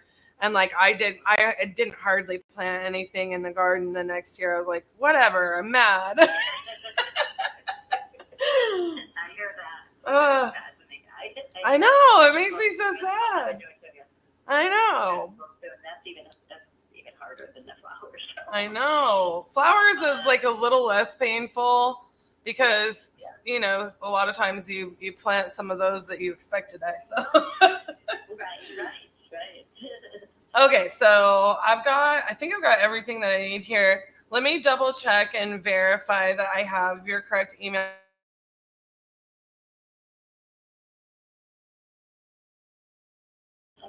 Okay, perfect. So I'm going to have Trent look over this for me. I'm going to double check everything. And then I will probably not be giving you a call back until tomorrow. Is there like a time that's like not good for us to give you a call back? No, anytime's fine. I mean, okay. I could be on the phone, that's all. Sure. Okay, well, we will give you a call back. I'll just dig into this information a little bit more, make sure we're good at this price, and then we will rock and roll from there. And I look forward to speaking to you again tomorrow. All right, sounds good. All right, thank you so much, Pam. Thank you. Bye-bye. Have a good day. You too. Bye. Yeah, I think that's a good deal. I kind of want to send her a contract, but I kind of feel like a little bit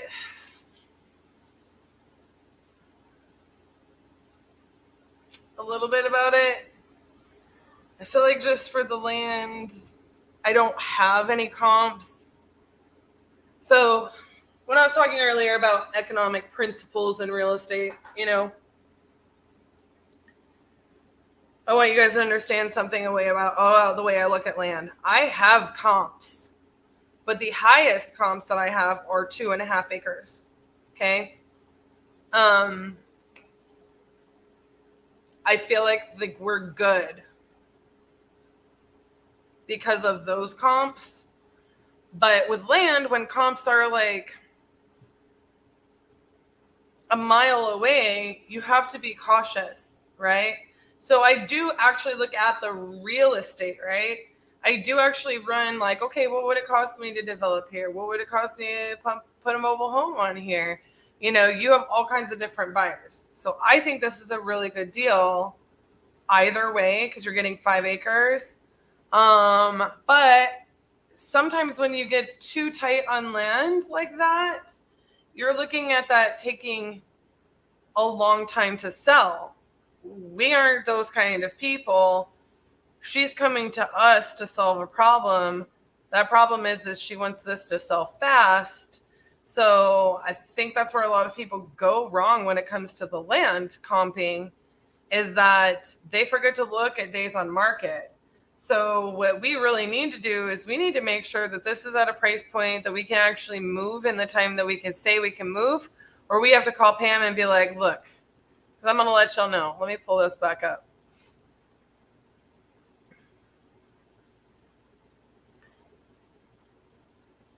It actually says this is 6 acres. Okay. Also, I want to know why on Zillow.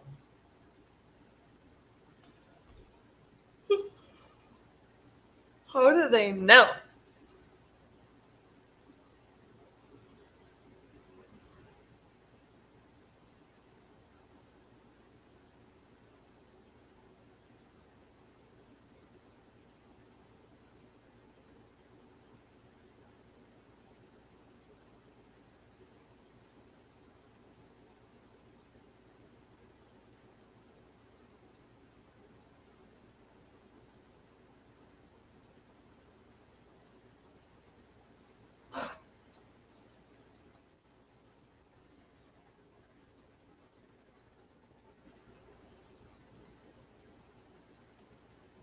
So I had to go 5 miles out. Sorry, that may not be true. I have to go to residential vacant land. 4 miles out.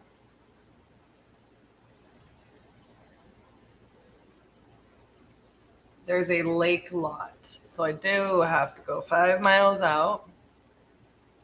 Because I'm not going to be doing a lake lot. Hello. That lake lot is under an acre and sold at 91. That's not a comp for me. We don't have lake access. Okay. The next comp, lake lot. Not going to do that. The next comp is the one that makes sense. Although I can't find it right this second.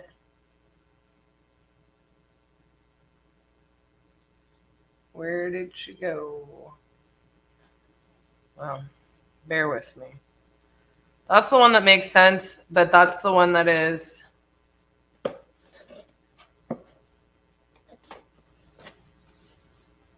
what's not? What in the world happened here?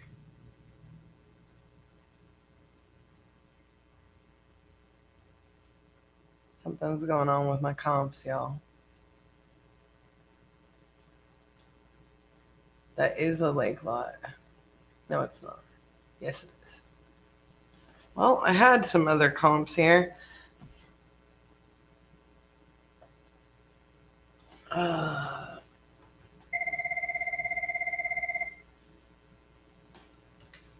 need to go to missed calls.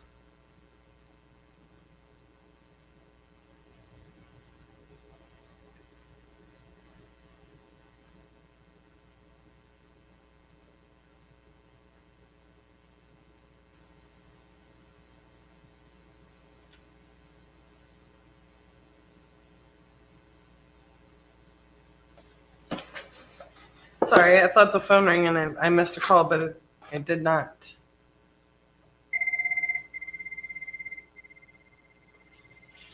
I don't know how he does it with like not having that ringer on. Like,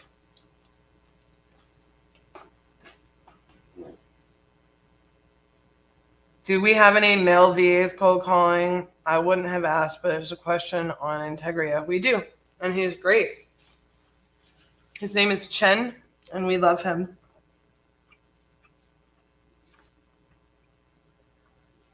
He does a very good job.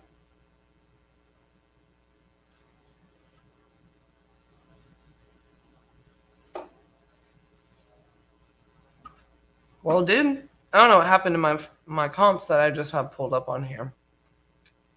You would think it would be a setting.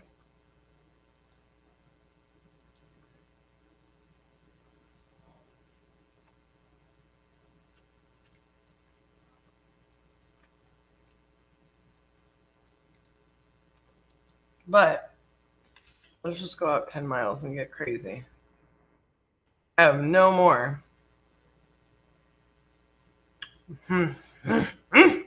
Anyways, well, the tax assessed value on these acres is like 90 something thousand.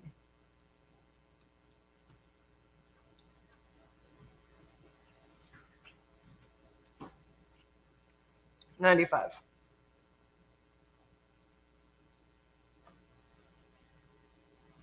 Obviously, these lake lots are going for like a lot more.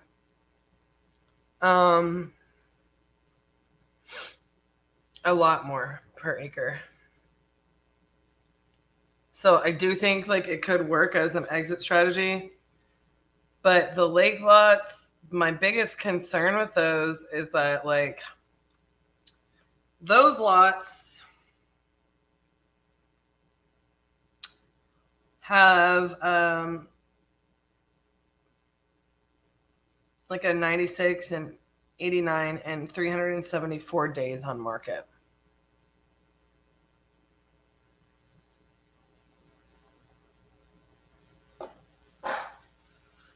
So in order order to sell fast, you have to get a bigger discount sometimes than you think you need to get on land. So I'm going to send this over. Water damage demo. 5 acres, quote for a $10,000 demo on the house, asking $100,000.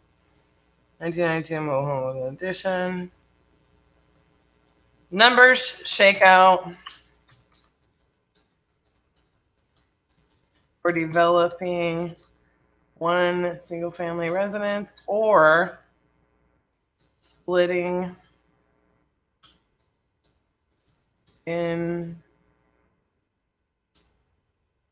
into 2 lots and doing 2 single family residents.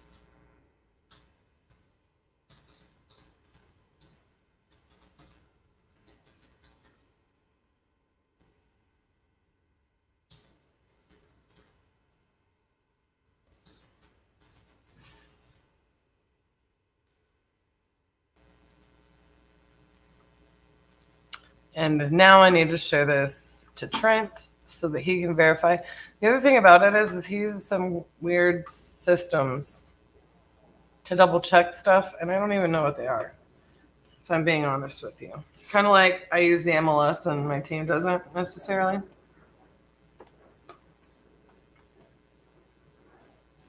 I just comp land on PropStream most of the time.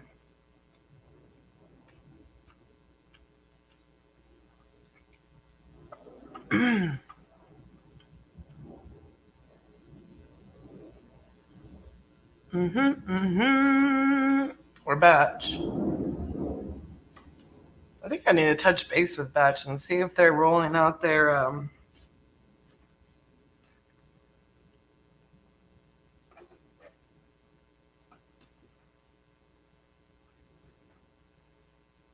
new platform for comping.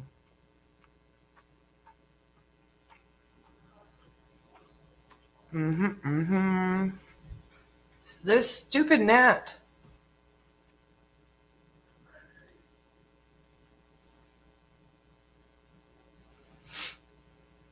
Alrighty.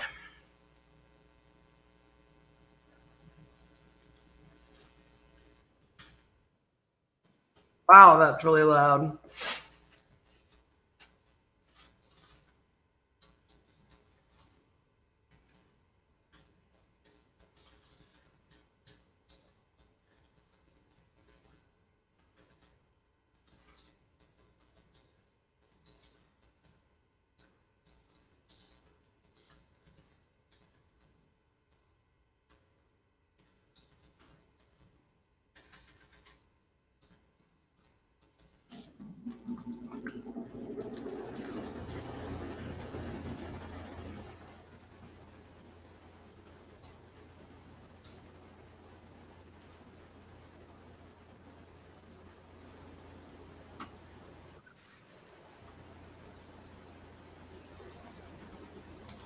All right.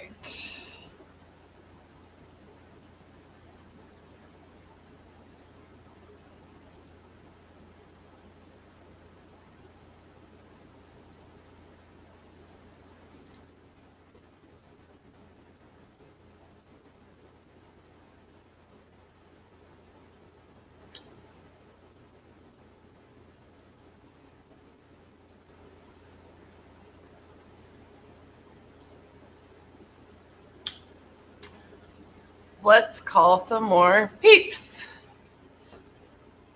What do you guys think? What do we have here? Some fresh new leads.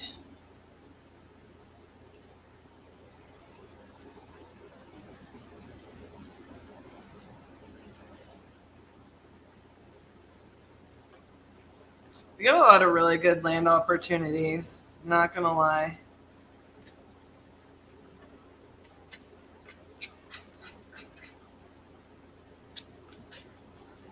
I think some of it is because people, when they ask like full market value on land, a lot of time it takes forever to sell.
Alrighty. Just import card.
Well, this one should be interesting.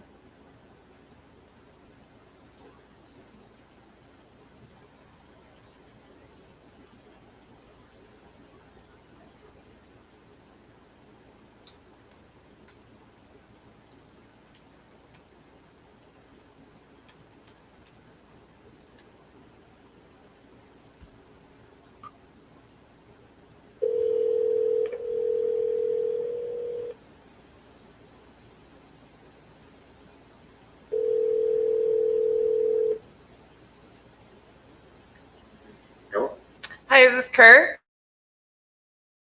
Kurt, this is Cassie. I was just calling about the property you entered.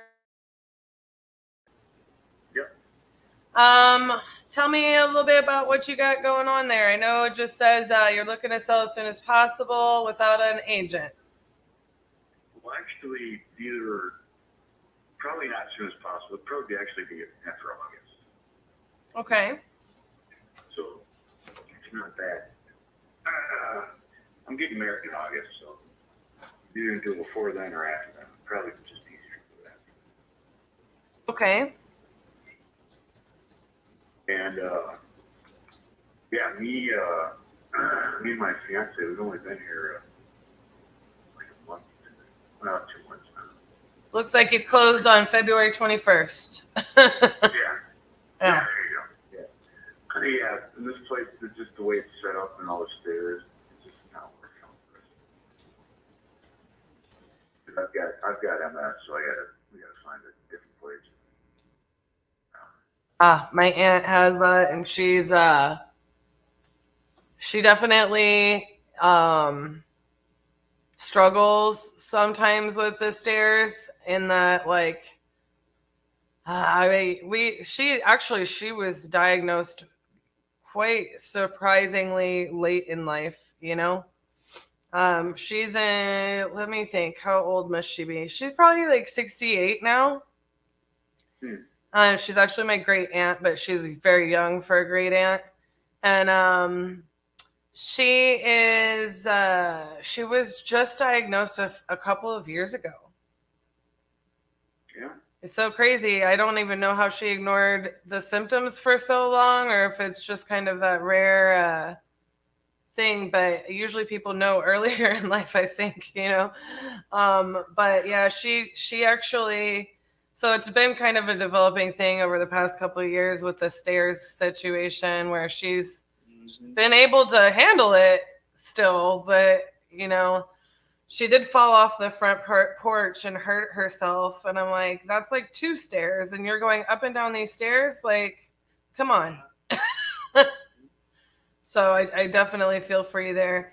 Well, I definitely, I can look at this. I'm looking through the photos of the house. It looks like it's in great condition. My only concern for you here is if that is the full market value of the property, I am not 100% sure that there is a way for you to not lose money on the sale. You know what I mean? Yeah, when I put the price in, I just put what it's valued at. I figure we're gonna lose money. Yeah. Just how much money are we gonna lose? I guess. Yeah. So that's what I'm pulling up. Are you looking to have? Are you going to need to sell this house to get another loan? Well, right now a lot of this is all up in the air. Kind of. Well, because you guys are busy getting married and stuff. well, Dad, we're looking at our options. Yeah, we got family coming off the wedding, so we're just kind of. Yeah, everything's kind of up in the air, but we do know we want to get rid of this place because it's just not going to work out. Right. So for me, it's a matter of I can't really look at a way now. Let me try to see what I could potentially. So as an investor, right, I'm going to either buy a property to fix it up and sell it. Mm-hmm. Or I'm going to buy a property to hold it and rent it out, right? Mm-hmm. So in just looking at the numbers, if you list this property, you're like taking 7% pretty much right off the top. And you can probably get that down a little bit, but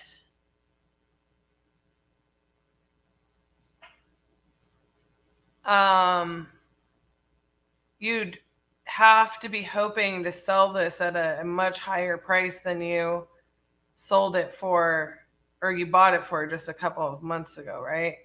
When I look at this for like a rental, I am absolutely guessing that it doesn't work, for me there either, Mm-hmm. So like the only way I can suggest for you to not lose a significant amount of money, which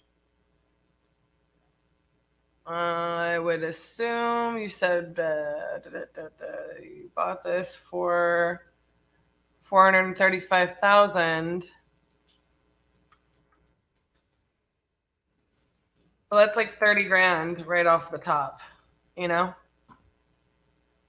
Mm-hmm. Would be to potentially, if you didn't need this to be paid off, you could sell it creatively, but I don't. And then like we could cash out pay off the loan here in like a couple of years. So basically like you become kind of the bank, but I just don't even know that it would cash flow for us. Do you know what is your mortgage payment on it every month? Oh, we own it outright. So you own it in cash? Mm-hmm. Okay. I mean, you could seller finance it to us to help avoid losing that $30,000. You know what I mean? But I would assume that you would need at least, you'd probably want to cash out some of what you paid for it. Mm-hmm. To buy a new house. Yeah. Well, I mean,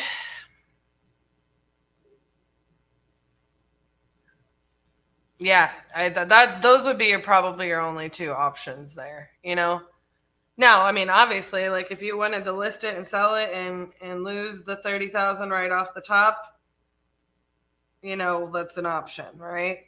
And that, you know, they might be able to sell it for even a little bit more. You know, from looking at comps, I mean, the market has picked up. So since February, you know what I'm saying? And that's pretty much all across the country. So that's good. It's just the only ways that I can make it work is to put money into the property and list it higher so that I can make a profit, or I need to turn it into a rental. The only way I can really do that with anywhere close to your asking price is for you to seller finance it to me, and make some money every month and make a little bit on the down, or yeah, you're going to probably have to just sell this, you know, for sale by owner to an owner occupant, if that makes sense. Yeah, no, that makes sense. So that's kind of what I would like account for, if that makes sense. You know, we'd be happy to be the right buyer for you. I just don't know, you know, it's kind of like you said, everything's up in the air for you. So like, I'm just kind of telling you, those are what I see as your potential options.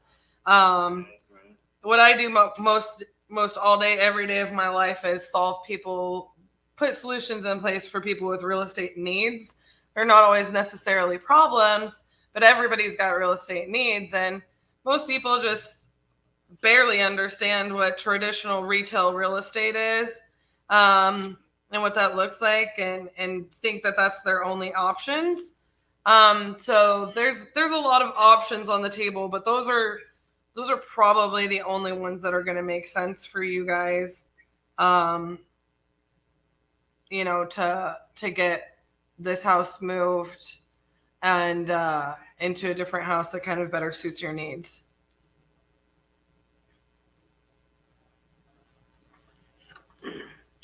Yeah. So what was your name again? It's Cassi, Cassi.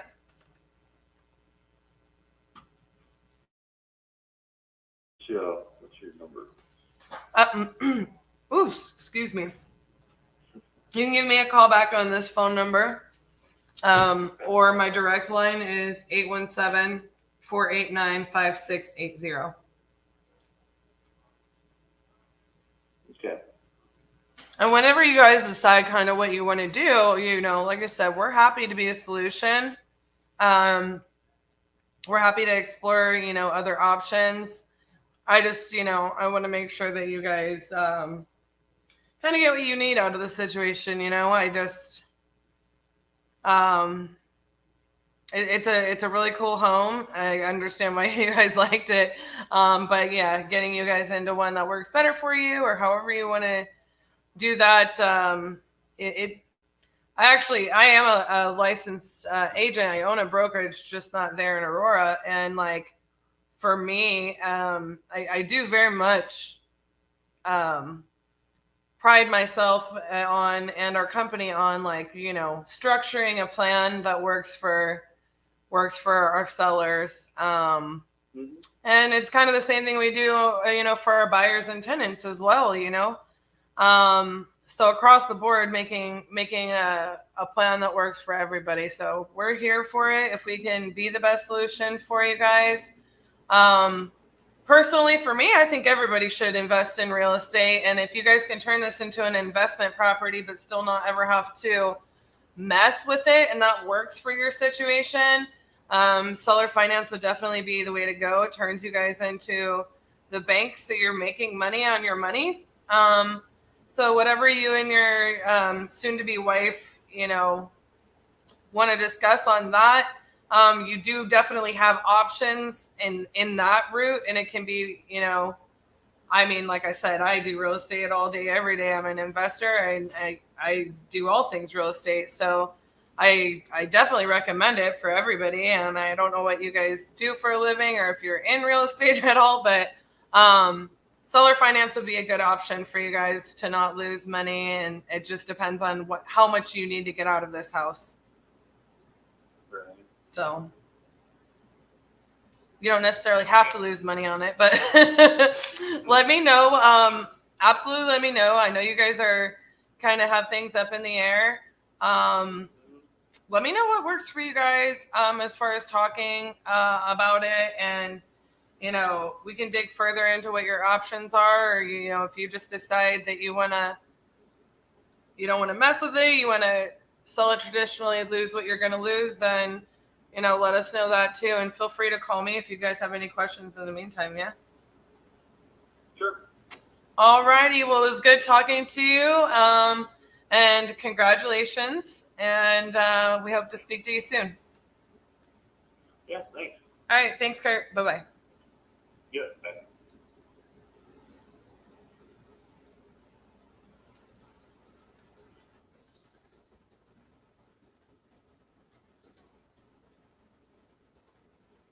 So the rent rate on that, just so you guys know, is about $2,500. So it's not going to make sense unless you seller finances it.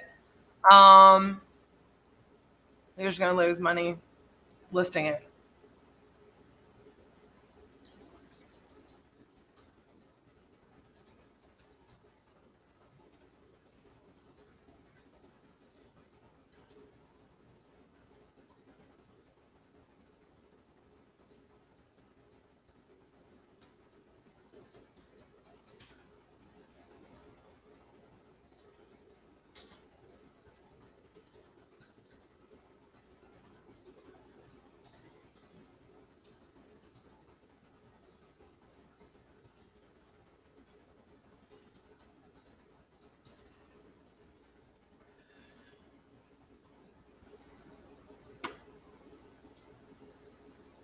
So I moved that to the follow-up status, even though it's a super cold follow-up. Don't let RJ hear me say that, Lord Jesus. He'll lose his mind. This is the quietest part in the disruption I've ever heard him be on. I can normally hear him so much, it's ridiculous.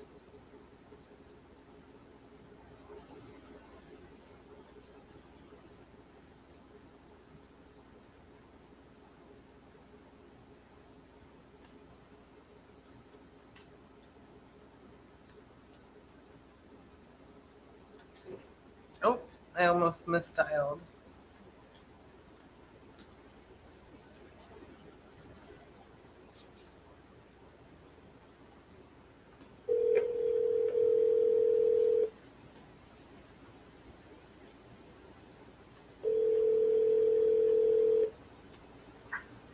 Hello. Hi, Sonia. Ma'am, calling. This is Cassie. I'm just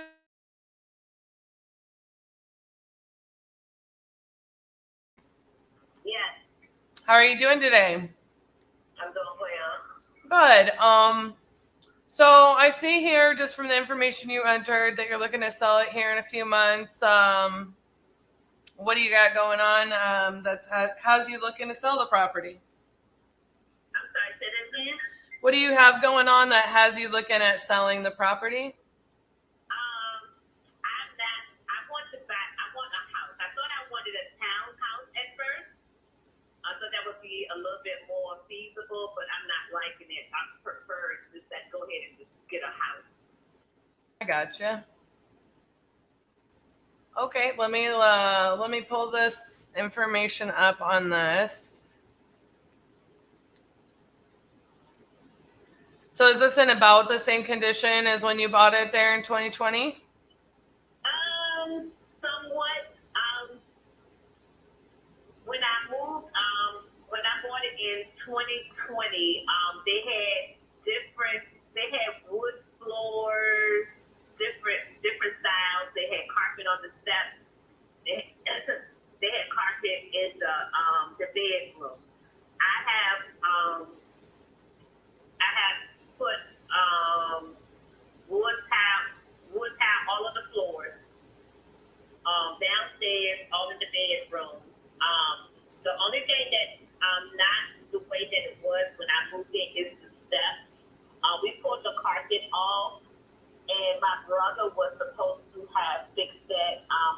pass before he could complete that job.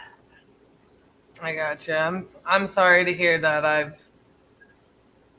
I lost my brother many years ago now, and I know it's a hard thing to deal with. But yeah. Okay. Well, let me just pull up a little bit more information on the property. So, are you looking to move because in a specific amount of time? Because you're going to be searching for the new house. That's why I figured maybe anywhere between 3 and 6 months. I want to try to be probably before by October, November. I want to try to be out of the townhouse. Okay. Bear with me, my dear. I'm just pulling up some comparable properties here and making sure that I run my preliminary numbers really good. Do you know what is your price point that you're looking to get for the townhouse? I guess I'm not really sure because I know, with COVID going on, I know the prices of houses has gone up extremely. So I'm not sure what would be kind of a fair price. I was saying maybe about $235. And then I was looking on Zillow.com just to kind of see what the house was actually priced as. They had a different figure because they had it 300. And I meant to say that when I originally bought the house, I bought it as is. Yeah, every house you buy is purchased as is. So I understand that Zillow says that, but I will just be 1000% with you. That is an algorithm, right? So what we're going to go on is based on comps. I'm looking at 2 comps in that same exact complex, which is what an appraiser is going to look at for us. I think in order for us to purchase the townhome, if you're asking $235, that's probably pretty close to the full market value of what an owner occupant would purchase it at.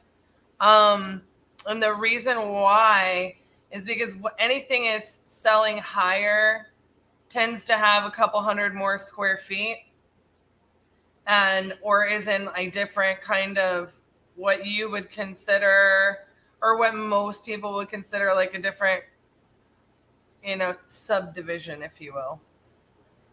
Mm-hmm. And so that's what Zillow is doing, is they're going to base that off of an algorithm of properties within, say half of a mile and 200 square feet with 4 bedrooms and 3 bathrooms that sold. Well, those properties may not actually be what the market demands for your property. It's just that it fit those criteria. So Zillow says, I'm going to average all of this out and multiply it by square feet. So that's where that comes from. What I'm looking at is, what is like and kind, more like what an appraiser would put on it. I just, being real with you, that wouldn't work for me to purchase it and maybe put a little money into it and list it, because I wouldn't make any money. I would lose money. What I would then be looking at is, okay, what am I going to be able to get if I purchase it and then I rent it out for the next, however many years, so that I have some equity built up in it. And then just as I am putting that into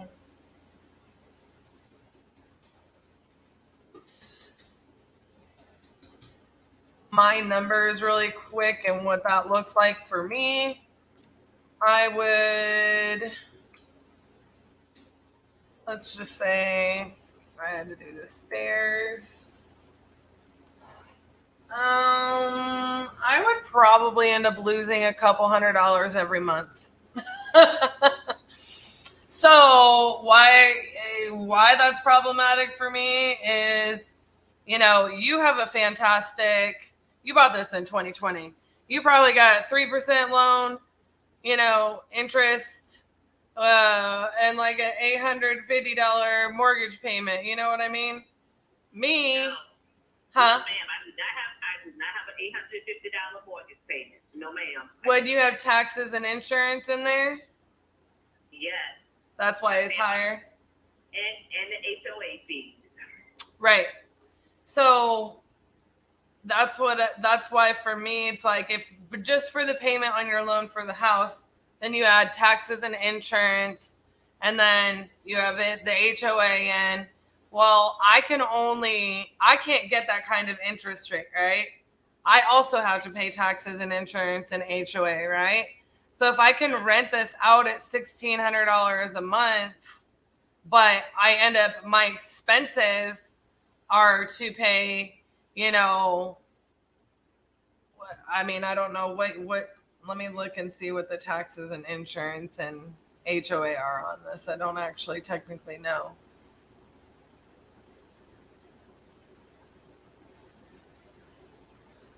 There's that. It's a HOA is $185 monthly.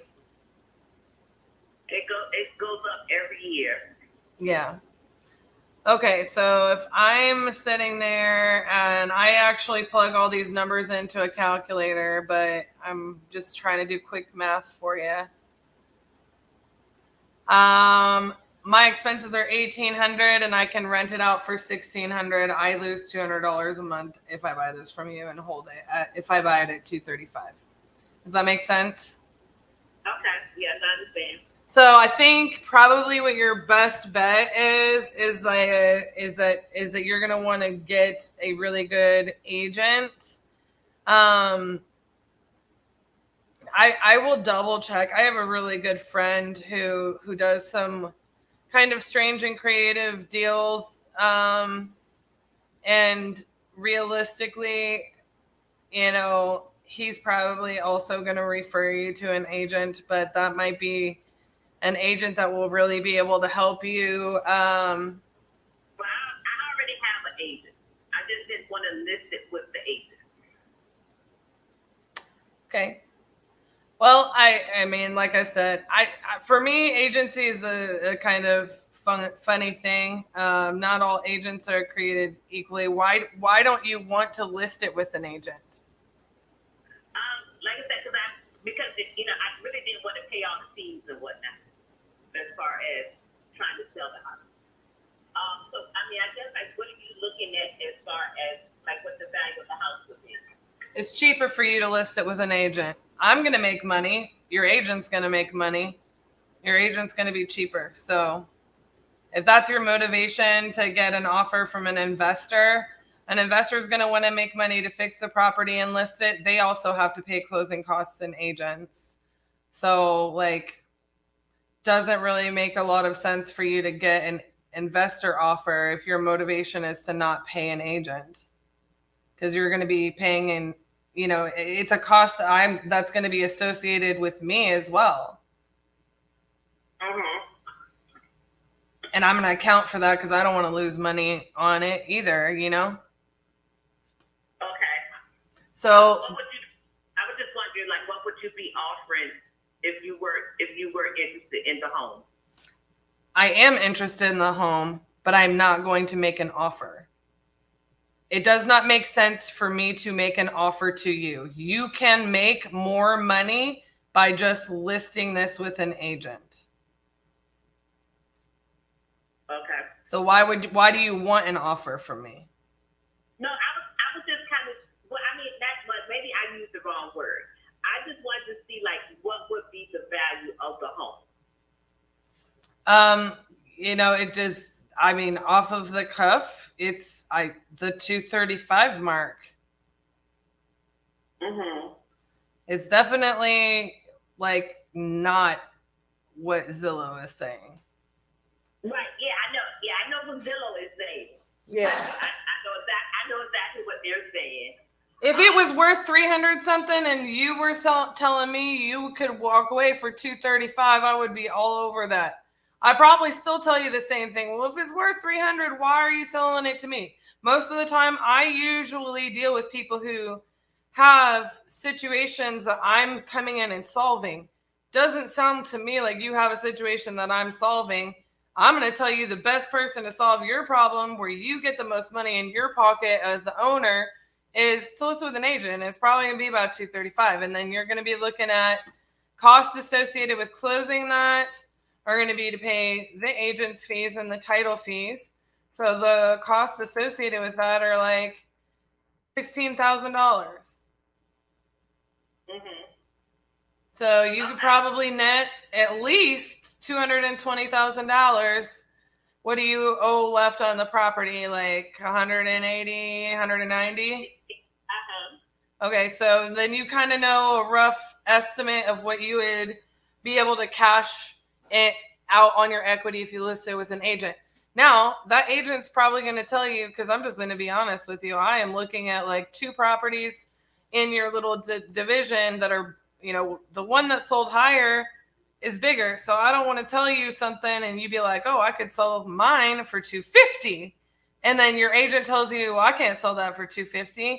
They're going to know, they're going to dig in and get you like a really good list price, because if they're a good agent, again, I digress to not all agents are created equally.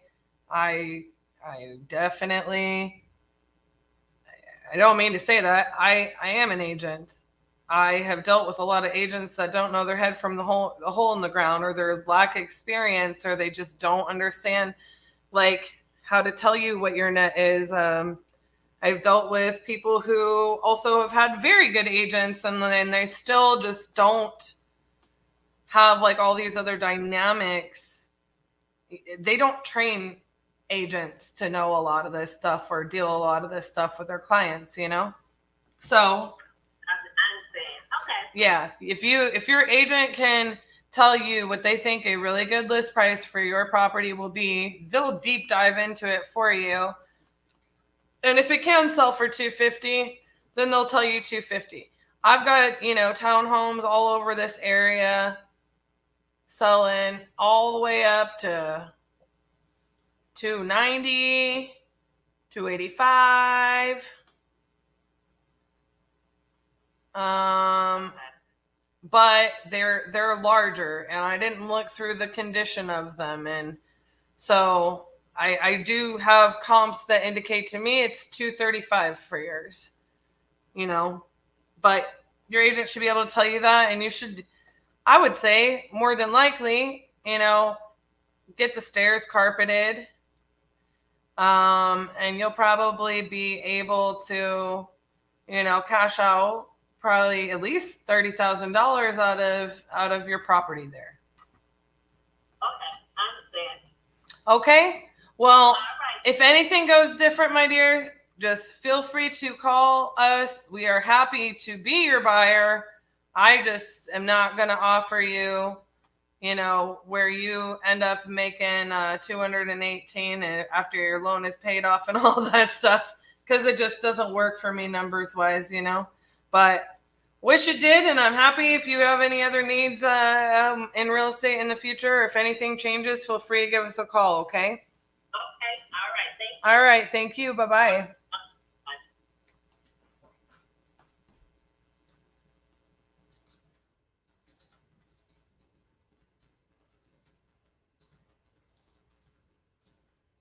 Y'all want to hear my note? She wants to not pay realtors. I told her to quit being cheap and pay her realtor.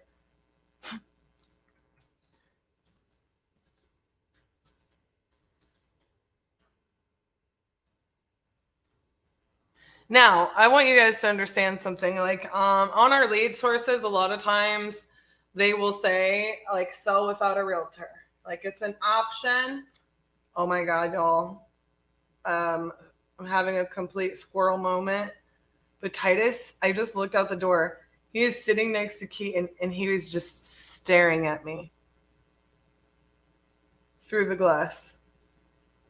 Hi, Bubba's. Can you hear me? He's just staring at me. It was so creepy. Anyways. Hi, how are you? I am Pakistan. Well, hello from the United States in the great state of Texas.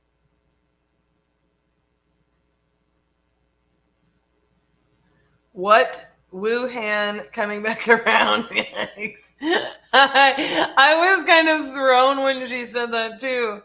With COVID, all these prices went up. I'm like, you know that happened 3 years ago, right?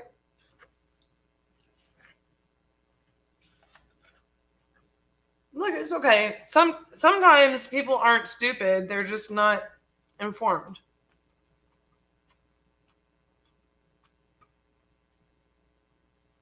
Resetting expectations. Yeah. You know, that doesn't always work out to be a good lead. But, you know, I can't tell you guys how many properties we've had come back around.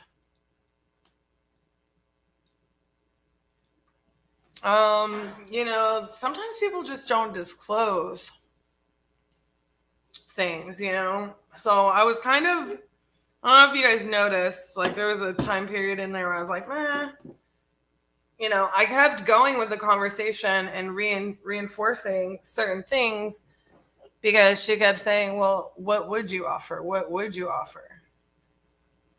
And what she really wanted to know is what her full market value of her property was. I'm like, I am not your agent. Ask your agent. Quit being cheap. And that frustrates me. Like people are like, I just want to see what the value of my home is. I am not a comping service so that you can try to FSBO, okay? And people are asking for offers, and it's like,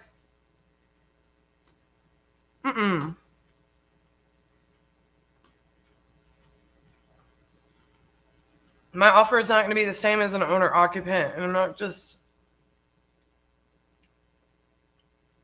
I did have to tell somebody that the other day, like straight up.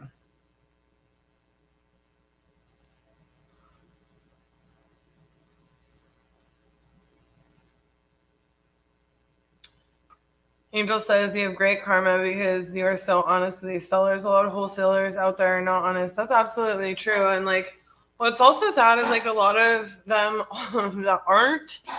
And look, I want to say this for all of you, everybody who ever watches this, everybody who's ever experienced business with RJ or Cassie or Titanium Investments. We did not always know what we know now. Okay?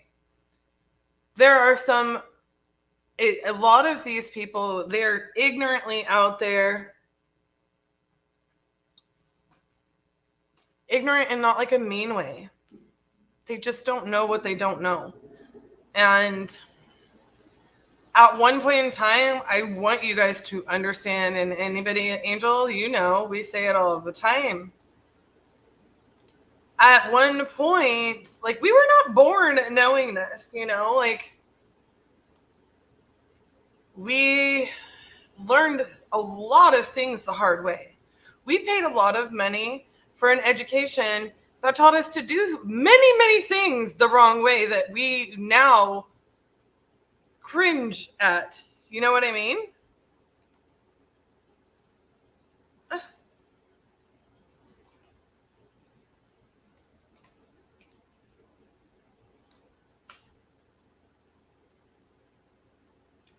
I felt like I feel like I would have heard that. I turned the little volume up because I think the screen just went to sleep on the phone. anyways, I want everybody to understand that, like, I get really frustrated sometimes, and I'm going to just give you guys a few examples, okay? I'm not naming any names. I'm not naming any names.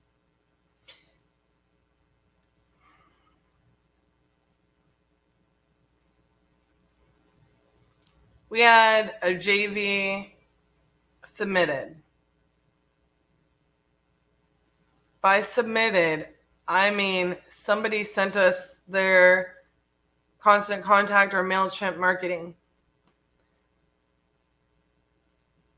I did not run numbers on the deal. Somebody on the team did. And while they were running numbers, I responded to the email with our JV form and said, we're happy to JV with you. We just need all this information, and here's why. We have like a pretty like copy and paste standard email that that we send out, right? And on our JV form, we have a place for the seller's information. When they went to fill that out the next day, they stopped filling it out and they said, why would we, isn't that a conflict of interest? You could just go around me to the seller and try to contract this out from under me. So I have a few things to say about that.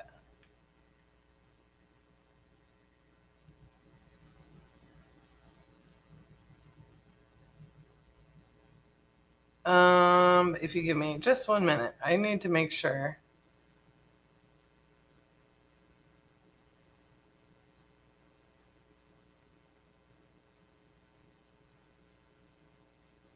Keaton sees this. Keaton Sherman.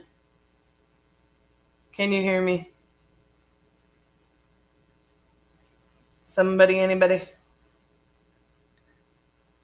Hopefully he sees this. And hopefully this is what he's checking. Because I can kind of see his computer.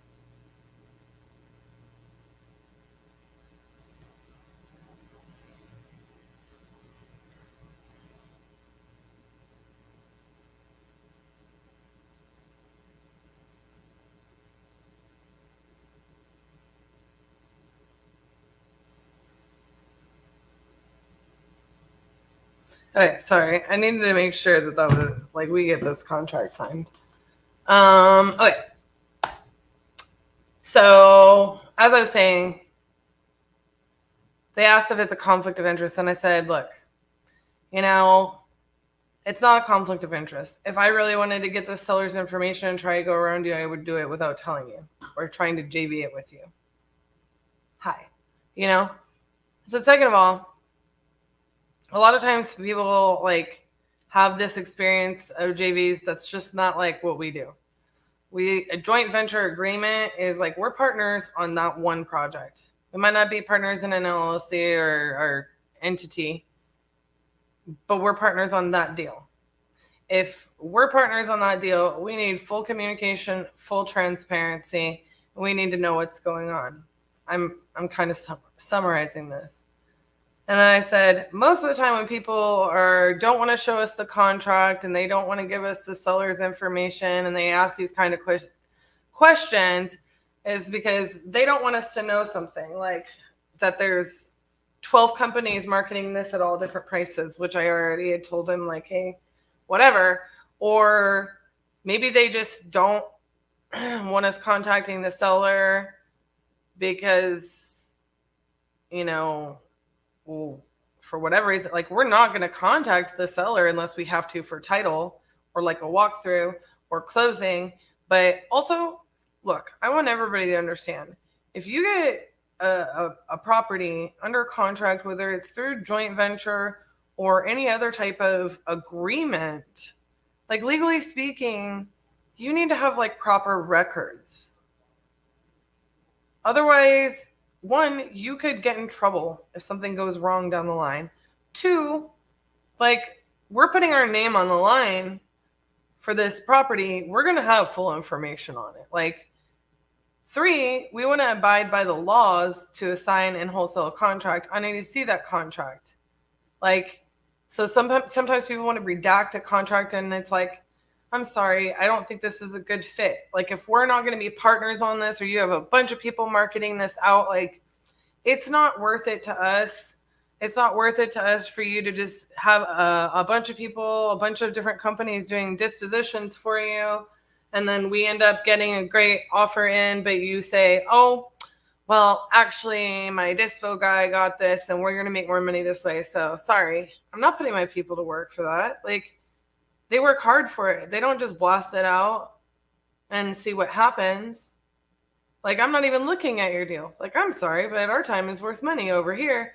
And they're hardworking, and they've trained hard, and like, it stigmatizes doing JV deals if we do a bunch of JV deals like that for us, you know? It just becomes not worth it. And a lot of times these JV deals are locked up wrong, or they're being marketed out wrong. And like, when we looked at this particular deal, it didn't look like a very lucrative deal, according to someone on the team. I didn't even run the numbers on it. But they were offended by the fact that I explained, like, these are the different scenarios. Just so you know, this is why we do JVs the way we do them.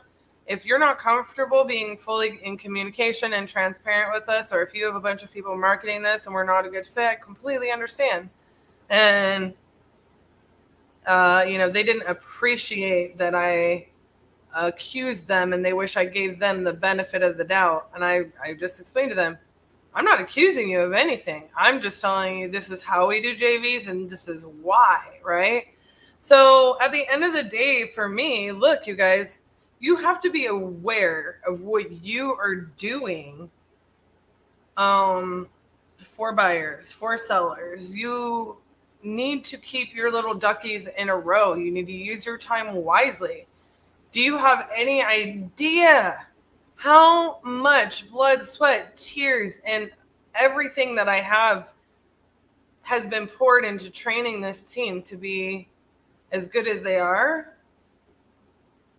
I'm telling you, I've earned I've earned the right to say, I don't want to JV your deal. if we're not real partners on it, look, I would rather just go generate my own opportunities. I would love JV deals in the right scenario, but this is how it's going to go. Plus, we pay a lot for our dispo platform. Would an option contract work? Have seller wanting to sell his property. House needs update, but in good shape.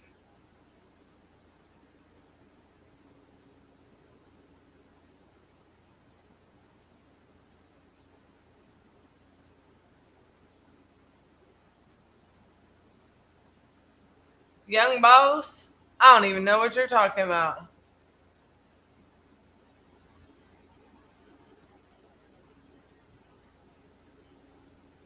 You're trying to cram way too much information into a question and a YouTube link or feed comment that does not make sense. You have a seller that wants to stay in the home and move out in 2 years.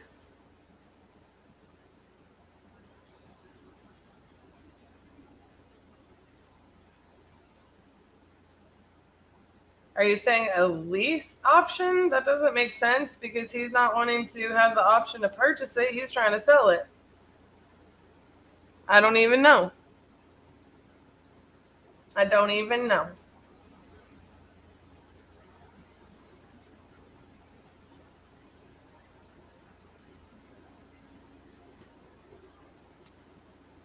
What you're asking me doesn't make a sense.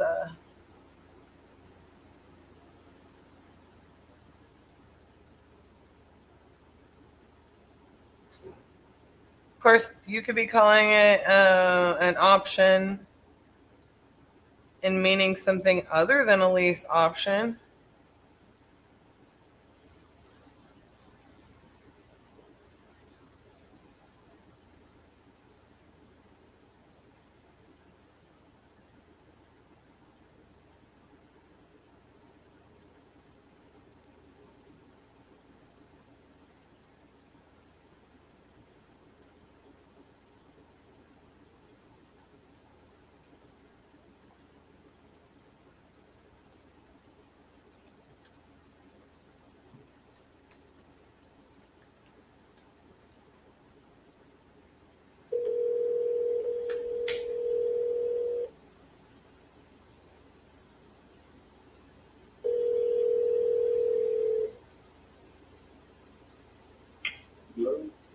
Hi, is this John? Yes, speaking. Hi.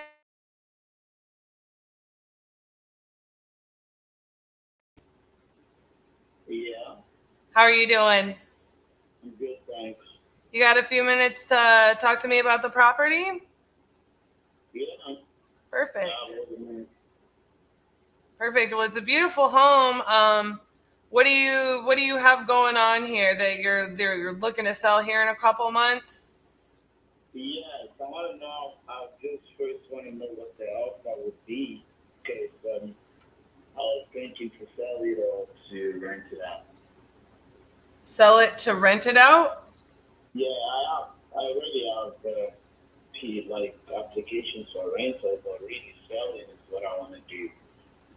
So I want to know what the offer would be, without me having to use an agent and all that. That's what I was looking to see. Okay. Well, let me pull it up. I will just be honest with you. Typically speaking, to sell it without an agent, you're going to pay what an agent would charge you anyways, most of the time. But I'm just getting this pulled up. I am a licensed agent for the record, so I will absolutely give you what I think all of your options are. What agency do you work for? I'm sorry? What agency do you work for? I own my agency. It's called Titanium Realty. Okay. I also invest and I buy and hold, and I'm a landlord, and I do this all over the country, and I have a good amount of experience in all things real estate. So what I will tell you is, as I'm pulling up comps, I don't know why this is not working. My internet wants to be like slow for a second. I'm pulling up comps for you. Oh, it's saying, I see.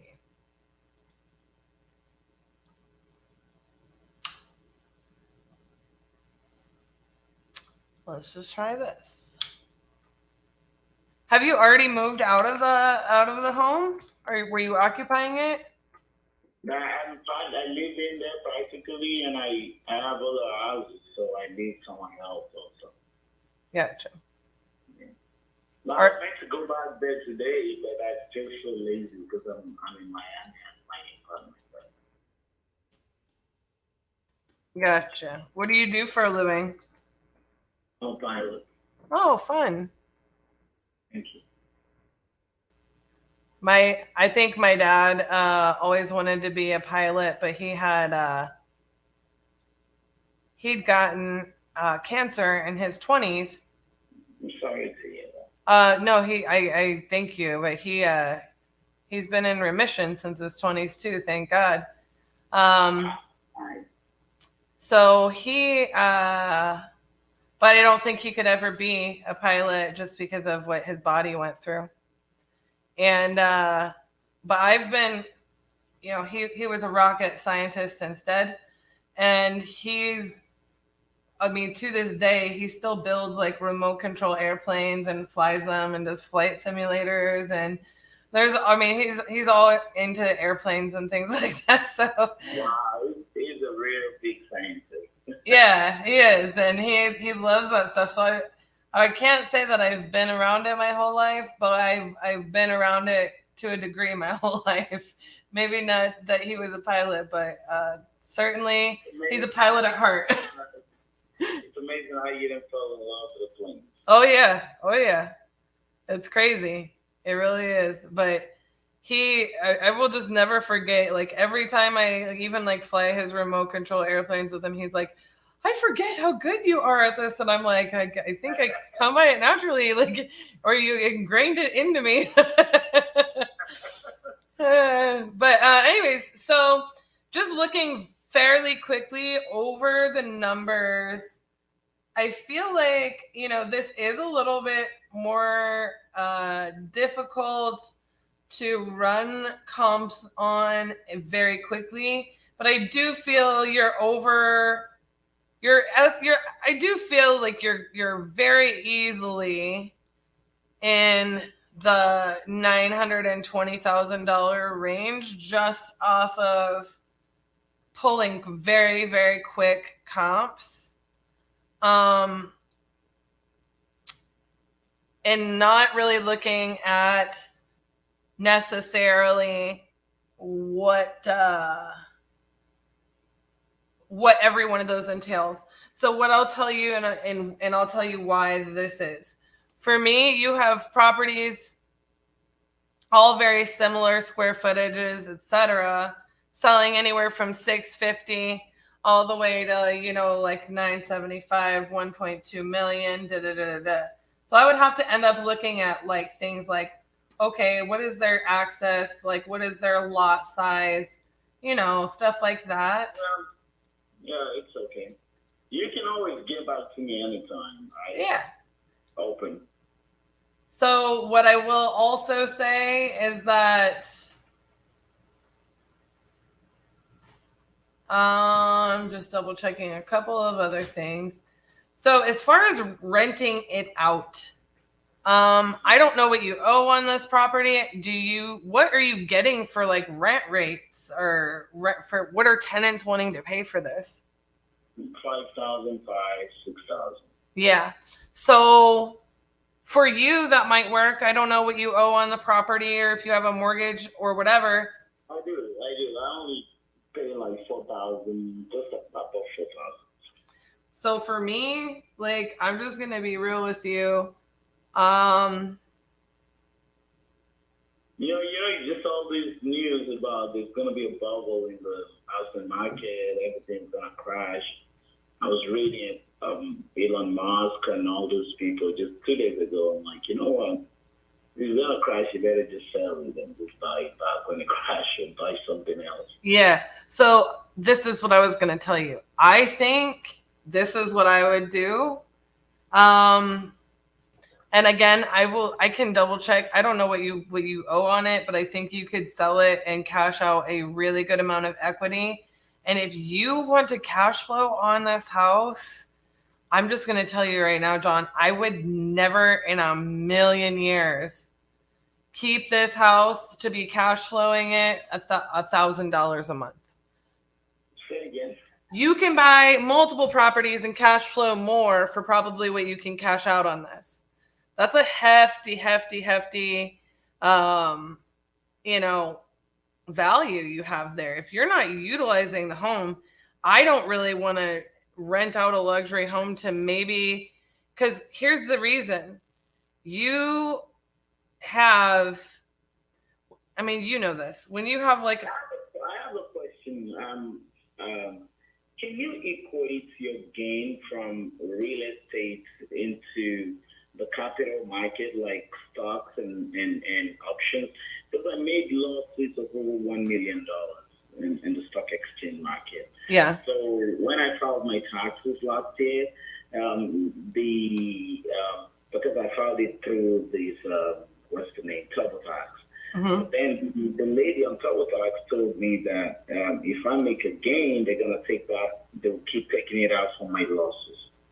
You know, that's from the that if I ever make a gain in the future, then they won't tax me until they're gonna keep reducing the loss I've made in the past. Because they only took $3,000 out of all the money I lost last year, because she said for them to take more money out, you have to keep the stock options for more than 30 days. So now I'm saying, I forgot to ask her, I'm also going to call her and ask her, if you make a profit on real estate, would that also be deducted from your loss from the stock exchange market, or no? Or they're two different things? I am totally not a CPA. I will say, like, no, you're fine, honey. I think you get hit with like capital gain. Is because I have two reasons why I didn't want to. The only reason I didn't want to sell it is my equity in the home is maybe about $500,000 now. Mm-hmm. I owe about $500,000, so I owe just over 500. So let's say my equity is 400,000. I bought the house 660, so that would be, so they're gonna take that out. But maybe the capital gain would be maybe 300. I'm just guessing, just a rough figure. And I make about $500,000. I don't even have the 300. Jesus, they're gonna tax me like 37%. 38. That is all my old thinking. Like, oh man, I'm gonna pay too much in taxes if I sell this house. Because they're gonna add it to my income, and they were like, okay, you know what? This year you made 900,000. Jesus, that's gonna kill me in taxes. You know what I'm saying, right? Yeah, I do. But then that's when I now started thinking, hey, I lost over $1 million in the stock exchange market last year. I mean, they almost ruined me. I lost everything I saved. Why can't they take it from my losses? So that is absolutely dependent upon how you've. I'll call a CPA and ask though. I'm sorry to disturb you. Oh no, you're fine. I do this for a living, so I totally understand why you're asking that, because that's tough, right? So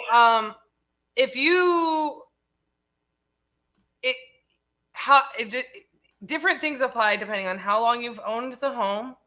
So capital gains tax since 2008, so that's about 3 years. Okay, so you're gonna have like less to worry about on capital gains on that, if that makes sense. How do you mean? So you was it your primary residence? Yes, it is. I lived there up until recently. So you might be able to have different things and this is why I say you need to talk to a CPA. If this is listed as your primary residence, you've owned it for 15 years, and you end up having a $400,000 in capital gains. Well, you might not get taxed, but 15% of capital gains tax after $250,000. So you might end up getting capital gains on $150,000, that 15% rate. I can't tell you what that is. You see what I'm saying? It's not going to be on the 920,000. It's probably not going to be even on just the difference, but I don't know how to calculate that because I'm not a CPA. And this is not something I even would typically see our people do because it's not primary residence for me that I'm having them deal with this stuff. And honestly, I have an expert do it because I'd rather spend my time focused on real estate, right? So that's going to be my best recommendation. Oh no, yeah, I love that you asked the question because it is important, right? It helps you to make your decision. But I don't think you, in your circumstances, what it sounds like to me is you're not going to be as hit as hard as maybe you would think you would be on that. And then for me, it's like you said, you might be able to cash out $400,000 on this property and then go buy, potentially 2 other properties in exchange. I don't know. That way you don't get hit with that. That turns into a higher cash flow for you or whatever. It also would be dependent upon if you structured certain things out differently. And that is where I would definitely talk to a CPA because I don't feel like it's going to be as burdensome on you as you think it is. You know what I mean? Thank you. I understand now. Thank you very much. Oh yeah, you're very welcome. But yeah, I think for me, this property wouldn't work for me to purchase it just because even if I could rent it out, it looks like you've had it listed for rent and you could rent it out, for $5,000. And my biggest thing with that though is if you've rented out other homes, you are not, by the time you have somebody managing the tenants and you then repair the stuff they mess up and you have all these other things going on, it doesn't end up being that much money for you. And then you've got to deal with what happens with if something goes wrong with the house, you know what I mean? It is a large house. The good news is that it's fairly new, so hopefully too much wouldn't go wrong, but you never know. I've been there and had things go out faster than I expected them to in plenty of our houses. But yeah, the only way there's no way for me to make money on this, to purchase it, unless you are willing to sell it to me at a discount. But like I said, I am an agent. My recommendation to put the most money as you can in your pocket, and then the best use of your money, I would say it would be to list it, because it's not really a good investment property from what I'm seeing for an investor at the price you could sell it for, Okay. And thank you very much for your advice. Yeah, if you got an offer, you can send it to me. I can review it with my wife, and we talk about it together, me and my wife. Sure. Well, let me.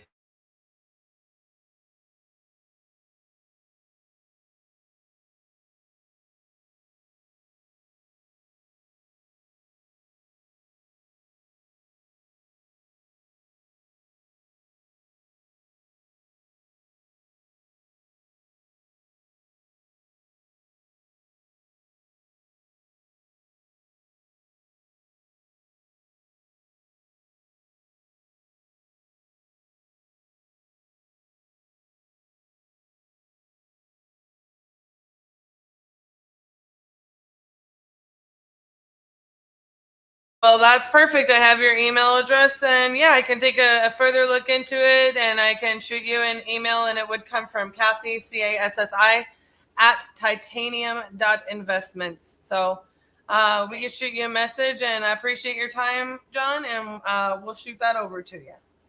Thank you. God bless you, man. You too, hun. We'll talk soon. Bye-bye. I'm going to send him an offer to list his property. All right, guys, I am going to go take the last few bites of my lunch and go to commercial here. Enjoy your afternoon with RJ. I'll be seeing you guys here in a couple hours.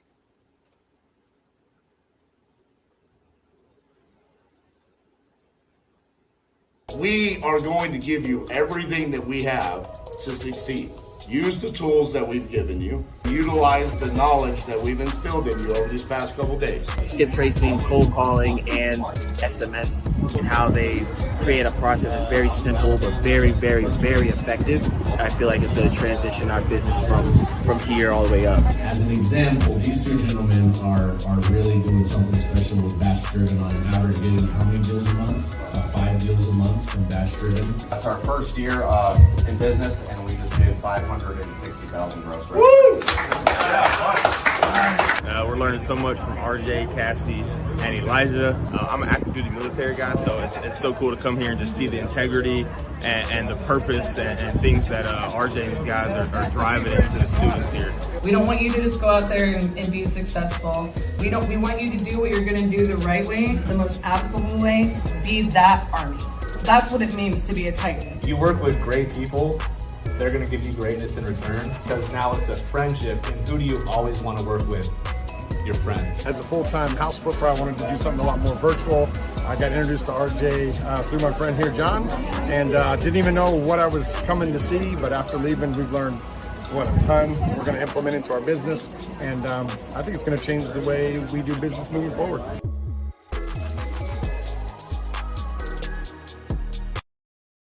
What's up, guys? Hope you enjoyed your time with Miss Cassandra. Today, I took the crown at Pardon the Disruption. So, thoroughly enjoyed my time over there.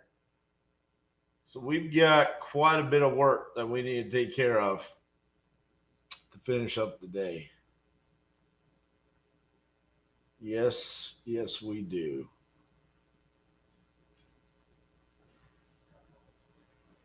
Let's go into our notes here.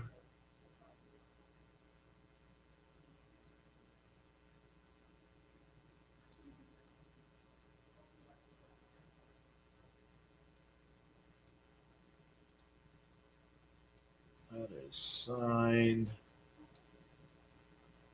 Needs to go over there.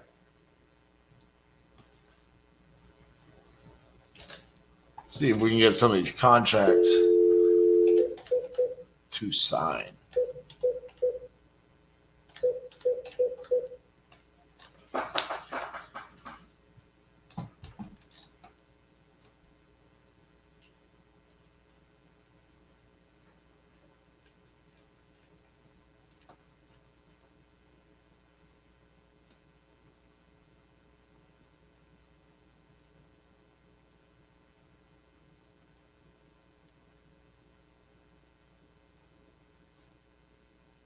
Your call has been forwarded to an I'm going to try calling from my cell phone. That's weird that the phone just didn't even ring.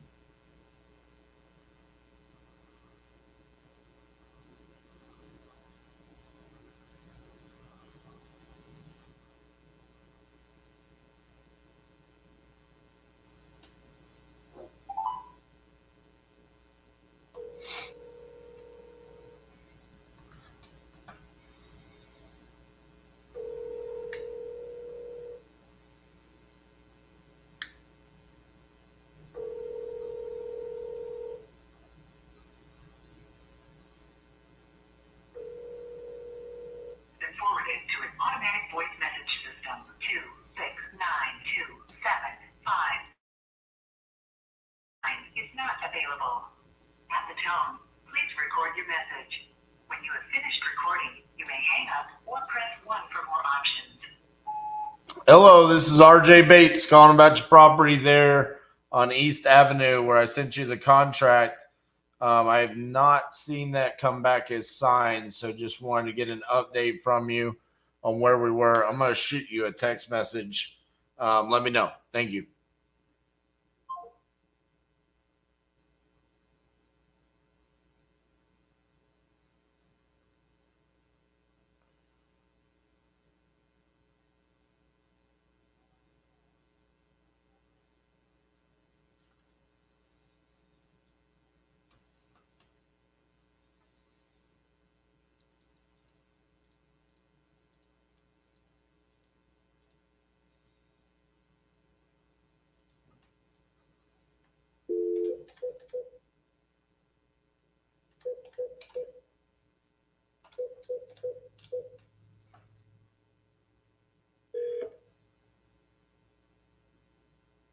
Please leave your message for 2693644.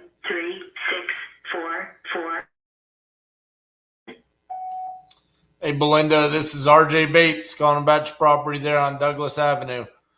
Give me a call back, 817-710-8689. Thank you. Okay.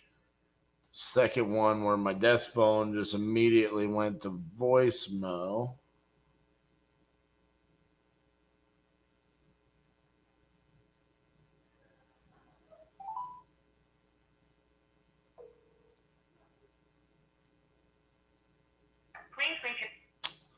Same with my cell phone.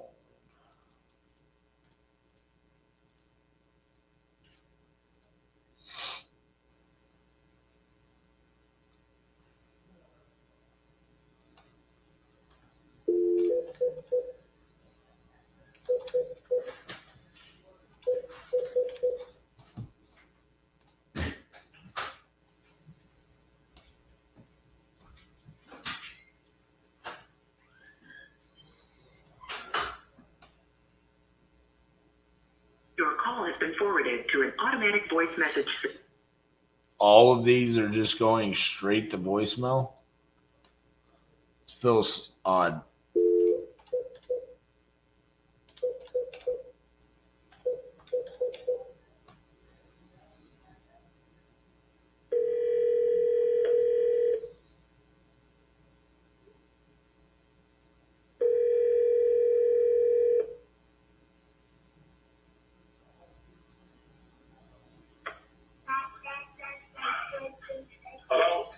Hello, this is RJ Bates from Titanium Investments. How you doing? All right.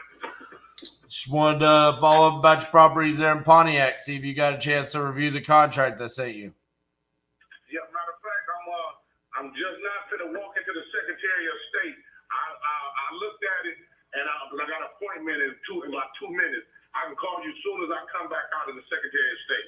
Okay. I'm trying to get some tags real fast. I got you. Okay, let me know. Okay, I'll call you right when I come out. All right, bye-bye.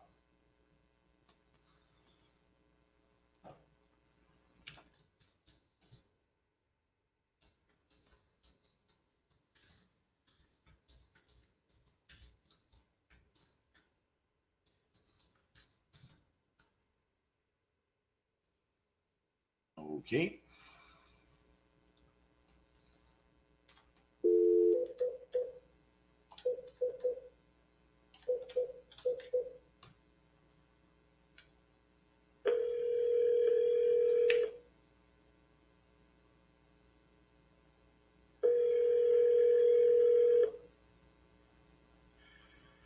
Good afternoon, it's Todd. Hey, Todd, it's RJ Bates from Titanium Investments. How you doing? Good, RJ. How are you today? I'm very good. Hey, just want to follow up with you, see how your meeting with Mark Spain went about your property there on Jackson Road. Yeah, it went well. Met with them and also met with another realtor. Mark Spain's they did a comparative market analysis, the thing they do. And they said they'd list our house for about $375. Okay. I'm waiting to see what our other realtor says about that based on what's going on here. And I have not gotten an investor offer for them because I have to sign up and, I have to sign a contract with them to get an investor offer. So I haven't done that yet because I'm waiting to see what this other realtor comes in with whatever they think that list the house at. So right now, that's kind of what we're waiting on to see. And quite honestly, I think, taking an investor bid is I see the value, like I said, in saving the showing and the time and not having to do anything. And I put that value at about maybe $20,000 for me, but I'm not sure I put it at $50,000 or $60,000. So that's the only thing I'm looking at now is just that gap between what I think it will sell for versus, kind of what the offer is. Gotcha. So yeah, it cost you about $26,000 though to list it at $370 though. So keep that in mind because you're going to be paying realtor commissions and closing costs. Yeah, we won't pay any closing costs, but on the open market you would as the seller. What would we pay? You're going to pay the closing, like the title insurance, the title policy, and the escrow fees and stuff like that. Because on the about 1%. Yeah. So that's why I'm coming up with that 25. If you sold for $370, that's about $25,900 in realtor commissions and closing. Yeah. So I put you about $345. And again, remember, when we spoke and I sent over the offer to you at $310, that was kind of the number that you told me, Yeah, and it was. And at that time, I didn't have a good handle on what we thought, or what they thought the house may be worth, or what they would sell it for. So that was kind of something I was coming off the cuff with, and not having a full bit of knowledge. So I wanted to wait and hear from everybody as to where we are on that. And that makes some sense. I haven't kicked it out yet, so I'm waiting to hear back from one more as to what their thought process is. And my wife and I need to sit down and kind of determine what makes the most sense. Does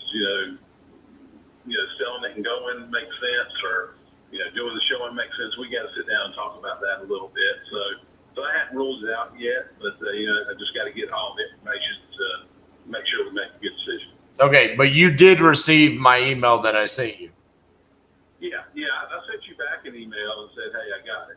And okay, it didn't come to my email. It went back to my transaction coordinator's email, so I didn't see that. Yeah. Okay, I'm sorry, but I replied to that email and said I got it. And so as soon as I hear back from these other guys, kind of sit down, and that's probably going to happen over the weekend.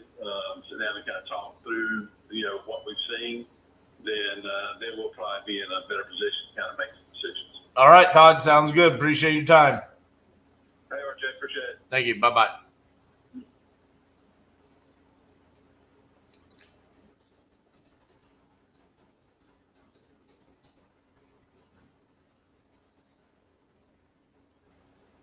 That's why I didn't count that one in my stats. I knew that was kind of going to be the case, especially when Mark Spain got involved.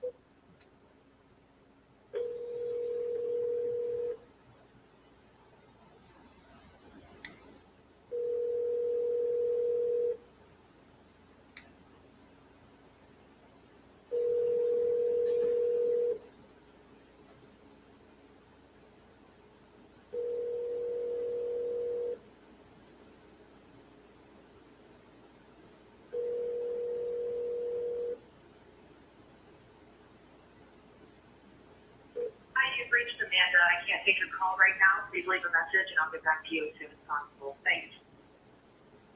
The mailbox is full and cannot accept any.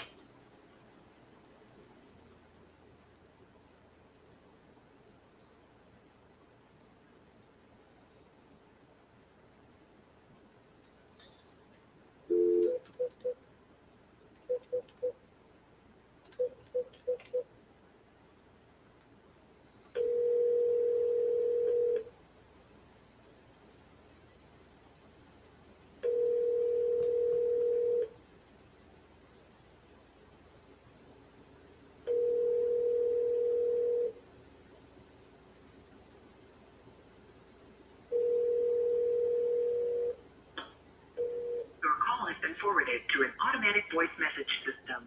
70822. Not available. At the tone, please record your message. When you have finished recording, you may hang up or press 1 for more options. Hey, Lyndon, this is RJ Bates calling about that contract I sent you on Loomis. Still haven't seen that come back over my way. So if you could, give me a call back, 817-710-8689. Thank you. He's back. What's up, Doug? Well, Doug, since you're back, let me show you how pretty your spreadsheet looks. Bam. We got to update a couple of things here, but it's looking awfully pretty. Fix some of the formulas to make sure that the numbers add up there correctly. As far as like the amount of contracts, so 58 signed, so between contracts canceled, dispositions sold, and closed, that needed to add up to the 58. So looking good, man. Welcome back.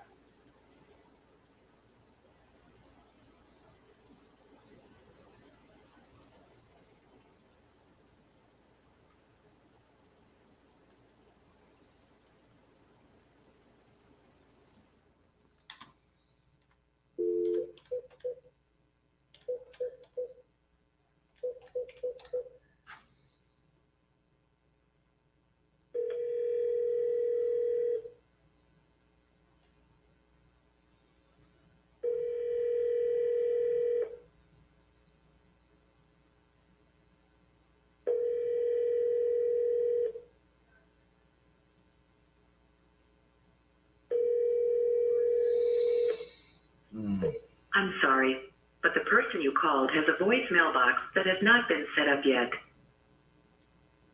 Goodbye.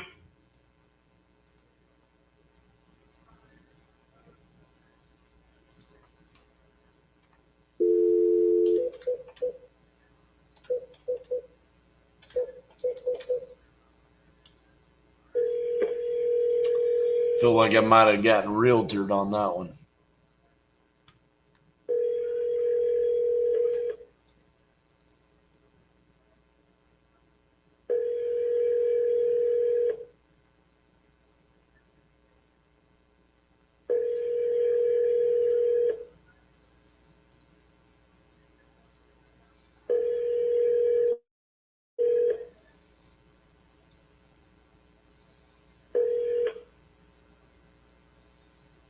Please leave your message for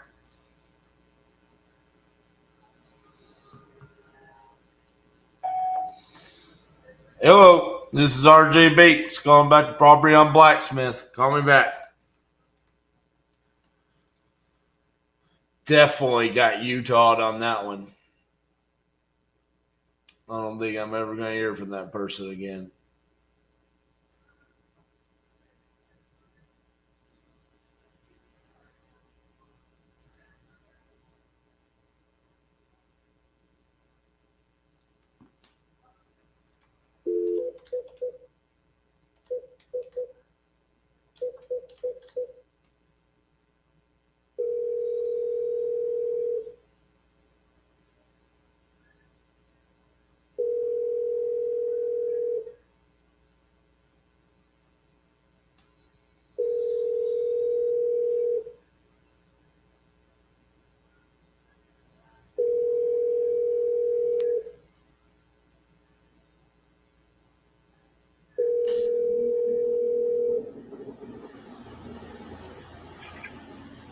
Hello? Hi, is Georgia there? This is Georgia. Georgia, this is RJ Bates. You remember me? Yeah? I just it's been a couple weeks since we spoke, so I just want to follow up with you and see how things are going. Well, I haven't been down there. I haven't been down there yet. Right. It's going all right. You think you're gonna sell me that house? I really don't know. I would love to sell it, but I don't like doing business over the line. I don't know. All I can sell it. Well, what could I do to help you? I don't know. I don't know. Call me back next week and let me see what I can, because I have to go down there and do some things maybe. I don't know. It's going to be later on. I got too much going on. I got you. All right, I'll call you next week. Okay. Okay, thank you. All right. Bye bye.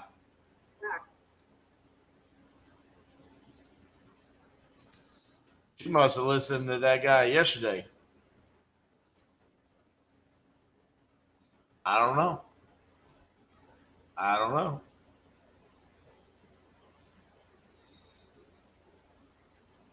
I know one thing. She don't know.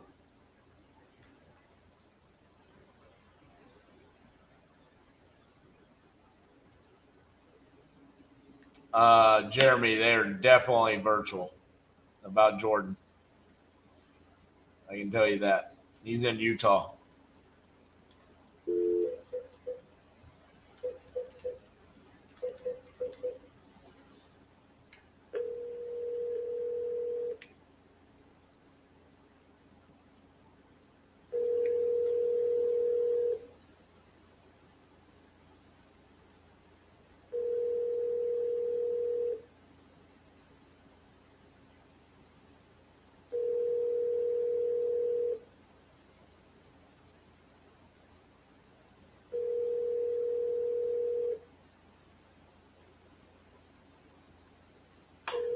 I'm sorry, the person you are trying to reach has a voicemail box that has not been.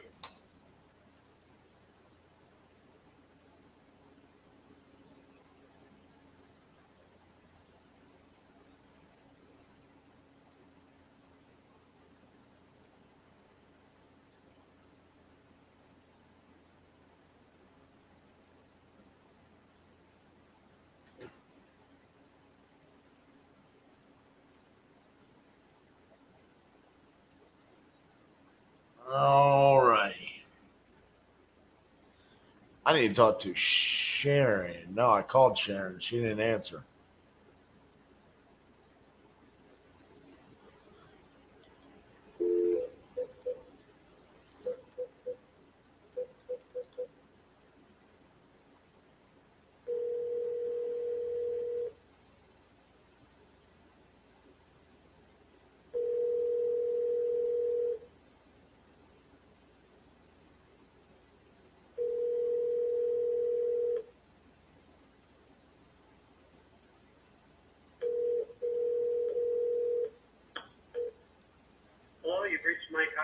at Hinesville Homes, please leave a message. Thank you.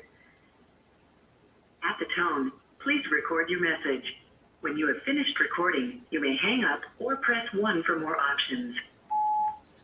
Hello, this is RJ Bates calling about your property there on Ashton Drive. Give me a call back, 817-710-8689. Thank you.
Your call has been forwarded to an automated voice messaging system.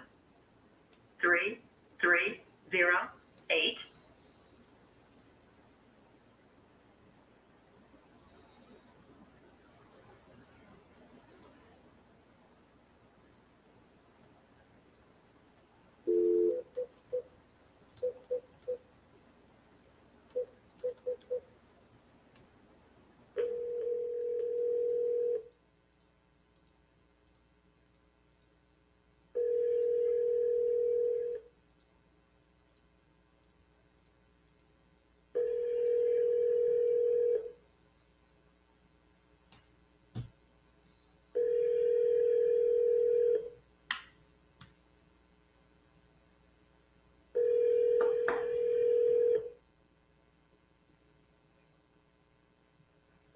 Your call has.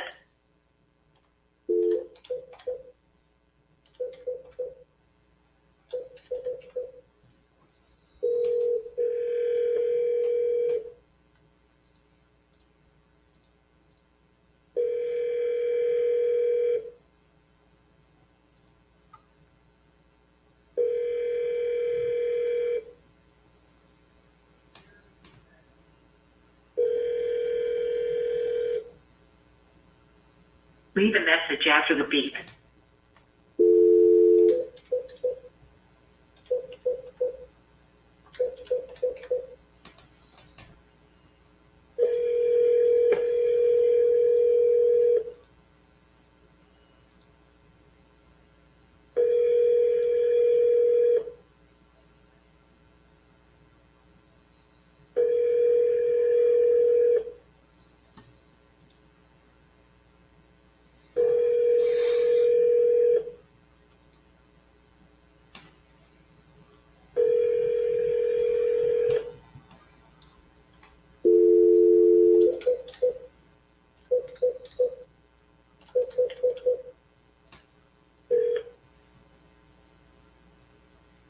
Please leave your message for 4.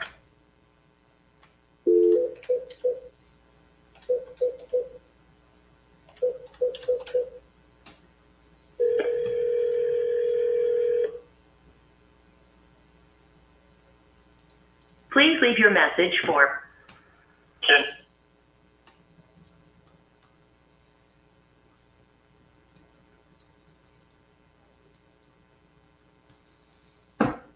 Call back. Yeah, here we go.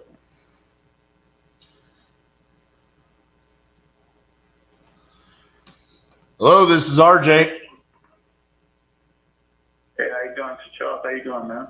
Hey, Charles, how you doing? I was calling about your property there on Brightondale that you entered on my website saying you're looking to sell. Is that correct? Correct. Excellent. How much are you looking for the house? I'm kind of seeing what the offer, what you would be interested in making. I want to see what she was looking at. Well, I don't know anything about the property, so can you tell me a little bit about it?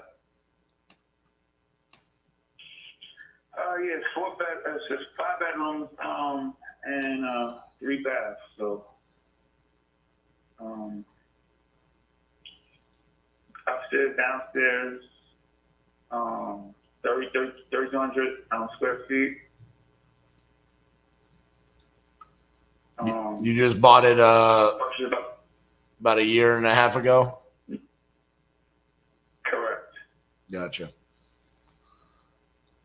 I mean, I'm assuming the property's still in pretty good condition, right? Of course. I mean, realistically, with you just purchasing this like a year and a half ago and it being in good condition, I mean, as an investor, we're going to need to come in, and I mean, you would probably be taking a loss to sell to us. Just because the price point, location, I mean, really our only exit strategy is to turn around and sell the property. So, I mean, unless there's like some drastic underlying motivation that you have to sell the property at a loss, I mean, I think your best choice there is to try to sell it through the open market with a realtor. Okay, gotcha. I mean, because otherwise you're going to be writing a check at closing, you know. Not many people want to do that. You know what I'm saying? Right. All right. All right. Well, sounds good, man. I'm just trying to see what guys would offer. I guess we'll stay in contact if anything changes. Yeah, I mean, taking a look, it looks like the market's actually gone down a little bit since you bought it. Every sold comp within a quarter mile of you is 330, 355, 370, 392, 350, 382. Looks like you bought it for 400. So you got a pending, you got 2 pendings at 356, 345. Now some of these are smaller than yours. And then you got 3 actives, 415, 375, 399. So, I think it would be like a win if you could sell it for 400 on the open market. Right. Okay. All right. All right, man. Thanks, man. I appreciate it. Bye-bye.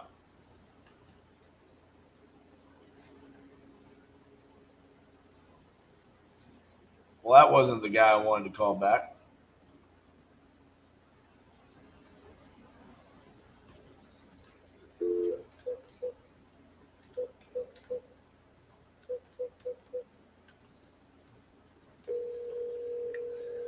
In some way, needed to sell.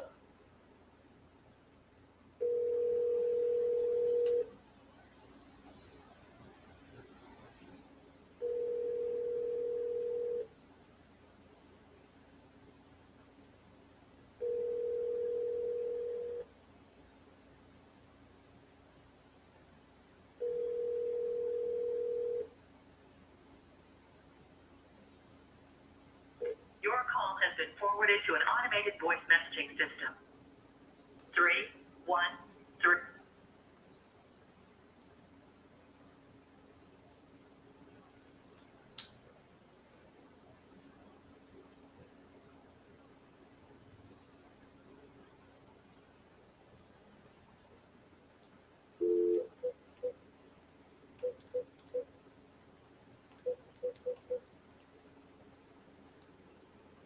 Your call has been forwarded to an automated voice messaging system.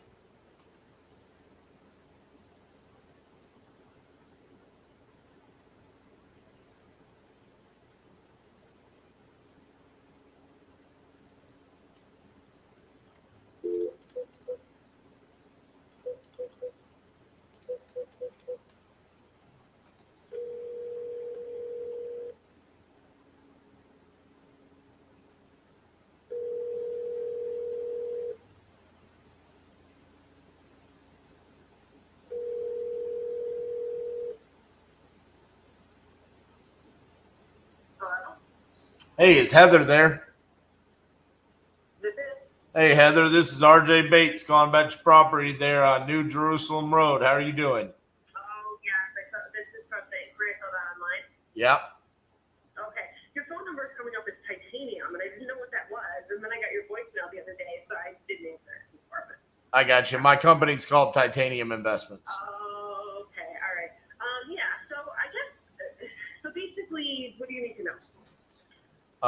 Well, let's start with the most fun question. How much do you want for it? I mean, I don't know how accurate the Zillow is. The Zillow says 225, but the condition for the house is not amazing, but it's on 3 acres, and 3 acres is pretty desirable, especially where we live. When you say it's not in good condition, what do you mean by that? The what do you call it? Foundation has shifted over the years. Probably was like that when we bought it. I don't even know, but we've noticed it. It's not terrible, but if you stare at a doorway, sometimes they're crooked. Other than that, everything's actually fine. That's the only thing I'm concerned about. The floors are not brand new, but everything's functioning. Everything works. We live here daily. Everything's been fine. But I did want to, full disclosure that it's sinking. Is your mailbox the little wooden one that looks like a little house? Yeah. So you're up that driveway with like the brown roof? Yeah. Yes. Gotcha. Okay. Are you looking at it online? Yep. Okay. 1320 square feet, 2 bed, 1 bath. That is correct. The upstairs has like a loft there's so much storage in this place. Which is good. Alrighty, let's see. Why do you want to sell? Well, honestly, the property is gigantic, and it's a lot of upkeep. But we know that there are a few people that have told us they're interested in building additional, those buildings on this property. I have no idea. But we're just ready. I mean, we live in Eden, and I work in Williamsville, which is a 40-minute drive every day, so that's kind of tedious. And my fiance just retired from the military, so we're just kind of looking for, I guess, something a little closer to where I am. He's not working anymore. Gotcha. Not All right. because we hate the house. What's that? It's not because we hate the house. We do love the house. I gotcha. And it has all brand new windows too. And the whole entire bathroom's been redone. If that matters. It does. Okay. They're beautiful picture windows, actually. So let's see. How long have you owned it? I don't own it. My fiance does, but he take care of this thing. I think he bought it in 2015. Gotcha. Because there's actual old pictures from the listing, so I can kind of see. They must be old. Are you looking at something specific, or? It's realtor.com. Okay, hold on. I'm going to look down there too. I can kind of see what you're looking at. It's got 18 pictures. It looks like they were taken with a cell phone from 2008, but yeah, they're definitely okay, let me pop on here and see what you're looking at. well, the good news is I can already see the crooked doors and the pantry and the kitchen because you got a big old tiny gap in one corner and a big old gap on another one. So yeah, it was probably already starting back then. Probably starting. Oh God, the house looks nothing like this anymore. Okay, that porch is not there in the first picture. The garage is still there. Let me see. Yep, there's the property. Okay. Oh my goodness. Okay. The window is completely different. Like the window in the living room is a pop-out picture window with crank Right. And then, so yeah, that's totally different. And then let me see what else is going on in this picture. Are you on picture 8? Yeah, I don't even know. These aren't really numbers. Hang on a minute. 1, 2, 3, 4, 5, 6, 7, 8. Yeah, so the picture with the dining room table. Yep. Is what I'm looking at. And that window is the same. The one after that Gotcha. is the window completely different. Like the window with the one with the brown or green couch, that window next to it is the day picture window, which I could send you pictures of. Yep. The kitchen is entirely different. The floor's still there and the cabinets is painted. The window in the kitchen is completely redone. God, this place looks like crap. The front, okay, so I don't know what picture this is, but there's a room with like, it shows a fireplace. Okay. That's upstairs. So it's not that color. The whole thing is painted blue. And then you see that there's 2 closets, and on the other side, behind where the couch is in the picture, there's a huge closet. Okay. Okay, and there's the bedroom, there's downstairs. The downstairs bedroom is huge. Doesn't look like it in the picture, but it is. And then there's the bottom, it shows like a sunroom. Yep. Yeah, that's completely the same. The windows are the same in there. Okay. And the bathroom is completely redone. The bathroom, shower is completely, it's beautiful. Probably prettier than the rest of the house. So. Gotcha. What about the outside? Has any work been done, like paint or anything like that? I don't think so. Hey, babe. I don't know where he went. No, I don't think so. I don't think anything has been done. I gotcha. Okay.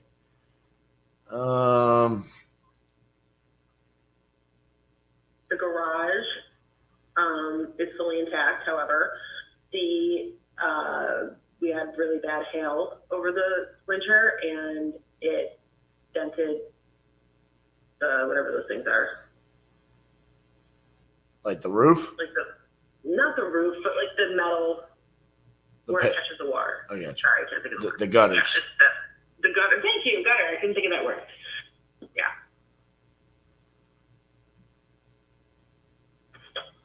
I'm talking to the people who buy houses. It's hilarious. Like you have issues. Like I'm from Texas, and you just talked about issues that are very common here in Texas and not common in New York. Yeah, I mean, like every house here has foundation issues, and every house gets hit with hail all the time. You never hear that when we talk to sellers up north, though. That's so funny. Well, we live in a wooded area. I don't know if that really makes a difference, but you know. It's more like the foundation is more about like soil. That's why it's common here, because we have sandy soil. So it's kind of strange. Okay, so this is your property is kind of a unicorn. Yeah. Because it's got land. So it's not really comparable to a lot of other properties. So give me a second here. Mm-hmm. So the price of $225, you were just basing that because that's what Zillow says? Yes. Gotcha. I mean, I sold my last house in 2020. Bad time to sell. And I mean, we bought it for $189 and we sold it for $333. It was crazy. But then we also redid the kitchen. But yeah.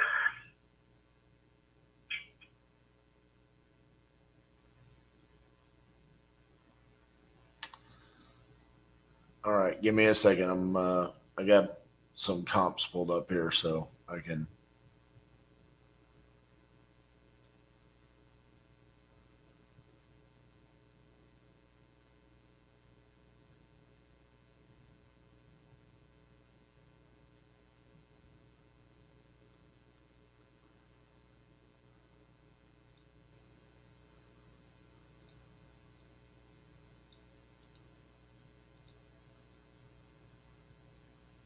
Found a property that could potentially be comparable to yours. Okay.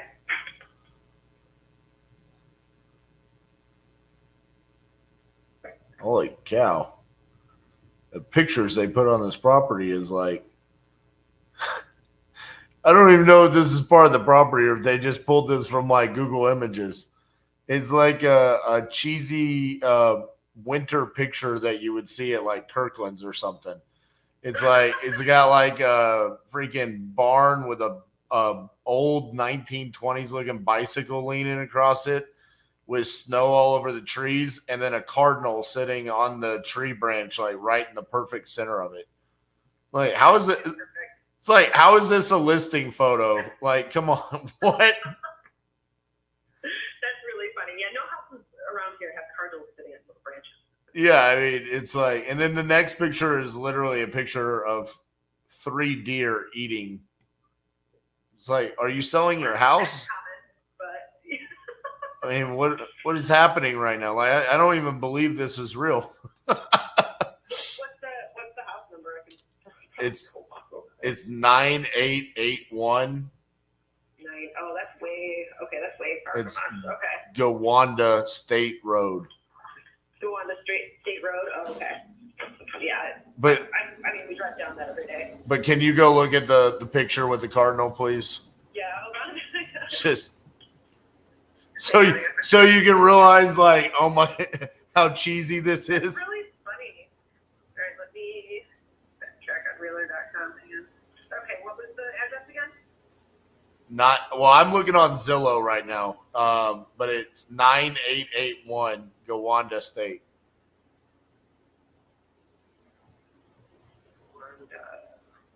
There it is.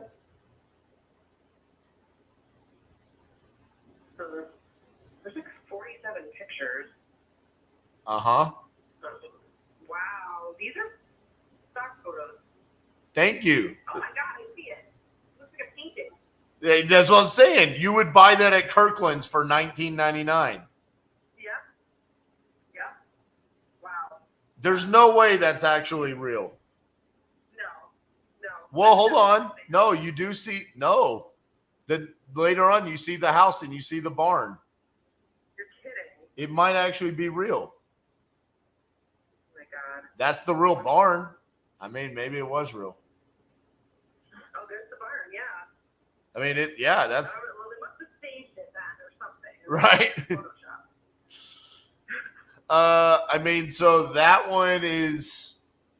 So the reason why I'm looking at that one is because it has 228,000 square feet of land. You have 126. That's the most comparable lot size to you. And it's got a comparable size house, 1,200 square foot. You have 1,300 square feet. So now the problem is that they have almost double the amount of land. So it's like I went into the other direction. So I think that's why they sold for as much as they did. The other thing is they were listed for $275, and then it says they sold for $355. I mean, that's a lot over asking price. That's how it is around here. It's crazy. Houses go for way over asking. You can't even, in the bidding war, it's like an hour long, and then somebody buys it. Crazy.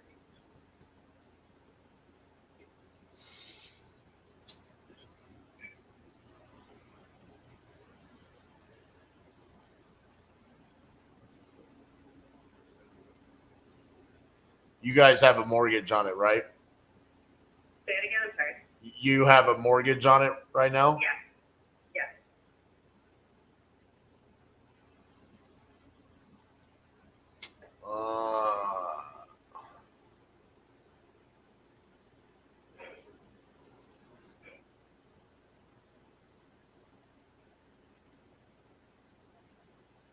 This is kind of a frustrating one for me. Normally, I'm a lot quicker at being decisive.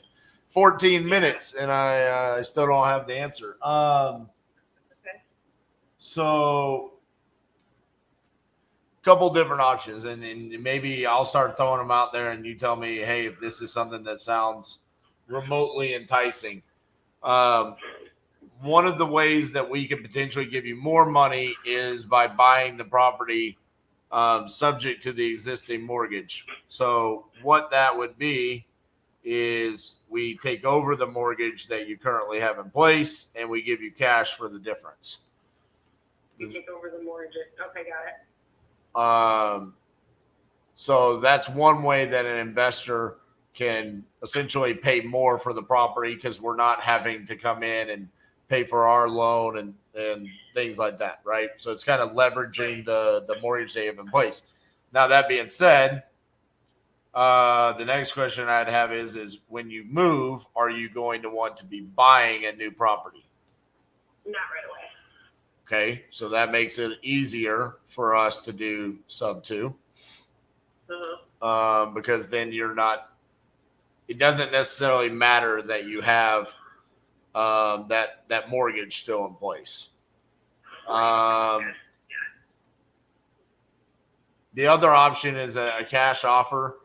The reality of the cash offer is that you're not going to get as much as you would get listing on the open market. Okay. Now, we'll say that might be a better solution because we do real estate all across the country. So I understand how people are about certain things. If this is a house in Texas, you could literally call up one of the thousands of foundation companies and say, hey, come look at my foundation. Tell me what's wrong with it. And they'd probably fix it for not a whole lot.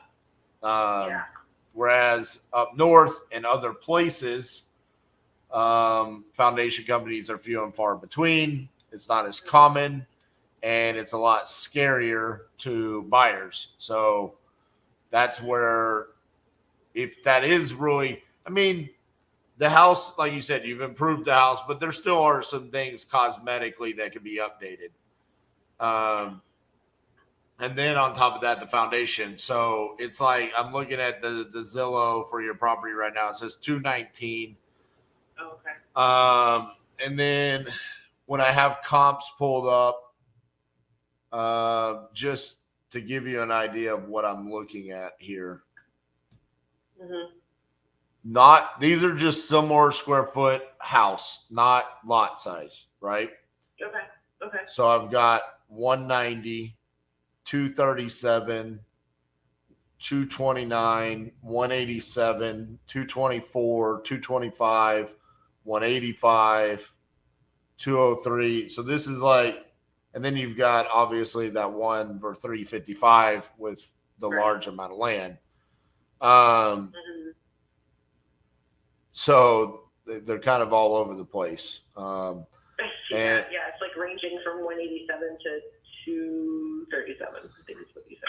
Right. And also keep in mind, I don't know what the city of or the town of Eden looks like, but they're all in kind of a cluster in what appears to be what is considered downtown Eden. Like, or yeah, and we're not right over there. Like where we live is rural. I mean, there's like, we can see the neighbor, but not really. Not really, right. Your trees kind of block it, right. It's more private, yeah. So, and like, to give you an idea, there's a property that's more further out there on Sandrock Road that sold for $265 last October, and it was 1,900 square feet. Oh, how was the land? 56,000, so like half of your land. Okay, wow. So this is where like I get concerned about what value to put here, because everything that I do is just a mathematical equation, and it all starts with what could the house be worth when it's completely fixed up, right? And to your point, and you said it when we first started talking, was, well, Zillow says, 225, but I don't know if it's taken into consideration the condition.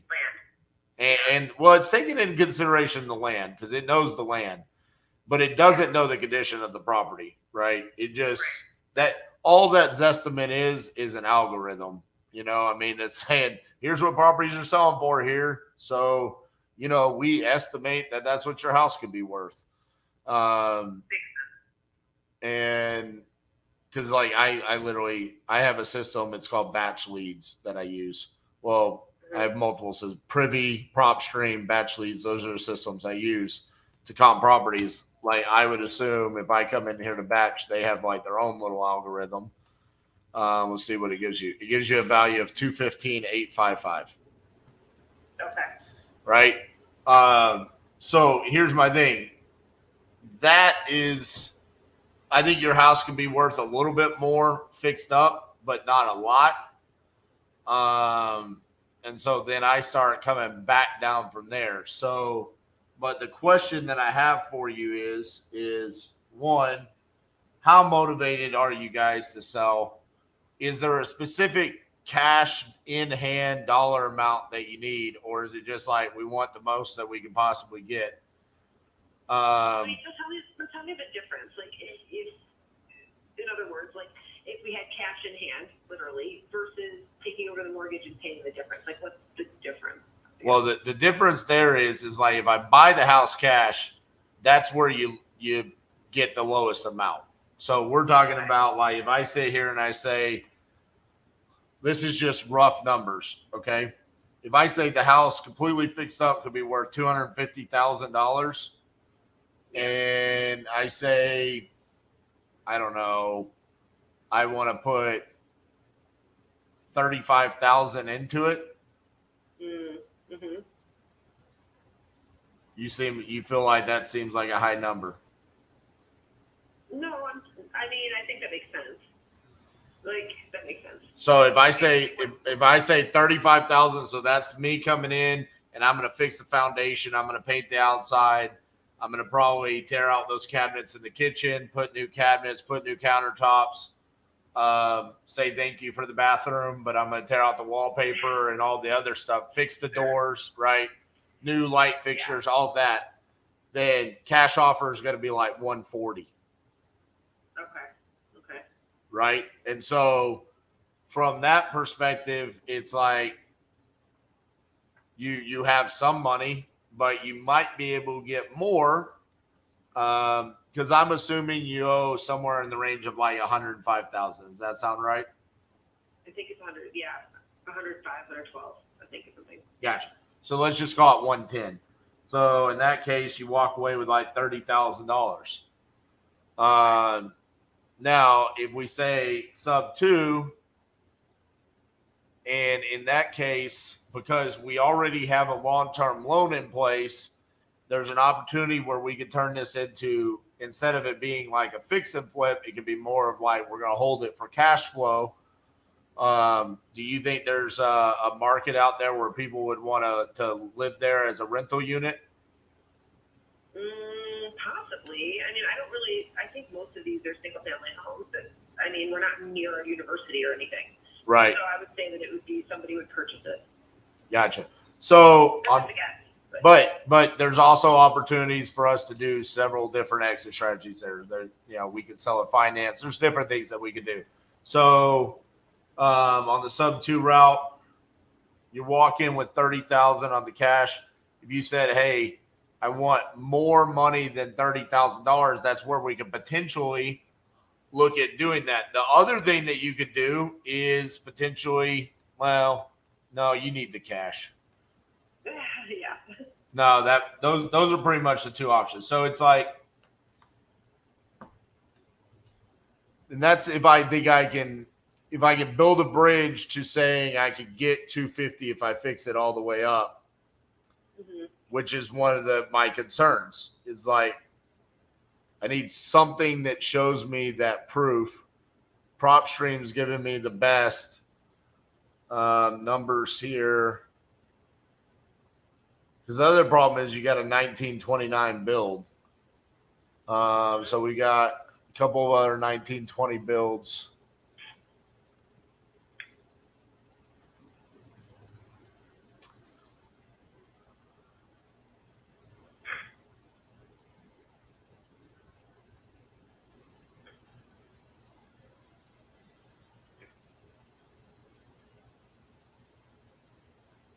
I mean, I think with the land, we can make an argument for being pretty close to 250. So if we do that, that gets us. I mean, realistically, once we come out, we do a walkthrough and we verify the condition. We figure out why the house is sinking into the center of the earth and stuff like that. I mean, I don't know. I mean, we're probably going to end up in the range of somewhere between 125 and 140. That's where I think we would end up landing. Okay. That would be the cash offer. Correct. You can go in. Okay. And if it's like, hey, that just is not enough, then there's, like I said, there's the opportunity for us to figure out a way to get you more potentially through the sub 2 route, where essentially all that means is we're taking over that mortgage, we start making the payments, and then we just literally give you cash to walk away. Cash to walk away. Okay. So what would be, so basically with the options you just mentioned, you would take over the payments and then we would get the remainder that is worth in cash and can walk away. So I'm still confused as to what that has to, how different that is from the cash. Basically with the cash offer, we would pay off the mortgage. Because your mortgage gets paid off. Your mortgage gets paid off. Okay. But in this case, instead of me having to bring $110,000 from my lender, I'm leveraging the fact that you already have that. Now, ideally, like, I know this sounds crazy. I wish you owed more. So I wasn't having to bring, $40,000 cash to you. Okay. How much? Okay, I just asked him. He said we owe. Actually, he was going to make it worse, but he says we owe like 101. Right. Or 102. So I was a little off on my estimate. But again, same difference. I mean, at some point in time, the gap becomes so big that it eliminates the benefit for us to buy it sub 2. Where if it's like, hey, I want $60,000 cash, it's like, well, damn, I'll just go get my own loan for the full amount. It's eliminating the point of me having your loan there. You following what I'm saying? So those are kind of the options there. I don't know if you guys have kind of talked about what you thought or what you were thinking, but that's from an investor standpoint, like that's how we look at deals and that's what we're looking at. And so if we come in and we say, like in this case, we can sell it for $250 and we do 35,000 repairs and we pay you $140 to give you an idea of what that looks like and how quickly kind of across the board the money evaporates. We have a profit calculator here that we run. And then what am I said 140. That puts us at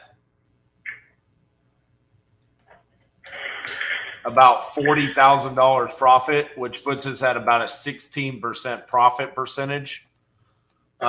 Which I mean is like, it's not bad, but that's like if everything goes perfect, right?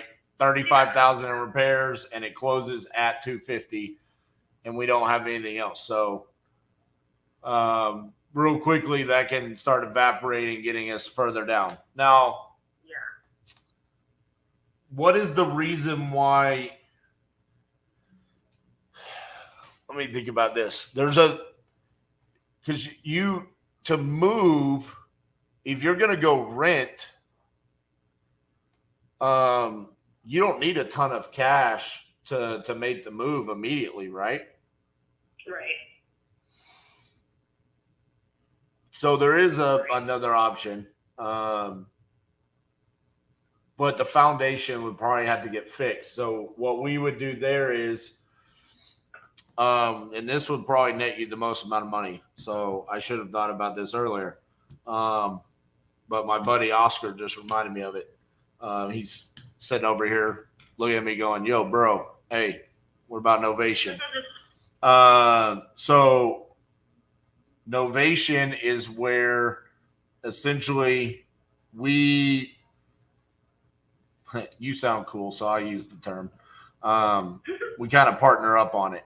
So what we could do there is we say, hey, let us come in, and we know that we need to do the foundation. So we fix up the foundation, and then we list it on the open market with a realtor, and we sell it. And then, so to give you an idea, let's do a math on how this can net you more money. So say we do the foundation and we sell it for $200,000, and then we pay a realtor 7%. That's $14,000 in closing costs and commissions. So that leaves us $186, and then we owe $102 to the bank, right? So that leaves us $84,000 in potential profit. Let's say it took us, I don't know, $10,000 to fix the foundation. So it leaves us $74,000. And we say, hey, we want our $10K back for the foundation, and then we take $30K. That would leave you $44,000. So again, no matter, it's funny how math works like that. No matter what we do, we're ending up somewhere in the range of you ending up roughly with $40,000. $40,000. Okay. All right. Cool. Well, obviously, I have to have this conversation with the person who got the mortgage. So, but I think that answers all my questions. You gave me a lot of information. So basically, when do we get paid? Is it after the house is flipped? So in the cash way, you get paid the fastest. You get paid like inside of June. Okay. Sub 2, which now I'm leaning to is potentially the worst way for me, inside of June. Novation, which is where you'll probably end up getting the most amount of money, is when the house sells. I see. Okay. Makes sense. When the house sells. Okay. I mean, obviously, that makes sense. All right. House. Okay. And that would be after the foundation was fixed. And Correct. Too, so. And preferably after you guys move out. But if you didn't want to move out, you could stay there as long as you're completely okay with showings. Yep. I get it. Okay. Yeah, I did that with my last house. I still lived there. Right. It is what it is. And we staged it really nice too. Honestly, we like it when people stay there because then we're not worried about people breaking in and damaging the property and stuff like that. So it's kind of a cool little process. If you do stay there, it kind of helps us out a little bit. Yeah, that makes sense. Yeah. All right. Well, is there anything else I should know? Because I'm going to talk to him this evening. Realistically, the only thing that you need to realize is I kind of just gave you a PhD in creative finance for real estate investing, and I charge a lot of money to teach people that. So I've already emailed you an invoice. I know you didn't know it, but I expect that to get paid later today. What's that? No, I'm just playing. I'm just joking with you. Listen, I'm not going to start flipping houses. No, you were actually fun to listen to because you followed along, and I don't know if you followed anything I said, but at least you acted like you did. So it was like, all right, okay, I was like, hey, this is kind of cool. I mean, either you're really good at faking it, or you're following along. That's hilarious. All right, well, I will let you go. I'm gonna talk to him tonight, and then how do I get back in touch with you? Is it the number you called from? Yeah, so this is my office phone. So it rings and the entire office is here. If someone else answers, my name's RJ Bates. So you can call me back. All right. Well, thank you so much. You're welcome, Heather. Talk to you later. Have a good night. Bye-bye.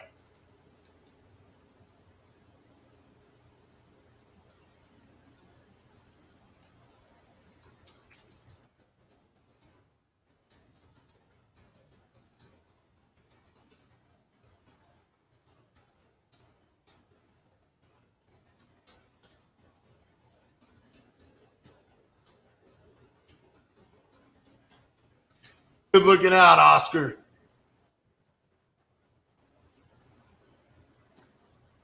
Honestly, the reason why I didn't do it is because I didn't like it with the foundation, and also because I was struggling with the ARV. It's a very unique property.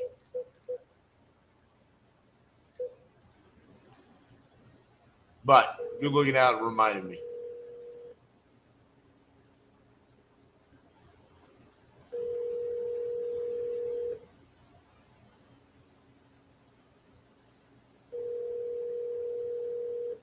Y'all got to like the video for that one. That was a good call. Give me some likes there.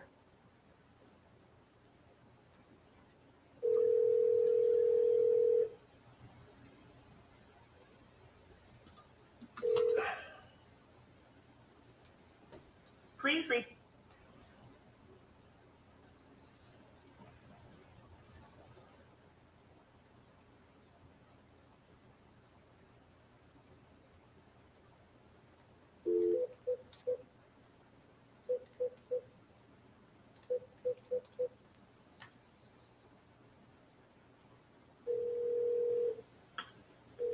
You reached Robert Cowell. Please leave your name and number and a brief message.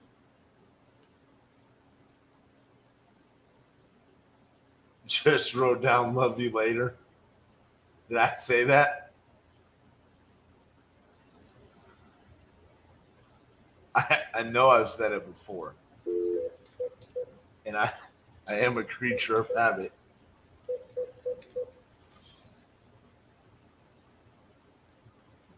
Your call has been forwarded to an automatic.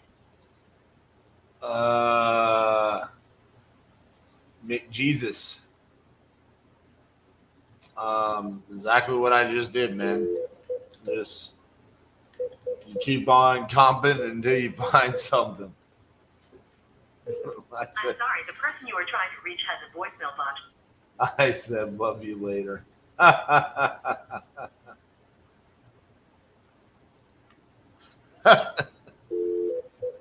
That's a good way to lose a deal.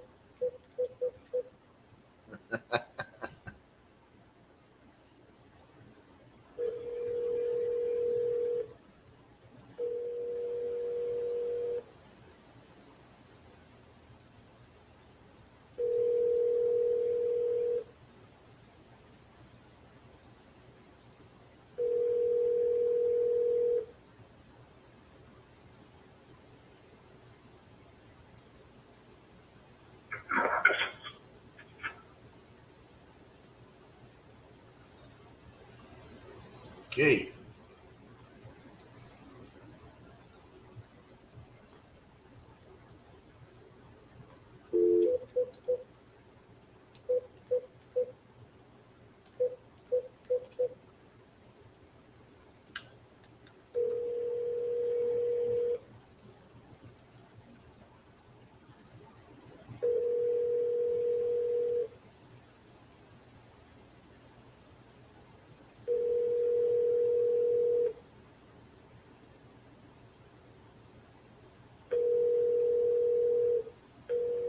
Call has been forwarded to an automatic voice message system.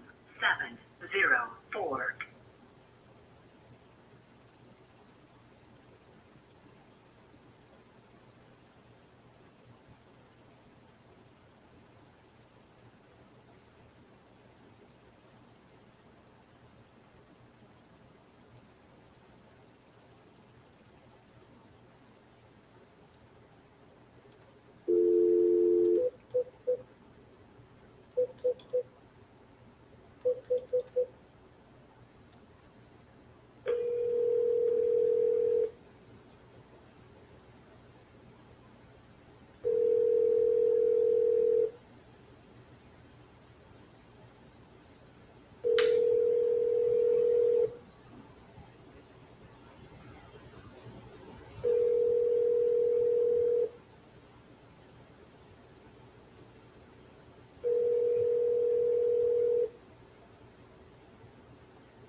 you've reached Kelly. I'm not available right now, but if you leave a message, I'll get back to you as soon as possible.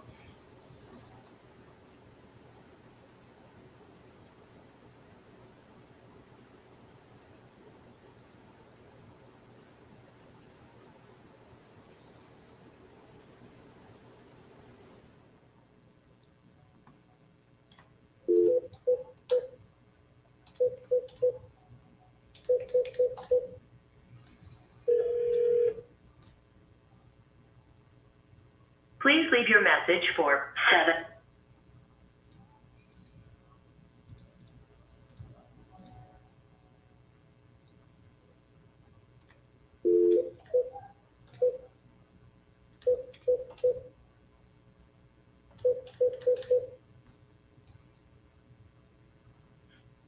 Your call has been forwarded to an automatic voice message system. 7, 6. What is happening? Nobody got their phone on?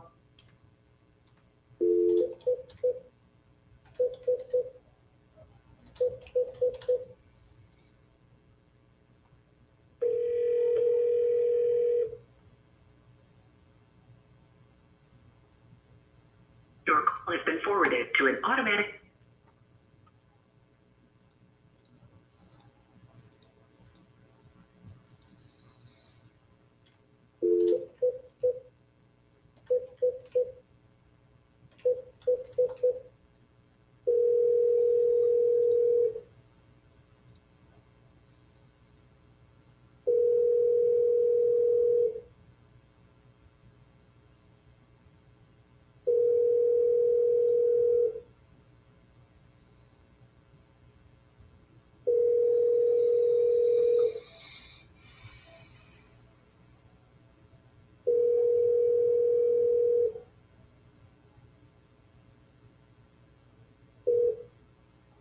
The Text Now subscriber you are trying to reach is not.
I'm sorry, the person you are trying to reach has a voicemail box that has not been set up yet.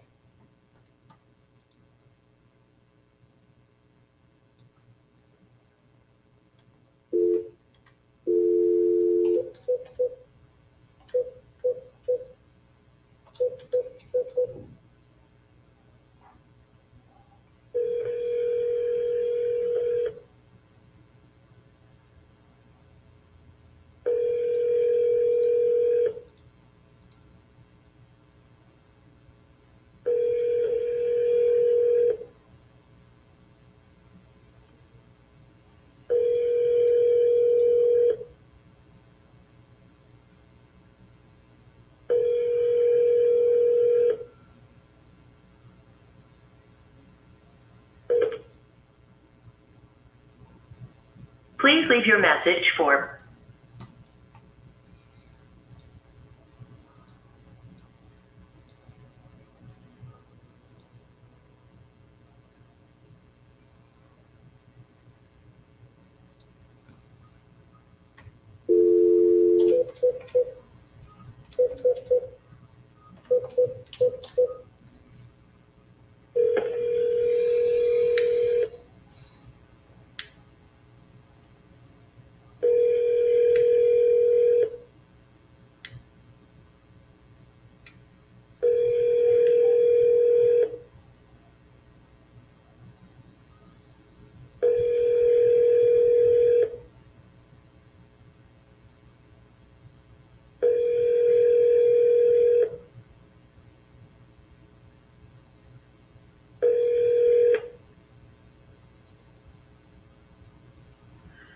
Hi, this is Sid. Sorry.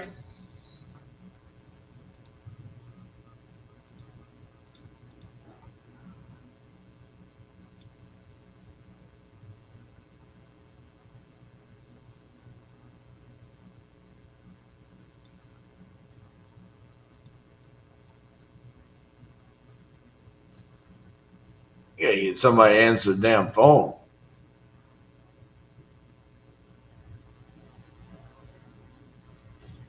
It's this same string of phone numbers every single day.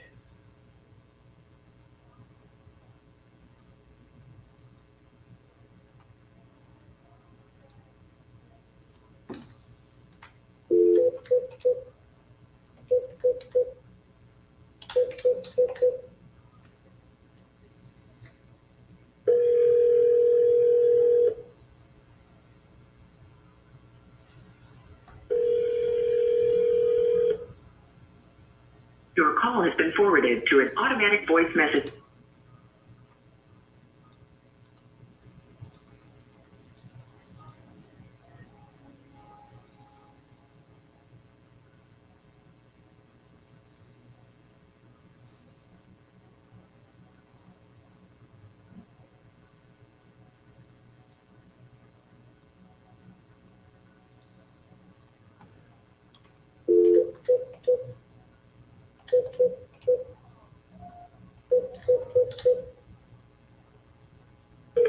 Your call has been forwarded to an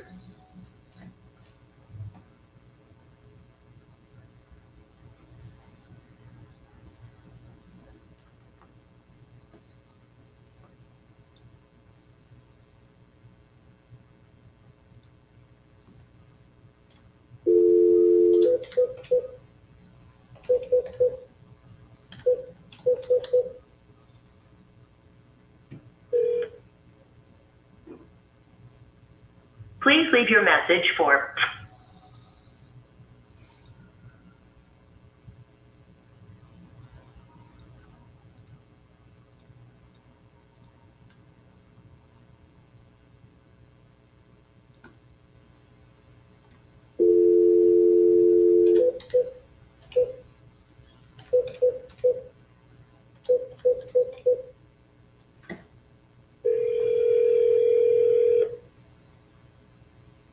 We're sorry, your call cannot be completed at this time. Please hang up and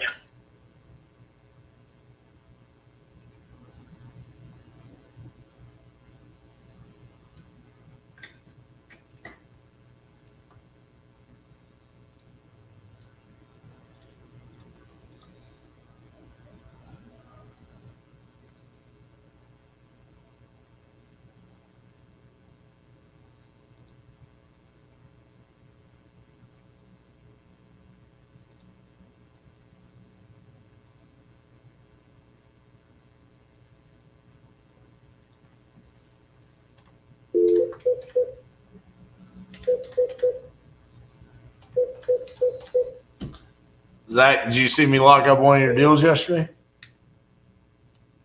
please leave your message for 80.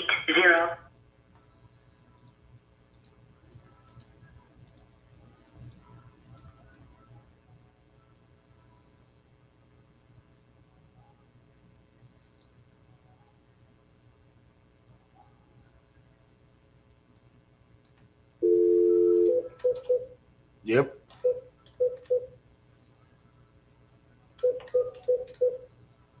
It was old Seth Rollins. He sold us a house and 2 lots. For $40,000.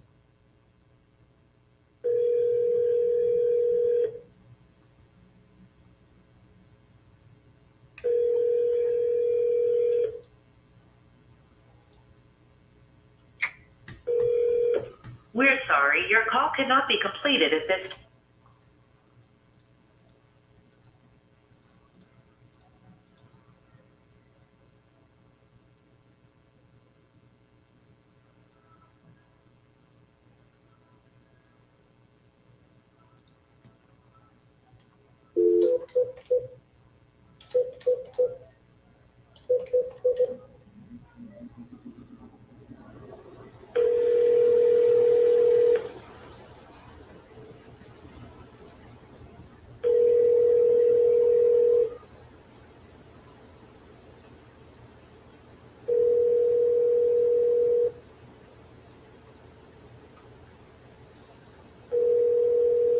Same name, spelled differently. With automatic voices. Funny enough, I actually used that line on him when he answered. Like, are you a WWE fan? And he was like, no. I was gonna ask you for Seth freaking Rollins. Yeah. He didn't really think it was that funny.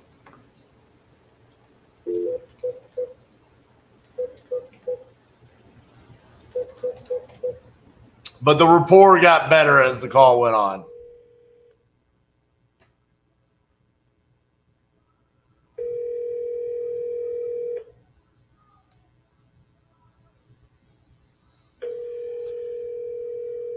Yeah, yesterday, locked up a deal with Chuck Norris and Seth Rollins. Your call has been forwarded. And that's no lie.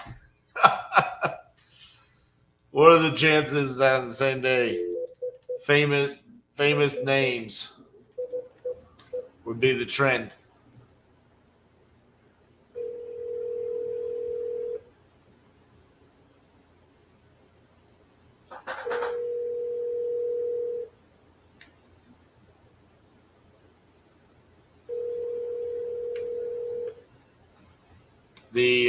The Chuck Norris guy, I left him a voicemail of nothing but Chuck Norris jokes. And that's what got him to call me back.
Please leave your message for 26.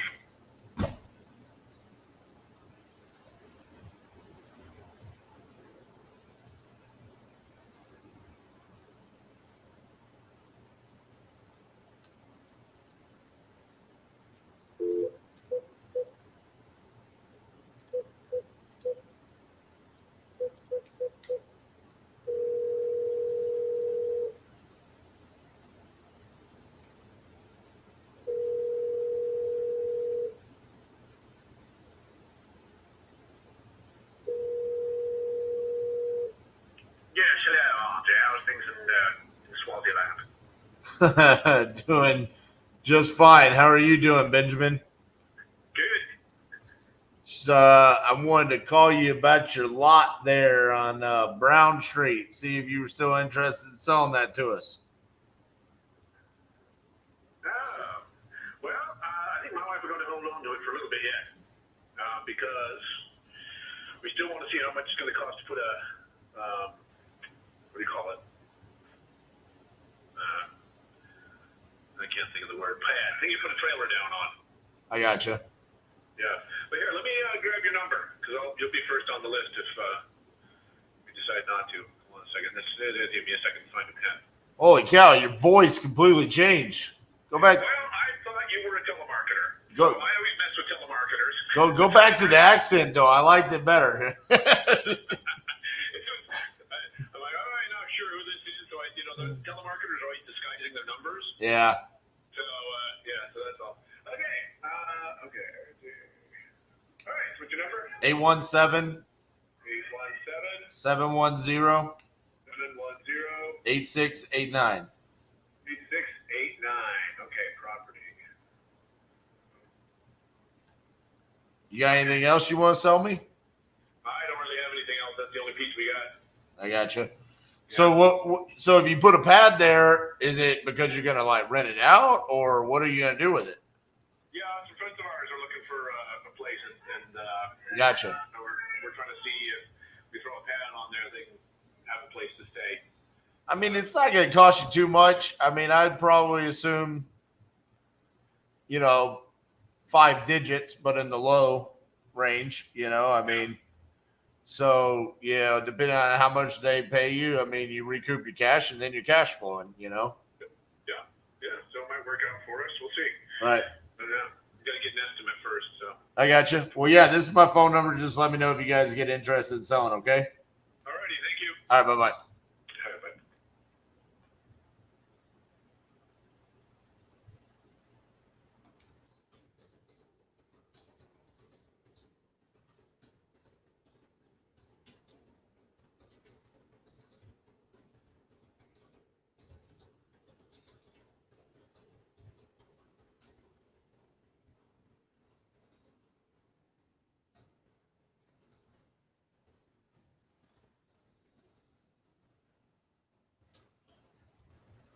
All right.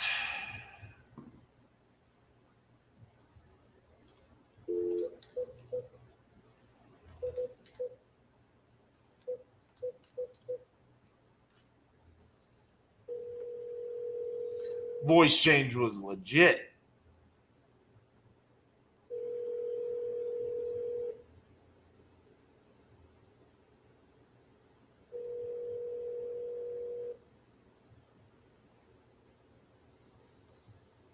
The person you're calling isn't accepting messages right now.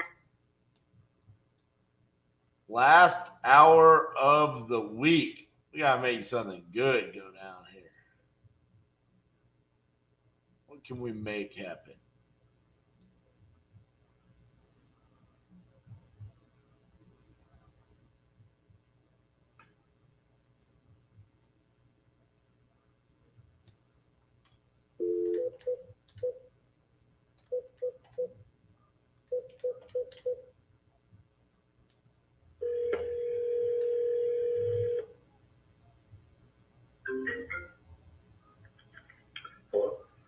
Hey, is this Scott?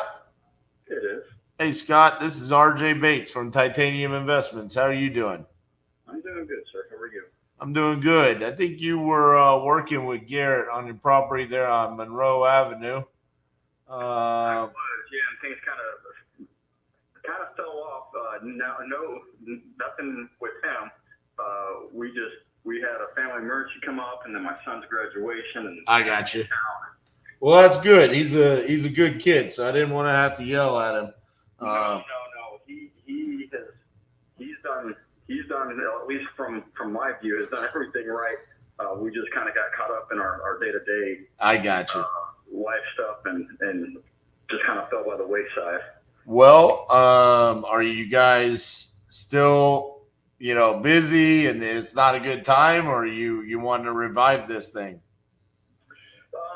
Well, that was the other part of it was we're also getting some other offers because, obviously you guys need something that is profitable for you guys, and we being the sellers want what we can maximize, right, and whatnot. So we're definitely fielding a few other offers out there as well. So we're waiting for I think 2 more to come back with their best offer, and at the end of the day, we're gonna do whichever one is most beneficial for us. Gotcha. Well, let me look at this real quick, because as much as I like Garrett, I'm the owner. So. Oh, okay, perfect. Hey, he's funny enough. He came to us from watching me on TikTok. That's wild. And so he came. He said, "Hey, I want to work with you, or work for you." And he didn't know anything about real estate, which is how I like him. And so he started last year, and he's done a really good job for us. But well, I wouldn't expect anything less from speaking with him. He seems very knowledgeable, definitely courteous, and professional. So that's great. Well, that's great to hear. So it looks like we offered you 220. Is that competitive, or have you not gotten any other offers, or where are we standing in this? Yeah, so we've gotten 4 others back. One of them was right at 220, and one of them was lower, and one that was a little bit higher, and then one that was about 231, so 11 grand higher. Gotcha. And then today we actually, because wife also said, well, what if we sold it ourselves? So we actually had a real estate broker go look at the house today. We haven't signed anything with anybody. Right. To give us a real estate broker's cost analysis on the property and what they would recommend selling for if we were to sell it, which she said 270 to 280. And so obviously I know that's completely different from right. what an investment brokerage would buy, because it's an investment property for you guys. I get that, I understand that. So again, one that was lower, one that was the same, 2 that were higher, and then the if we were to sell it ourselves, between 270 and 280 without doing anything to it. So that's kind of where we stand, and we're waiting for a few more numbers to come back as well. So it's definitely not Garrett's fault that I haven't gotten back. Like I said, this last month with our son graduating high school and family being in town, and just shortly before that, having some family things going on. So it just kind of fell by the wayside. I got you. So at the end of the day, the only thing that matters to you, though, is just the dollar amount, right? Yes, sir. Gotcha. All right. Unfortunately, I think 220 is probably the best that we do. So if you've got somebody at the 231, that's probably going to knock us out of the running there. Well, not necessarily, because the one that was 231 charges realtor fees. Aha. So, not necessarily. Gotcha.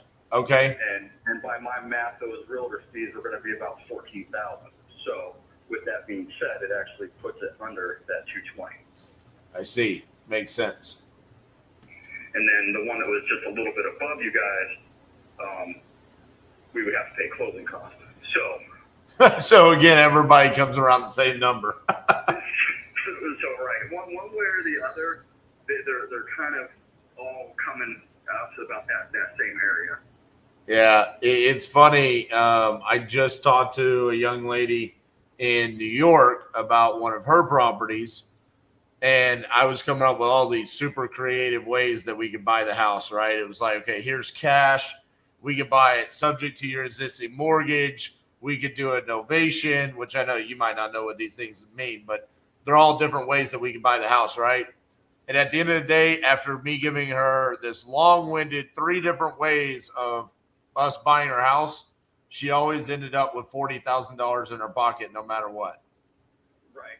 Yeah. And I was like, funny how math works like that. I'm like, so which way do you want to do this? It's kind of like you. At this point, it's like, okay, well, I mean, we've got the realtor way, or we've got 7 different investors telling us it's 220. So. Right, in order to make a profit for you guys, absolutely. Right. So that's where you come down to. And I guess at that point in time, it just depends on who you like the best. Sure. And I'll be honest with you, Garrett really, out of everybody I've spoken with, he's certainly the one that I'm most drawn to just because of his demeanor. That's great to hear. I really do like him. The reason why I called on this today is because he's out of town to go to his sister's graduation.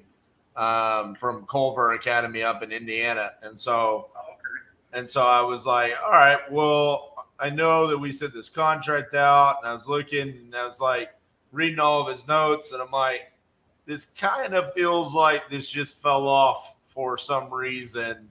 And it was on my end, absolutely not. Yeah, I got you. Well, Scott, I mean, I guess when do you think you're going to be done, like putting together all the numbers and like ready to make a decision? I would say by Wednesday of next week. Okay. All right. Well, I'm going to have Garrett follow up with you Wednesday then or Thursday. So, we can kind of get an idea and let you know what happens. Okay. That sounds perfect, RJ. I appreciate the call back. Absolutely. Talk to you later, Scott. All right. Bye-bye.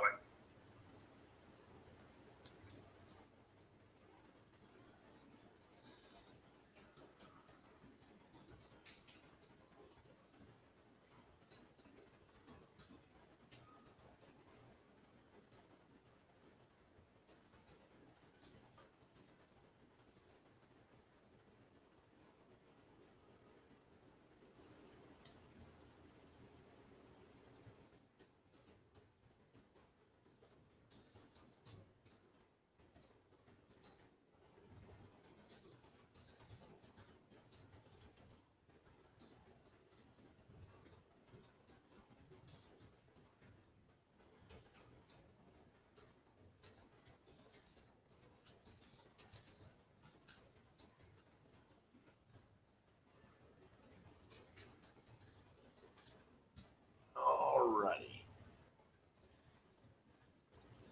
Well, not necessarily the news I wanted to hear, but at least we got an update and we know where we stand on it.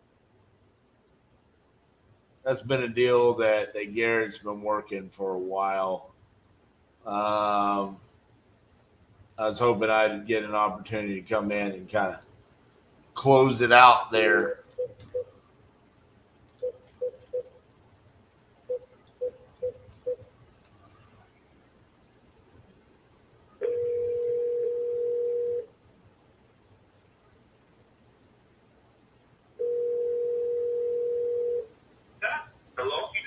Hello, is Kelly there? This is Kelly speaking. Hey, Kelly, this is RJ Bates from Titanium Investments. How are you doing today? I'm doing good, thanks. Yeah, go that way. I was calling to see if you wanted to talk about selling your property on North Main Street to me. Yeah, but right now I'm in the middle of a meeting. Can you call me back on Monday? Yeah, I can do that. What time on Monday? Around this time on Monday, about 4. Okay, sounds good. I'll call you then. Appreciate it. Thank you. Bye-bye.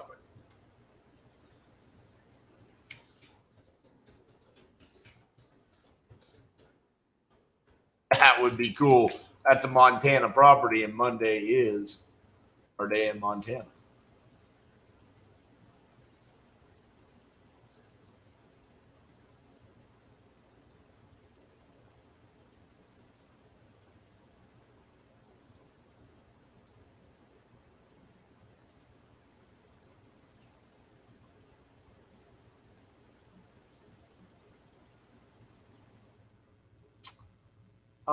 We will buy deals as well. We're taking down so far, I think, 3 of our 58. I mean, mainly we are wholesaling.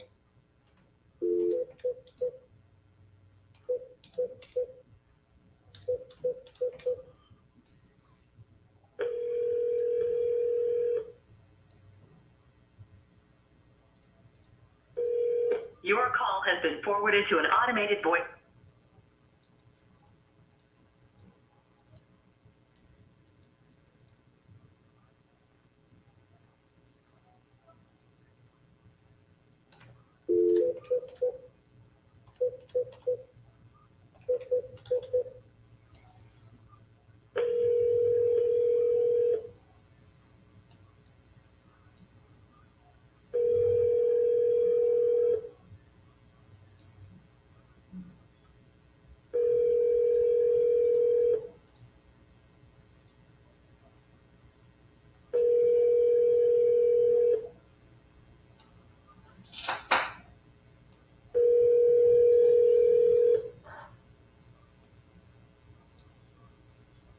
Your call has been forwarded to an automated voice messaging system. 81.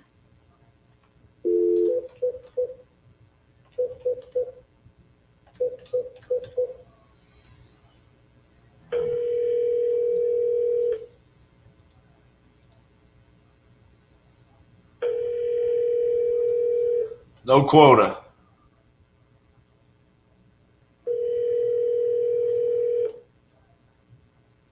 The reason why is because if I put a quota on how many dials I need to make, then the focus is on how many calls I'm placing instead of the results. So I'm more focused on how many contracts have I sent, how many contracts have I gotten signed. Because if I need to be on the phone for an hour with somebody, but it's going to be $100,000 deal, I want to do that all day long. I don't care about how many dials I make. I think that's more of a vanity metric, a metric that people worry about because they're worried about someone's ability Hello, this is Clarence. I'm unavailable. to take action. So if you're worried about that, then that's where you need to have those sort of metrics. I'm not worried about my ability to come in here and work.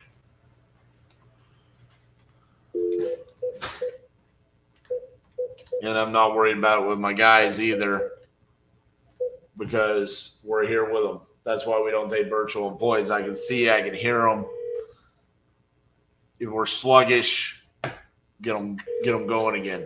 But it needs to be based around results. Like, for example, an NBA player that's like saying, I'm sorry. we want, Luka to go take 35 shots tonight. Care how many shots he takes. I care about how many points the team score, and then we win. Does that make sense?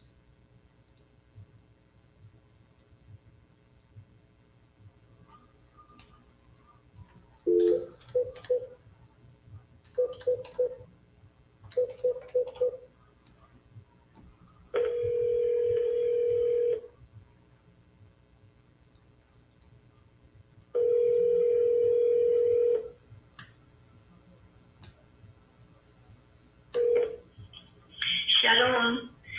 Thank you for calling.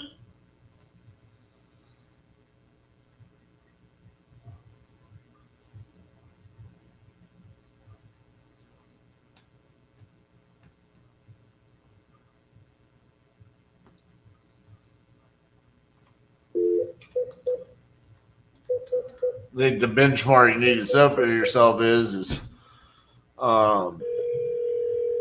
start with getting a contract a day. Your call has been forwarded to an automatic voice message.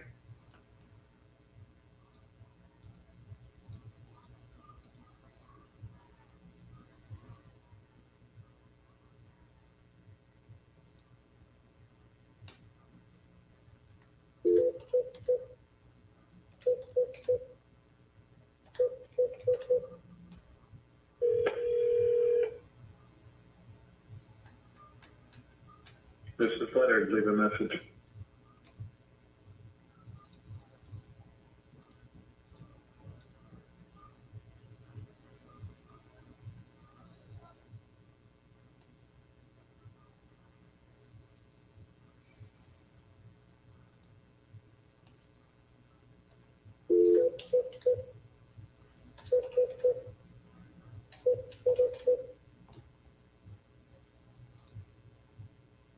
Your call has been forwarded to an automated voice messaging system. 91885.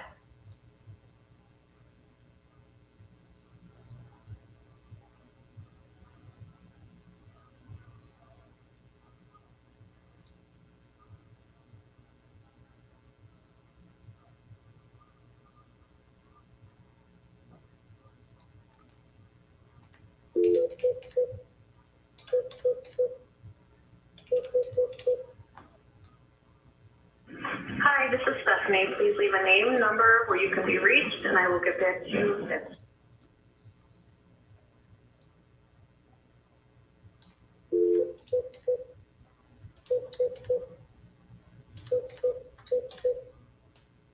The number you have dialed is not in service.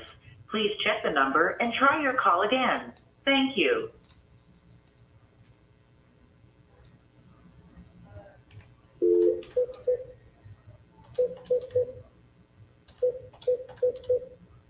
The number you have dialed is not in.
Marilyn Cubby.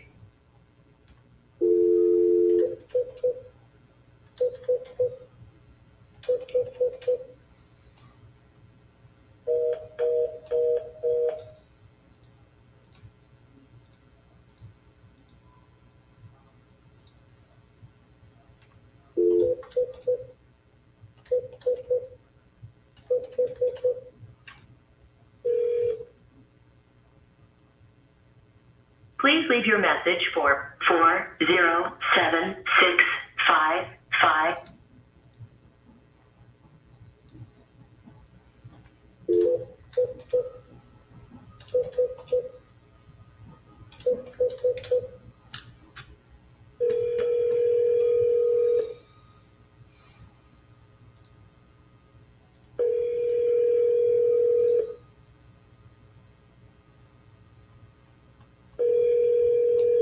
We're sorry, your call cannot. Dr. Marta.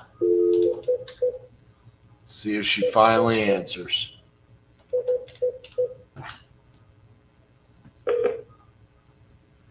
Hi, you've reached the office of Dr. Marta Oakley of the Creative Potential Institute. You never answer the phone.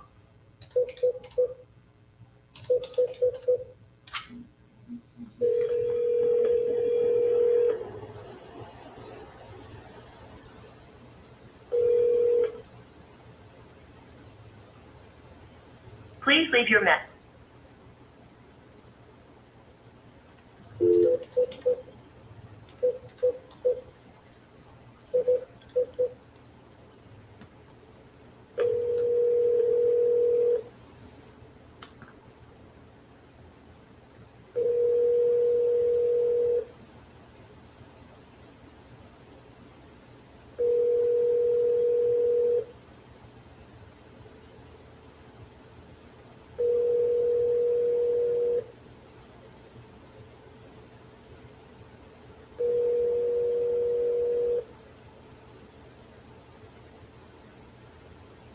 Your call has been forwarded to.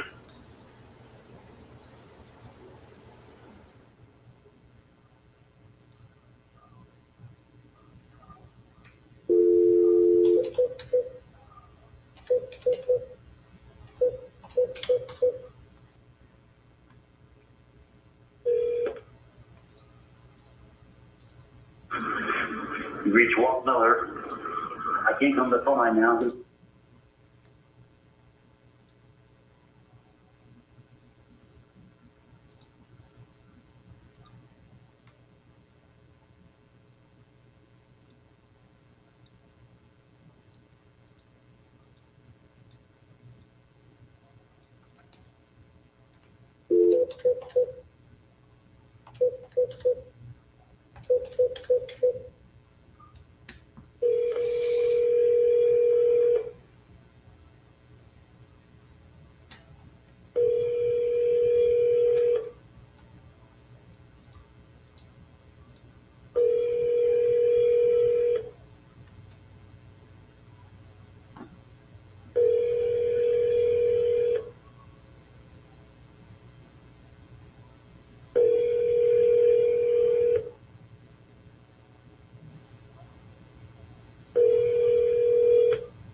Please leave your message for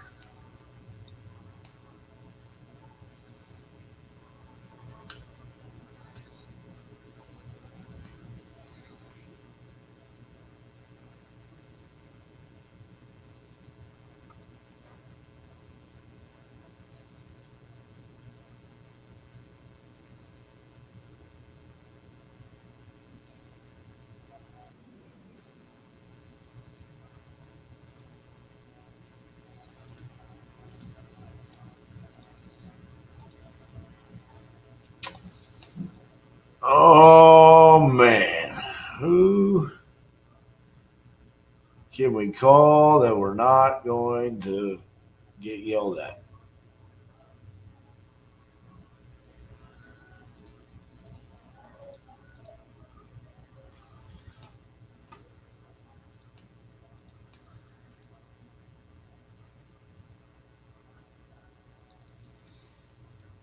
Vacant lot in Jacksonville from the cold callers.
your call has been forwarded to an automated voice messaging system. Not.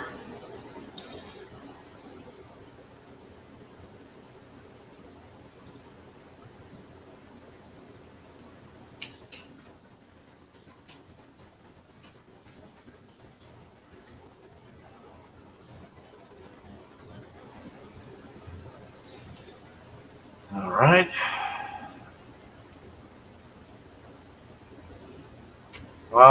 Doug, we do not. I don't know when we'll do another one, to be honest with you.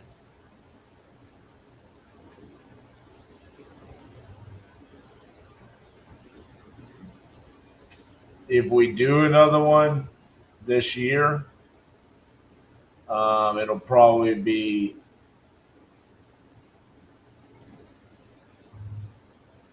much later.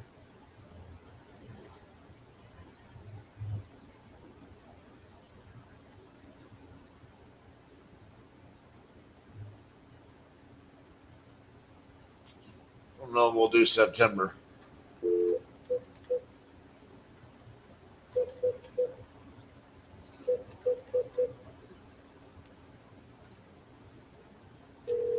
think maybe we'll try to do something, do a golf tournament in October, back it up to that.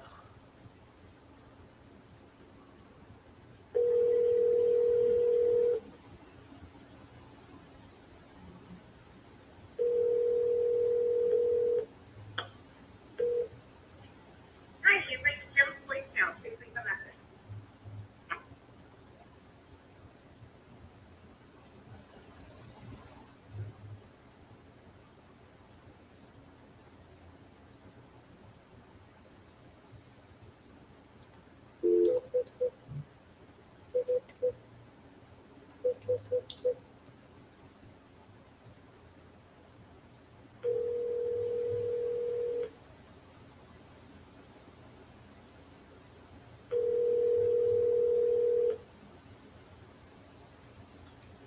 Patrick.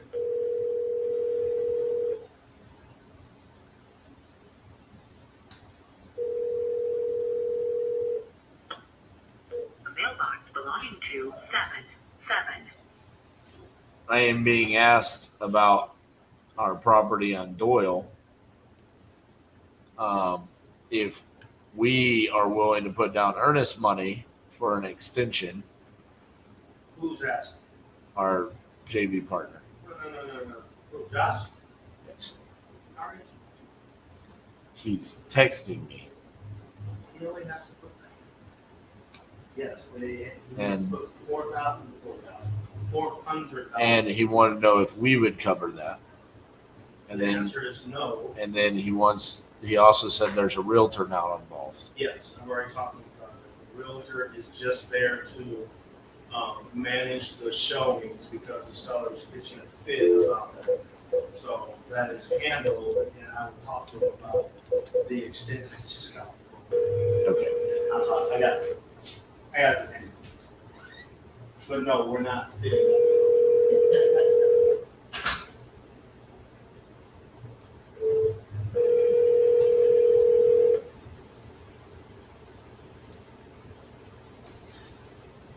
Oh, I swear the call was coming in. Wow, no, I'm in the.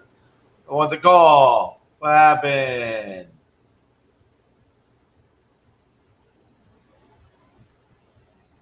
Sitting here in voicemail hell.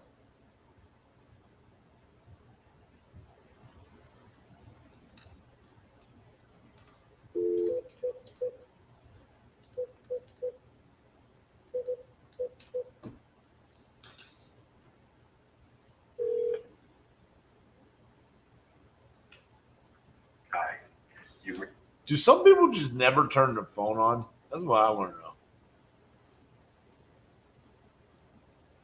Like some of these people, it's like their phone just never rings.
You got like 20 minutes. Perfect time to get someone on the phone.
person you are trying to reach has a voice.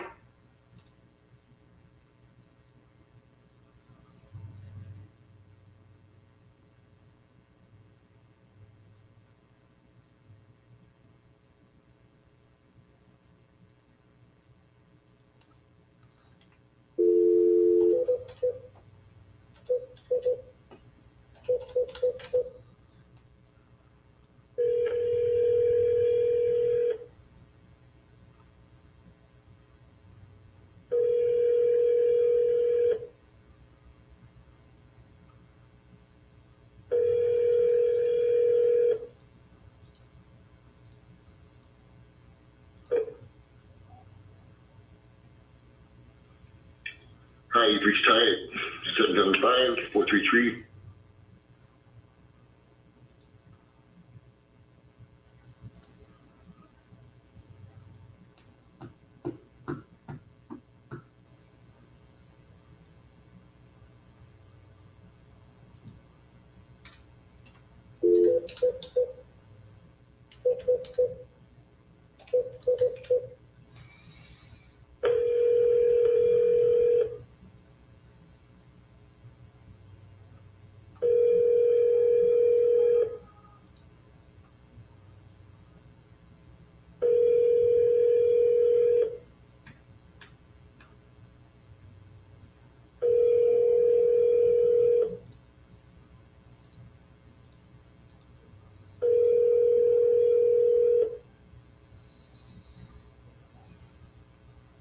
Nine 40229.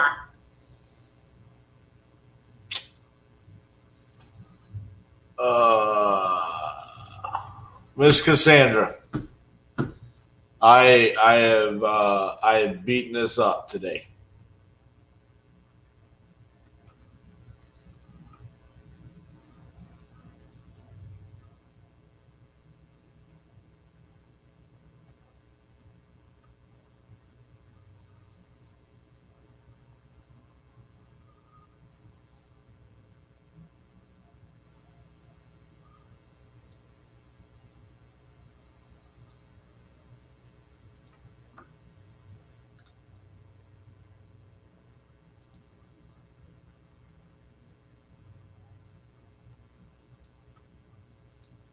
Yeah, I mean, kind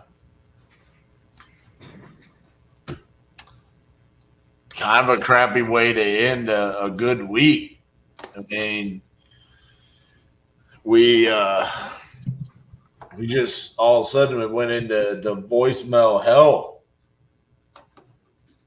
I don't know what was going on there.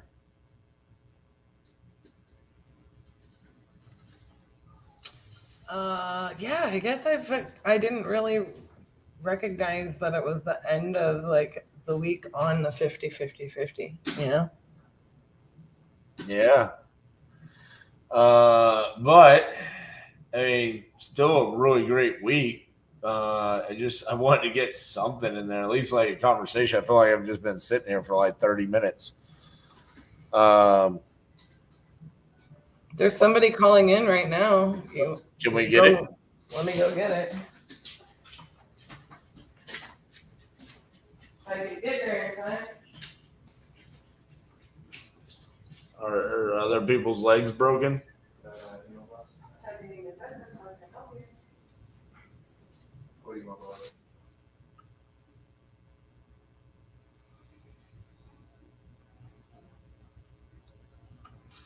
Let's hope it's something.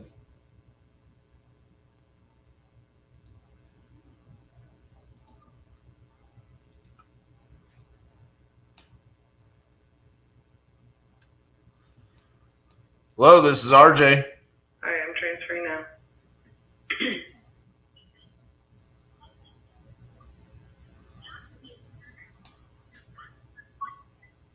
Hello, this is RJ.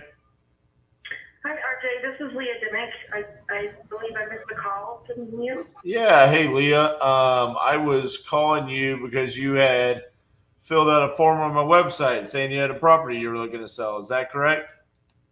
Yes, I am trying to sell my mobile home. Awesome. First question, and possibly the most important one. Do you own the land or is it on rented land? It is in a mobile home park. I do not own the land. Okay. There's nothing that we can do with that. We only buy with the land. Okay. Yep, I've been running into that problem quite a bit. So I thank you for giving me a call back. I appreciate that. All right. Bye-bye. All right. Bye-bye. Well, the good news is we got that one last call in, guys. You said you just wanted to talk to somebody. Wanted to talk to somebody, so I just wanted to show you how to get rid of a mobile home lead quick. Did you move it to dead at least? I did. Good job. It's moved. It's gone. And that was my Idaho lead. I thought I could get one in Idaho. I cannot stand that as the name of a state in our United States. It's the one that gets me every time. Idaho bothers you? Yeah. Well, I mean, at least she called back so I can move it out of my queue, you know? Facts.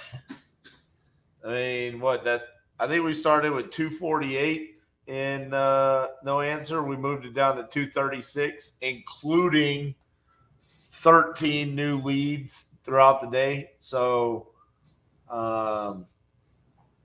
some solid traction there. We got some movement in the queue. I don't think I did send out a contract this morning. I'm sorry. I was gonna say I don't think I sent out a contract today. I really like the contract for the land that I was looking at in Maine. Yeah, so Trent hit back and said he thinks market is like 90 or something like that. Is that what he said? Weird. That's lower than the tax assessed value. For 5 acres? Well, now that doesn't sound right. No. Wait, read his message. What did he say? Maybe I misread it.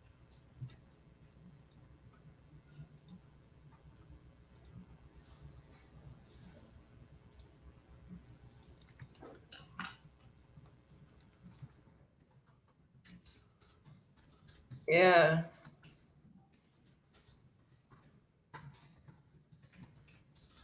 He said 90,000? Yeah. Oh, no, I didn't. That kind of sucks.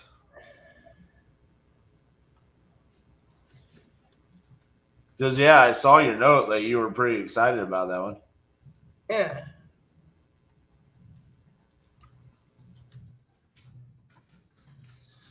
So I'm adding the contracts to the KPI spreadsheet right now.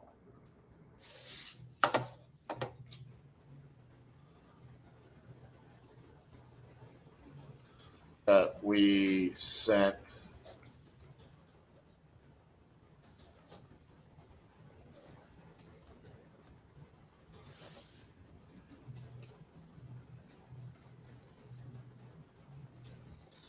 What is Chico? 24 Blanton Street.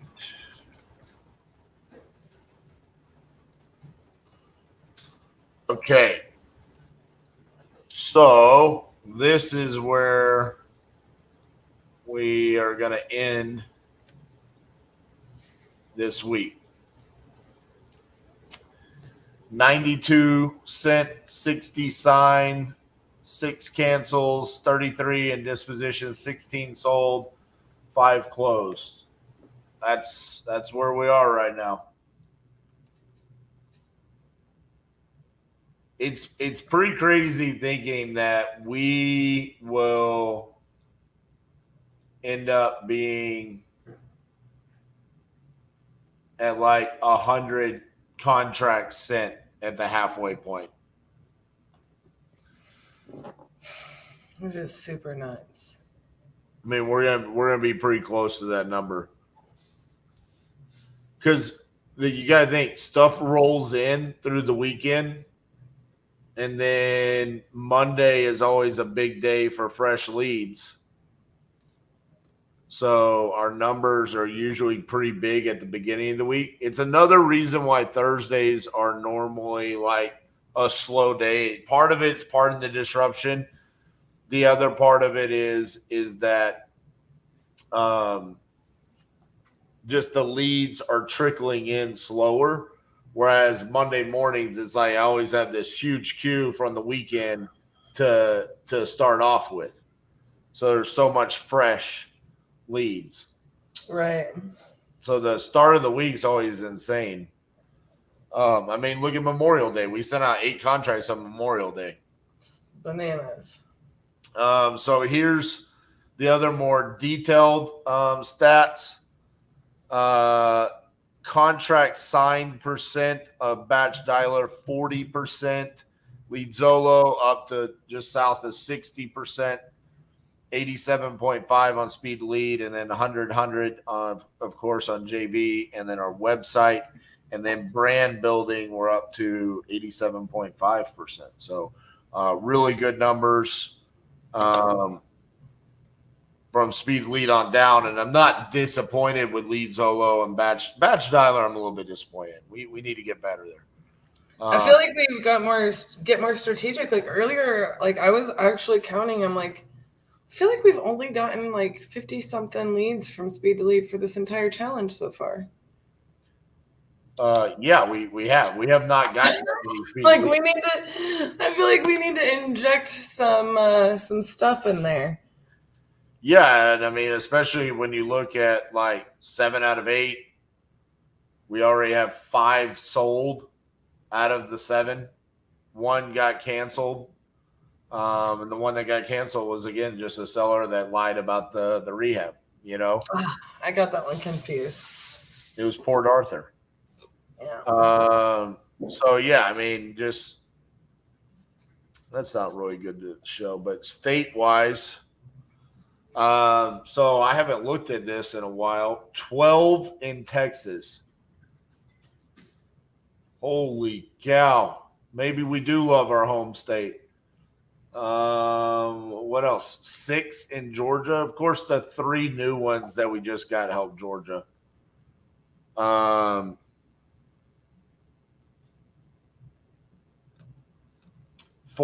in Alabama, 4 in Arizona.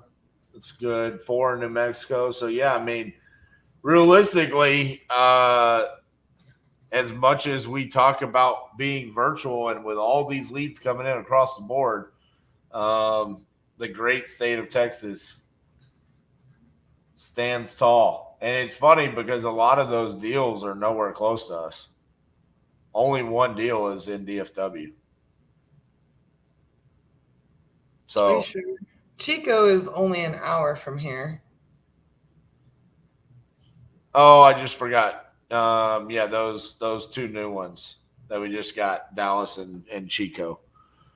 Yeah. But I'm excited. I hope you guys are feeling like you're learning stuff, you're enjoying the conversations, you're being able to implement stuff. I know Penn earlier talked about, the closing style that we have. He's going to be implementing it into his business. Some of you guys have been watching us for years, so I'm sure you're seeing new things.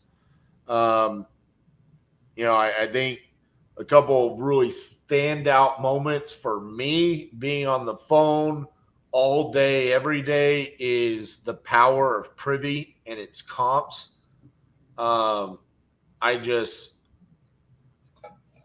It's such a great tool. Today, I did have a couple instances where I had to tap into batch leads, prop stream, and Privy. So the ability to use the multiple resources has helped. But for the most part, my comping is being done just on Privy. I agree. Another takeaway at the end of this week is we do need to get more in speed to lead. That has stalled significantly over the past week and a half. So we need to get that going. And then another thing is we probably need to freshen up our cold call list that they're currently calling on, and make sure that they're fresh. I haven't really checked on that in a minute. I know, that's what I was just thinking. I mean, realistically, these are the kinds of decisions we have to continue to keep fresh. And it was interesting because that first time I was on today, we were talking a lot about that, like with Speed to Lead. Somebody had said they had only gotten, like, they had a friend, Rossio had said he had a friend who bought 20 Speed to Lead leads and had no closes from it. I was like, well, we need to talk about one of three things, because here's our results. Cassie was right. I am usually. Well, I do. One, PropStream is the best for vacant land. That is another takeaway. Vacant land, PropStream is going to be the best. It's also going to be the best for townhomes and condos. Mm-hmm. Okay. It's also going to be the best for Gadsden, Georgia. Gadsden, Alabama. Yeah, Alabama.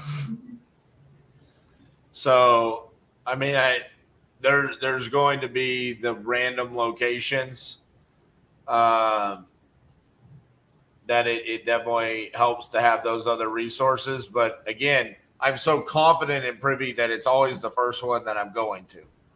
I'll be real with y'all.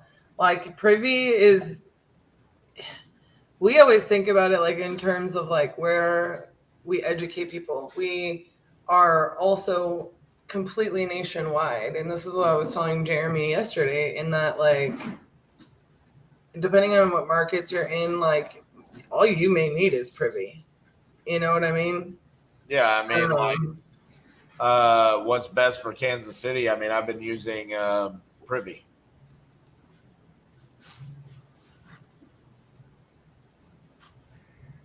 We're always going to have all three of them. We're always going to have Batch. We're always going to have PropStream. We're always going to have Privy. As long as they're still performing like they are, Unless we find something better. But again, we're all over the map, literally,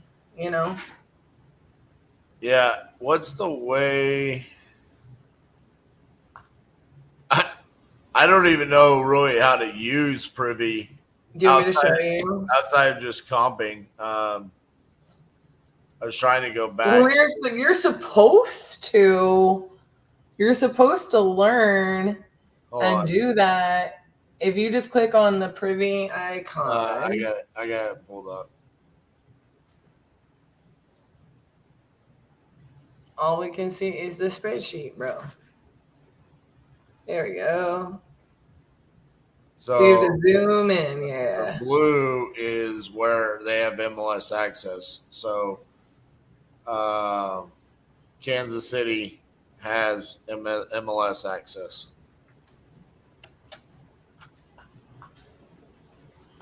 So in that case, you would just use Privy.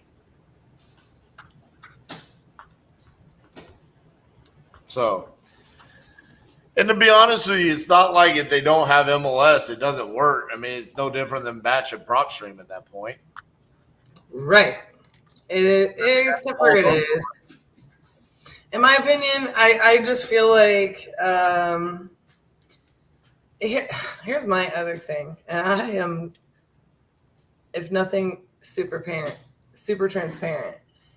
As far as like Privy goes, like when I am comping, it annoys me the extra steps I have to take, and this is so nitpicky, I know, to get to the same exact comps that I have automatically right on my first page of PropStream. Like it's a little clunky nav-wise. So I'm always split testing everything back, and I'm just faster on everything else still.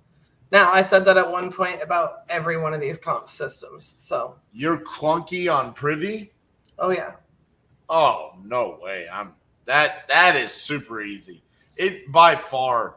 It's just watch this. Let me show.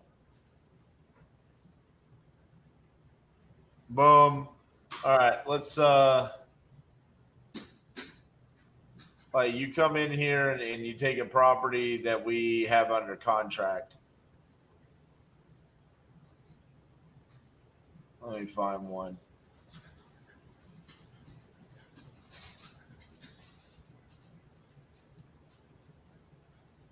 You come in here, copy paste the address, go down to comps, settings, all, radius, 0.2 miles, save, boom. Look, got them. Now I'm Sorry, right. but no, I don't like searching all. I like to be able to like see my square footage. Like on Gadsden, Alabama, for example. Yeah, it doesn't show it on the square footage sometimes because it's just not going to pull it. You just then look it up. I mean, but it's showing you the square footage for every other property. I'm just telling then you. I have to go through and hide the ones that aren't even in our range, and You don't have to hide that. For what? Every property, look at this. Every property I just pulled right here, 17, 17, 16, 16, 15, 16, 17, 15, 2000. I got to hide one property. Every other property is a comp. yeah, but it's not always like that. So you're just And you being tighten it up. You go to 0.1 mile, 0.15 mile. You can still mess with that. No, that's not how you pull comps. Sweetheart, what I'm telling you right now is that's what I do, and it's what works. Okay, well, it's clunky in a lot of situations. It's not clunky. It's, To me, it is. It's freaking smooth, streamlined. This is why you didn't like Propelio. And Propelio fixed it. So This is a sexy system right here. I love it. it's super sexy, but again, I'm slower on that than I am somewhere else. So I'm hoping that, and I I get to markets where they're not on the heat map, and I will say they're not as like PropStream and Batch outperform it if they're not in the market. Nah. When you go back to the heat map, it shows you markets that they don't have any access. They have MLS access, and then they have the same as PropStream and Batch, and then there's markets where they have none. Like you can't pull comps. All right. Well, I have to go to a meeting for the Closers Olympics. Woo-hoo. So thank you guys for tuning in this week, and we will see you Monday morning at 10 a.m. See you guys. I stuck my straw in your milkshake, and I drank your milkshake. You can get chewed up and spit out if you don't understand these things. Go drink your milkshake. Are you prepared to do what it takes to get what you want? There's money in this room. There's millions of dollars in this room networking. It's about consistent, intentional, tactical action. I'm on a mission to make something change in my environment that's going to give me what I want, and I'm obsessed about it. It's the crucible! Oh, this is what we do.